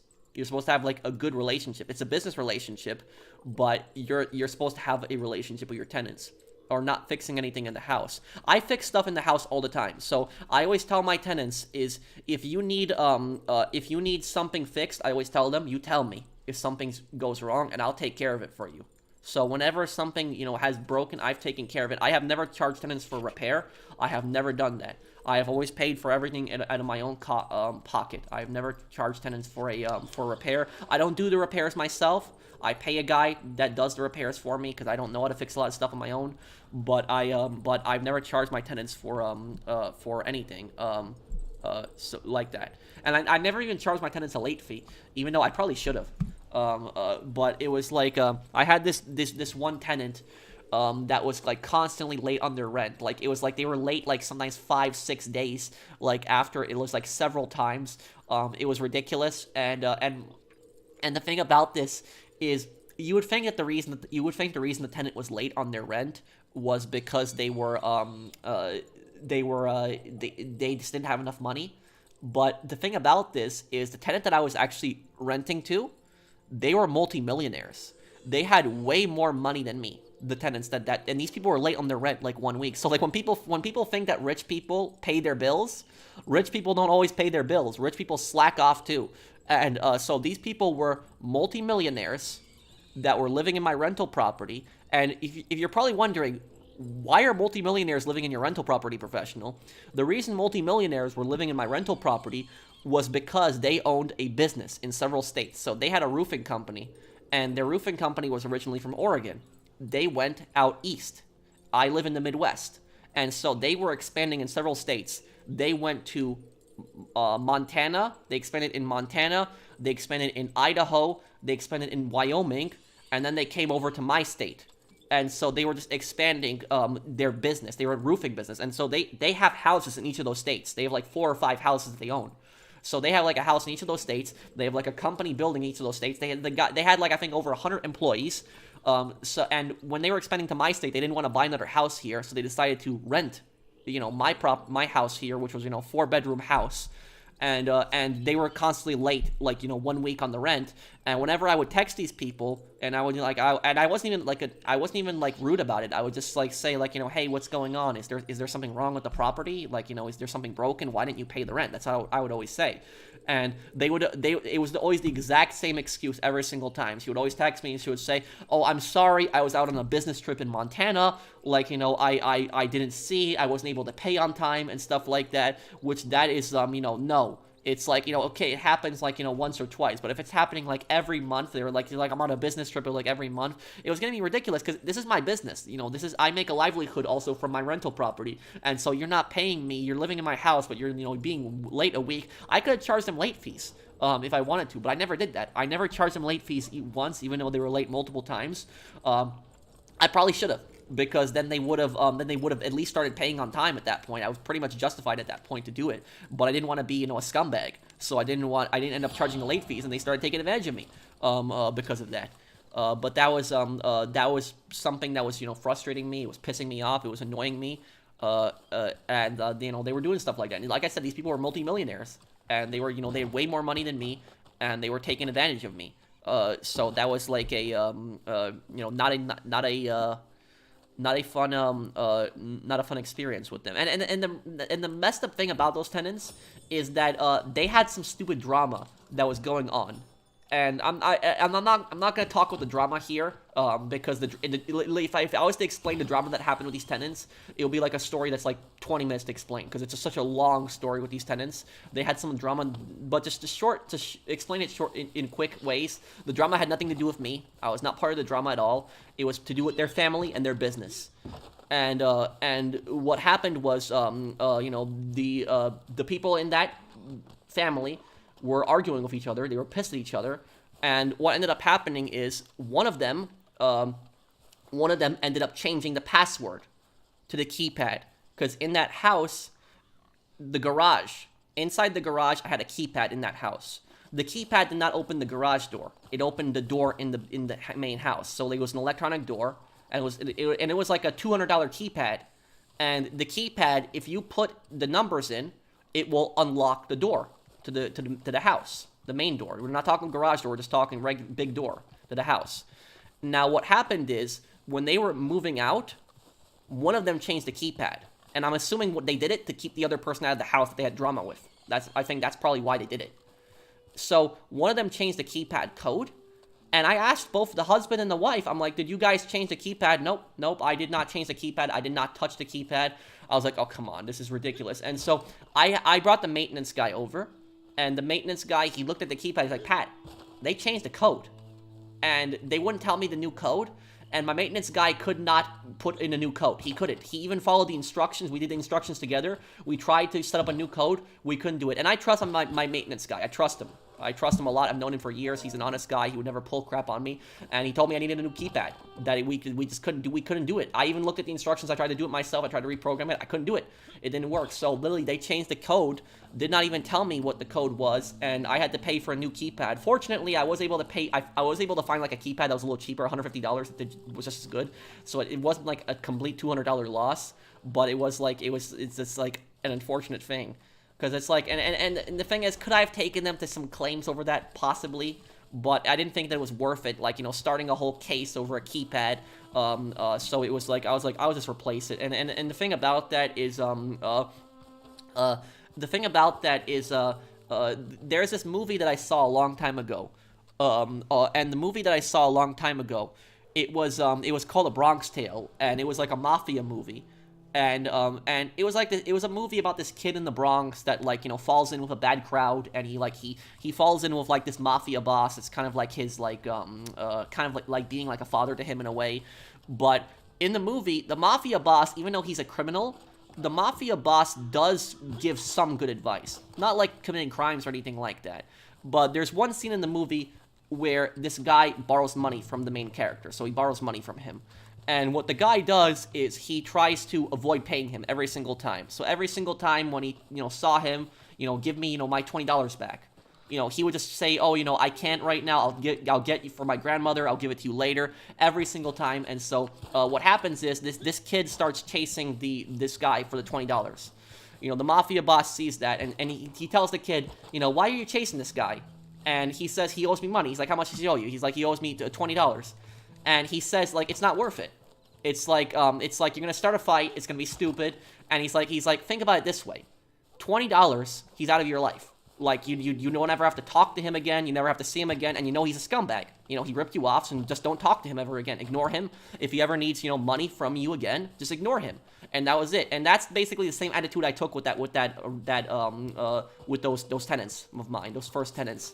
That with that keypad, it was the exact same logic I took with them. Could I have taken it to court? Maybe. That they changed the keypad, they screwed me over out of that. But I was thinking to myself, is if I take this to court, this is gonna go how long in court? Weeks. We're gonna have to get lawyers involved, all of us, and for what? A keypad. And I was thinking to myself, I'm just gonna replace the keypad. I don't have to show up to any court with these people, even though I probably would win. I don't ever have to deal with them again. I don't have to, talk to them ever again. That's it. They're gone. And so that's just pretty much it. That was my attitude with that. Also, is like I'm just gonna get rid of the keypad, change the keypad, and I never have to talk to these people again. That is just what my attitude was with that, pretty much. What happened to the millionaire tenants? Oh, they moved out. They moved out. The one good thing about them moving out is they moved out 2 months before the lease was supposed to expire. And so they still agreed to pay the remaining 2 months, and they weren't in the house. So I had an empty house for 2 months. And what happened was I convinced them to at least mow the lawn. For some time, until at least the last month. The last month I was responsible for it, but at least I convinced them to mow the lawn, so at least I got some of my money back with that, at least. But basically, I was able to, make sure the house was up and ready for the next tenants, that were coming in. The new tenants that I had are wonderful people. I have never had any problems with them. They never did anything bad. They were never scumbags. They didn't do anything scummy. So they've been good, honorable people. And the thing is, their lease is actually going to expire in July. That family that I have living there, and when their lease expires in July, I am going to ask them if they want to sign another year lease with me, and I'm not raising rent. I don't do that. They're nice people. I want to keep them. They're great tenants, and these are tenants that I want to keep. So that's personally is like I think that to be a good landlord, I think that you have to have a good relationship with your tenants. I think you have to have honor and integrity. And I think that, unfortunately, I think there's a lot of people out there that don't know what honor is anymore. Like, honor has really become like a foreign word to people at this point. People don't know what it is anymore. But that's what I think is. I think it's not. You're a business. You are running a rental property, but you don't have to be a scumbag. You don't have to be a greedy scumbag. Be a fair person. Be a fair landlord. Have you ever been in court? No, not really. Not really much, but yeah, that is what I will say about that is don't be a scumbag, be an honorable person, and it is what it is. Can you read my super chat? I'm sorry. I find your talks more interesting than Red Dead Redemption, GTA, to be honest. I love these games too, but talking history is more interesting. Keep up the talks, professional. Well, thank you, Brandon. Thank you for the super chat. I appreciate it. Let me see. Not all also honor, but honesty. Yeah. Well, I kind of see both of them in the same thing. I see honor and honesty as the same thing, really. Yeah. It's just unfortunately I think people are so obsessed with money these days, and I think that like the thing is though is and this is the last story I'll tell because I'm gonna go get something to eat because I'm really hungry. But I think that people don't understand, like, the problem with landlords is so many landlords are greedy that they don't understand that having good tenants is an investment. It's having good tenants, having a good relationship with your tenants is a win-win for everyone. Everyone is happy when you have a good relationship with your tenants. Because if you do something to piss your tenants off, those are people that you're going to have to deal with for some time. And those are people that are going to be living in your property. And, you don't know what they could do. They could cause problems. They could, do other bad crap. So you want to have a good relationship with your tenants. And I'll tell you something. Do you know, in my experience, do you know what the worst tenants are? The worst types of tenants that you can have in a property? The worst type of tenants that you can have in a property are not even the people that don't pay. It's not even the squatters. Well, it depends on the state. In my state, you can get them out. You can throw them out. It's not like New York where they don't do anything. But it's for me, the worst tenants are not even the people that don't pay. It's not even the people that are dirty. Because the reason, who the worst tenants are? The worst tenants are the people that cause drama. Though they're even worse than the people who are dirty and the people who don't pay. Why? Why are the people who cause drama worse than the people who are dirty and don't pay? The reason. Because if somebody is dirty, you can get them to clean up the property. You can tell them, you gotta clean this crap up right now, or I'm gonna fine you. If you like, I'm not like, garbage police here. But like, you don't want the property to have an infestation. So if somebody is like, really dirty, you can basically deal with that because you get them to clean up the property. They're responsible for it. You can charge them for any damages that they make to the property. So you can deal with that, and you can eventually kick them out if they don't. If they constantly are violating the lease and they're constantly dirty, eventually to a point you can get rid of them. And it's the same thing with the people who don't pay. You can eventually get rid of them because they're not paying, they're breaking the terms of the lease, so you can kick them out. The reason that I think the people who cause drama are worse than the people who don't pay and the people who are dirty is because the people who cause drama, you can't throw them out because they will pay, so you'll be making your money, but they will be causing drama and endless problems with your neighbors because you can't kick somebody out of your property for being rude. You can't kick somebody out of your property for being a scumbag. So being a scumbag is not a justifiable reason for kicking somebody out of your property. There needs to be something else. You need to have something else to evict somebody. So my worst nightmare, the thing that I was really scared about happening is I was scared about having tenants that would cause drama. Now these tenants that I was talking about before with the keypad, they had drama that was going on between each other, but thankfully it didn't spread outside the house. It didn't go further than that. It didn't go into the neighbors, towards the neighbors too. It was just between them, thankfully, because it could have been a lot worse. Because the reason that I'm scared about something like that happening, that's my worst nightmare, is because I care a lot about what people think about me. I want people to think about me as an honest, guy, as like, not like a scumbag. And so, like, I take that stuff very seriously.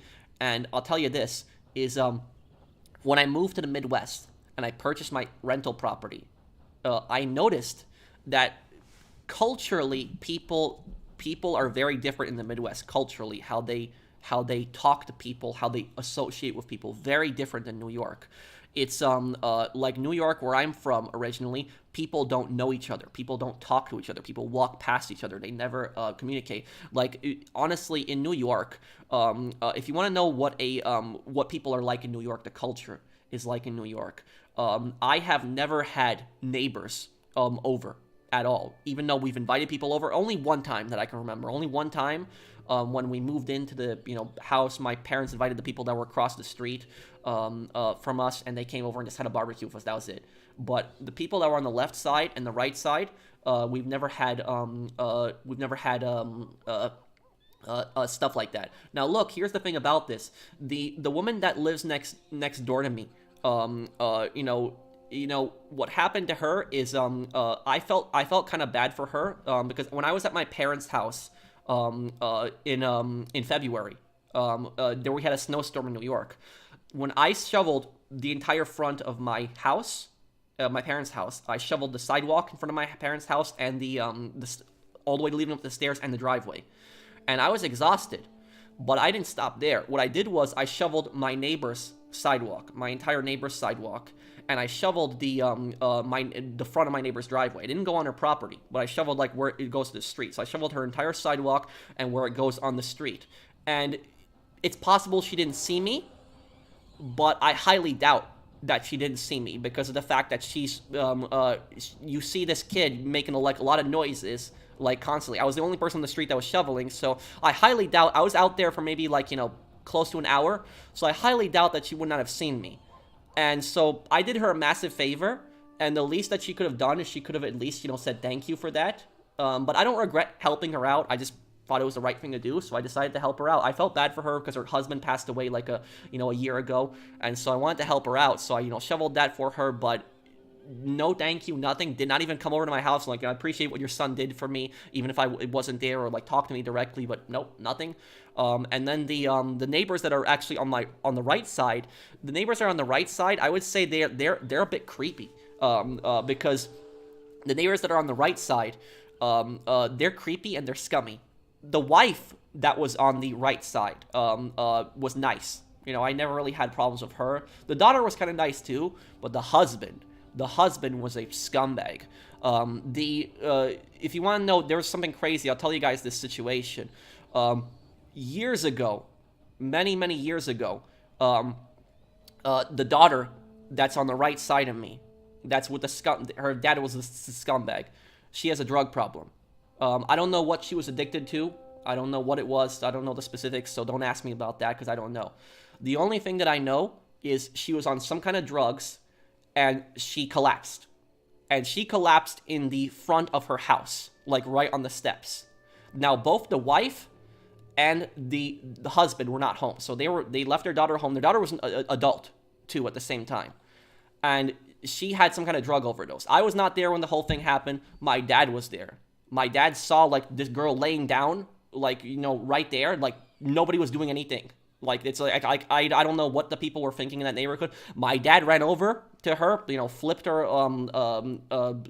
back over. I don't know if he did CPR or what my dad did, but my dad ended up calling 911.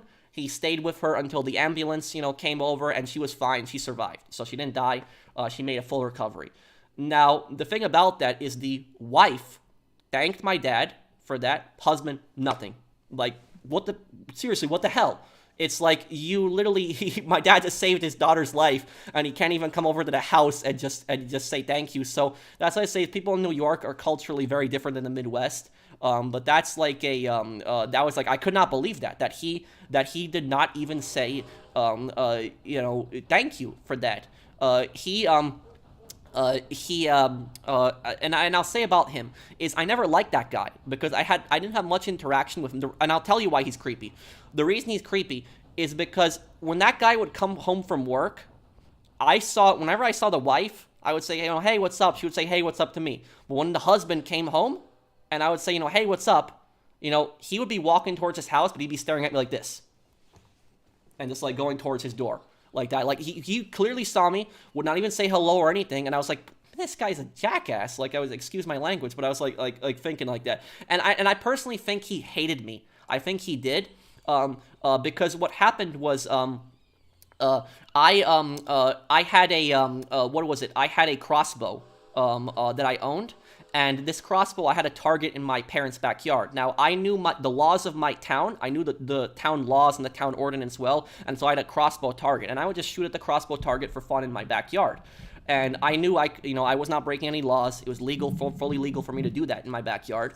But anyways, about this guy is whenever I would shoot that crossbow in the backyard, that neighbor who I was talking was creepy was in that window. Like, there was like a window that was like right above like his like side of the house where you could see in the backyard, and he was just like staring there like at me, and it was not a nice stare. And I personally think he hated me. I think he didn't like me. And so that's what I think it was. It was like creepy. It was like, it's like I was just trying to have some fun firing like a crossbow, like a few targets, and like I have this guy that's like standing in like a window, just like, just creepy, like just watching at me. Was it a toy or was it a real crossbow? You should have told your dad what my dad knew, but it was like it was like he just didn't like me. That's just what it was about it. So I don't know why he didn't like me. I just that it was just a creepy situation. But anyways, getting back to the topic at hand, when I was talking about like the worst types of tenants that you can have, and I was saying that like the worst tenants are the people who cause like a drama. Because I care about what my neighbors think of me and like the people in the neighborhood, and so I always generally try to be friendly with people. But when I went to the Midwest and I moved into the Midwest, I noticed that people in the Midwest are like very different in how they deal with people, like the culture. It's just so much different because when I moved into my apartment in the Midwest, the neighbor that was right next door to me invited me over, like literally the first week that I moved in.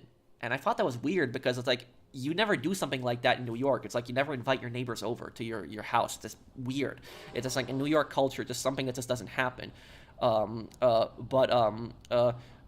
anyways, my neighbor like invited me over, and she and her husband is like, why don't you come over and have a couple beers?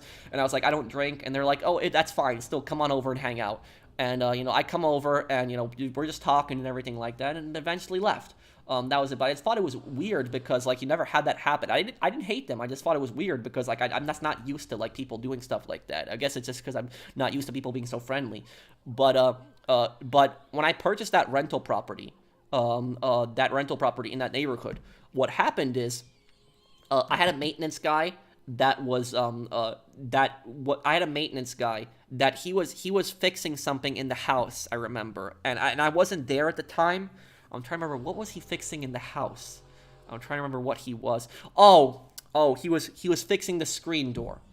Because there was a problem with the screen door in the backyard. And so the maintenance guy that I had, I paid him, he was over at the house, he had the keys, he was fixing the screen door. This guy comes on over and he's like, hi, welcome to the neighborhood, hey, what's up? And he's like, oh, I don't live here, I'm just a maintenance guy. But that was like that was weird because you don't have that happen in New York. In New York, like nobody does something like that in New York. They don't like come over to your house and they say to you like, hey, welcome to the neighborhood. And the tenants that were the other tenants that were on the left side, not tenants, the people that live next door to that rental property, they actually, like also greeted me, but I told them that I'm not going to be living in the house, and I told them that it's going to be a rental, and you know what the first thing they asked me about when I told them that it's a rental, like they just asked me like, are they nice people? That's like the first thing that they asked me. And I said to them, like, I think so. Like, that was just it. But they asked me that, like, immediately, are they nice people? And so they were, like, kind of, I guess, a bit nosy. But it was like a bit different than New York. Because New York, you don't do stuff like that. New York, people don't care who lives next to them. Stuff like that. So, like that. It was just like it wasn't, they didn't care about their age, race, or anything like that. It was just, they were just generally asking about, you know, are these people nice?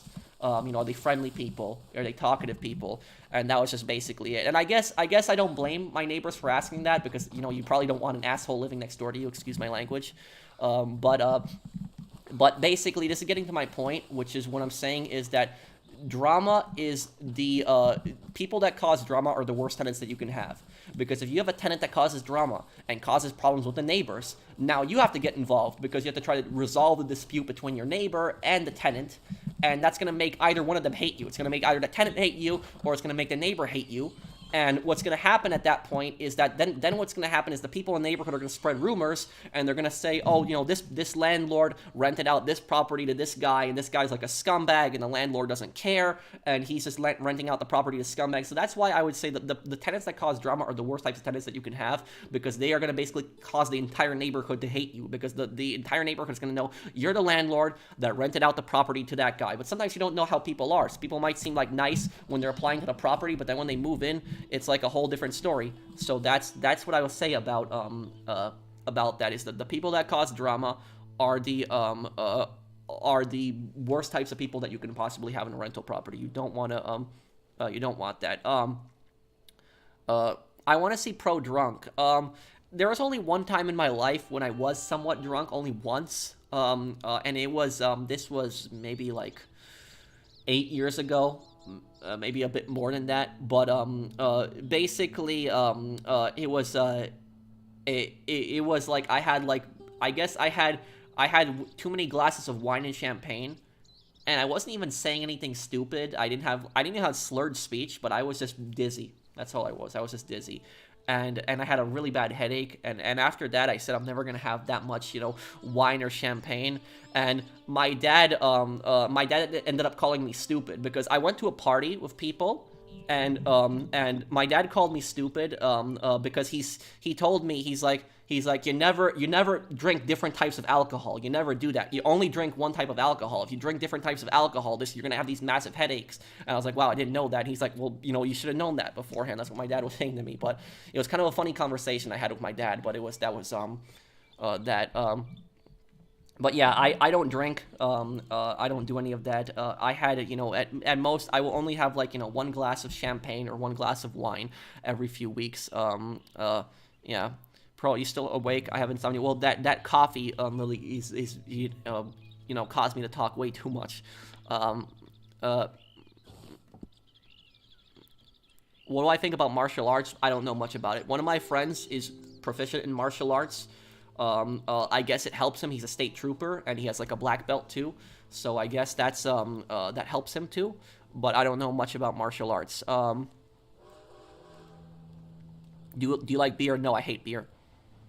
I think it's disgusting. I don't like the taste of it.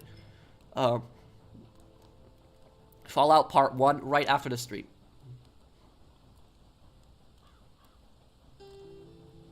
What about the best tenant talk? The best tenant is the tenant that does not cause drama, is clean, and pays their bills on time. That is really the best tenant that you could have.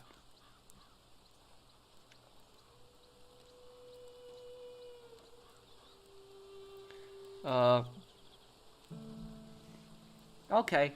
I guess we'll probably be wrapping up. We did a long stream today. Wow, 4 hours. Okay.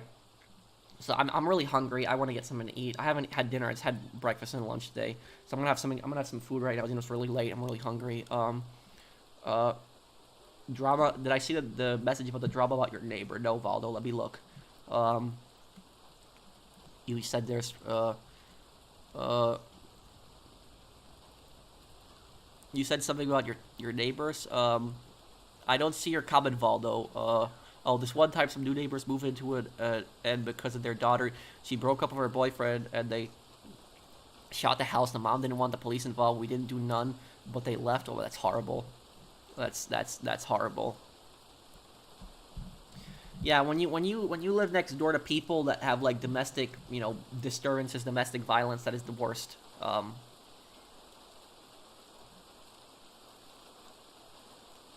Yeah, it's the longest stream I did in a long time. Yeah. Okay, so I'm gonna be, Florida passed a law where squatters can be removed. That's a good thing. But I guess I'll be going here, guys. Oh, thank you, Justin, for subscribing. I guess I'll be going here, guys. Thank you guys for watching the stream. Thank you guys for hanging out with me. If you guys enjoyed the stream, do drop a like, and I will see you guys on the next one. Take care, everyone. Have a wonderful day, guys.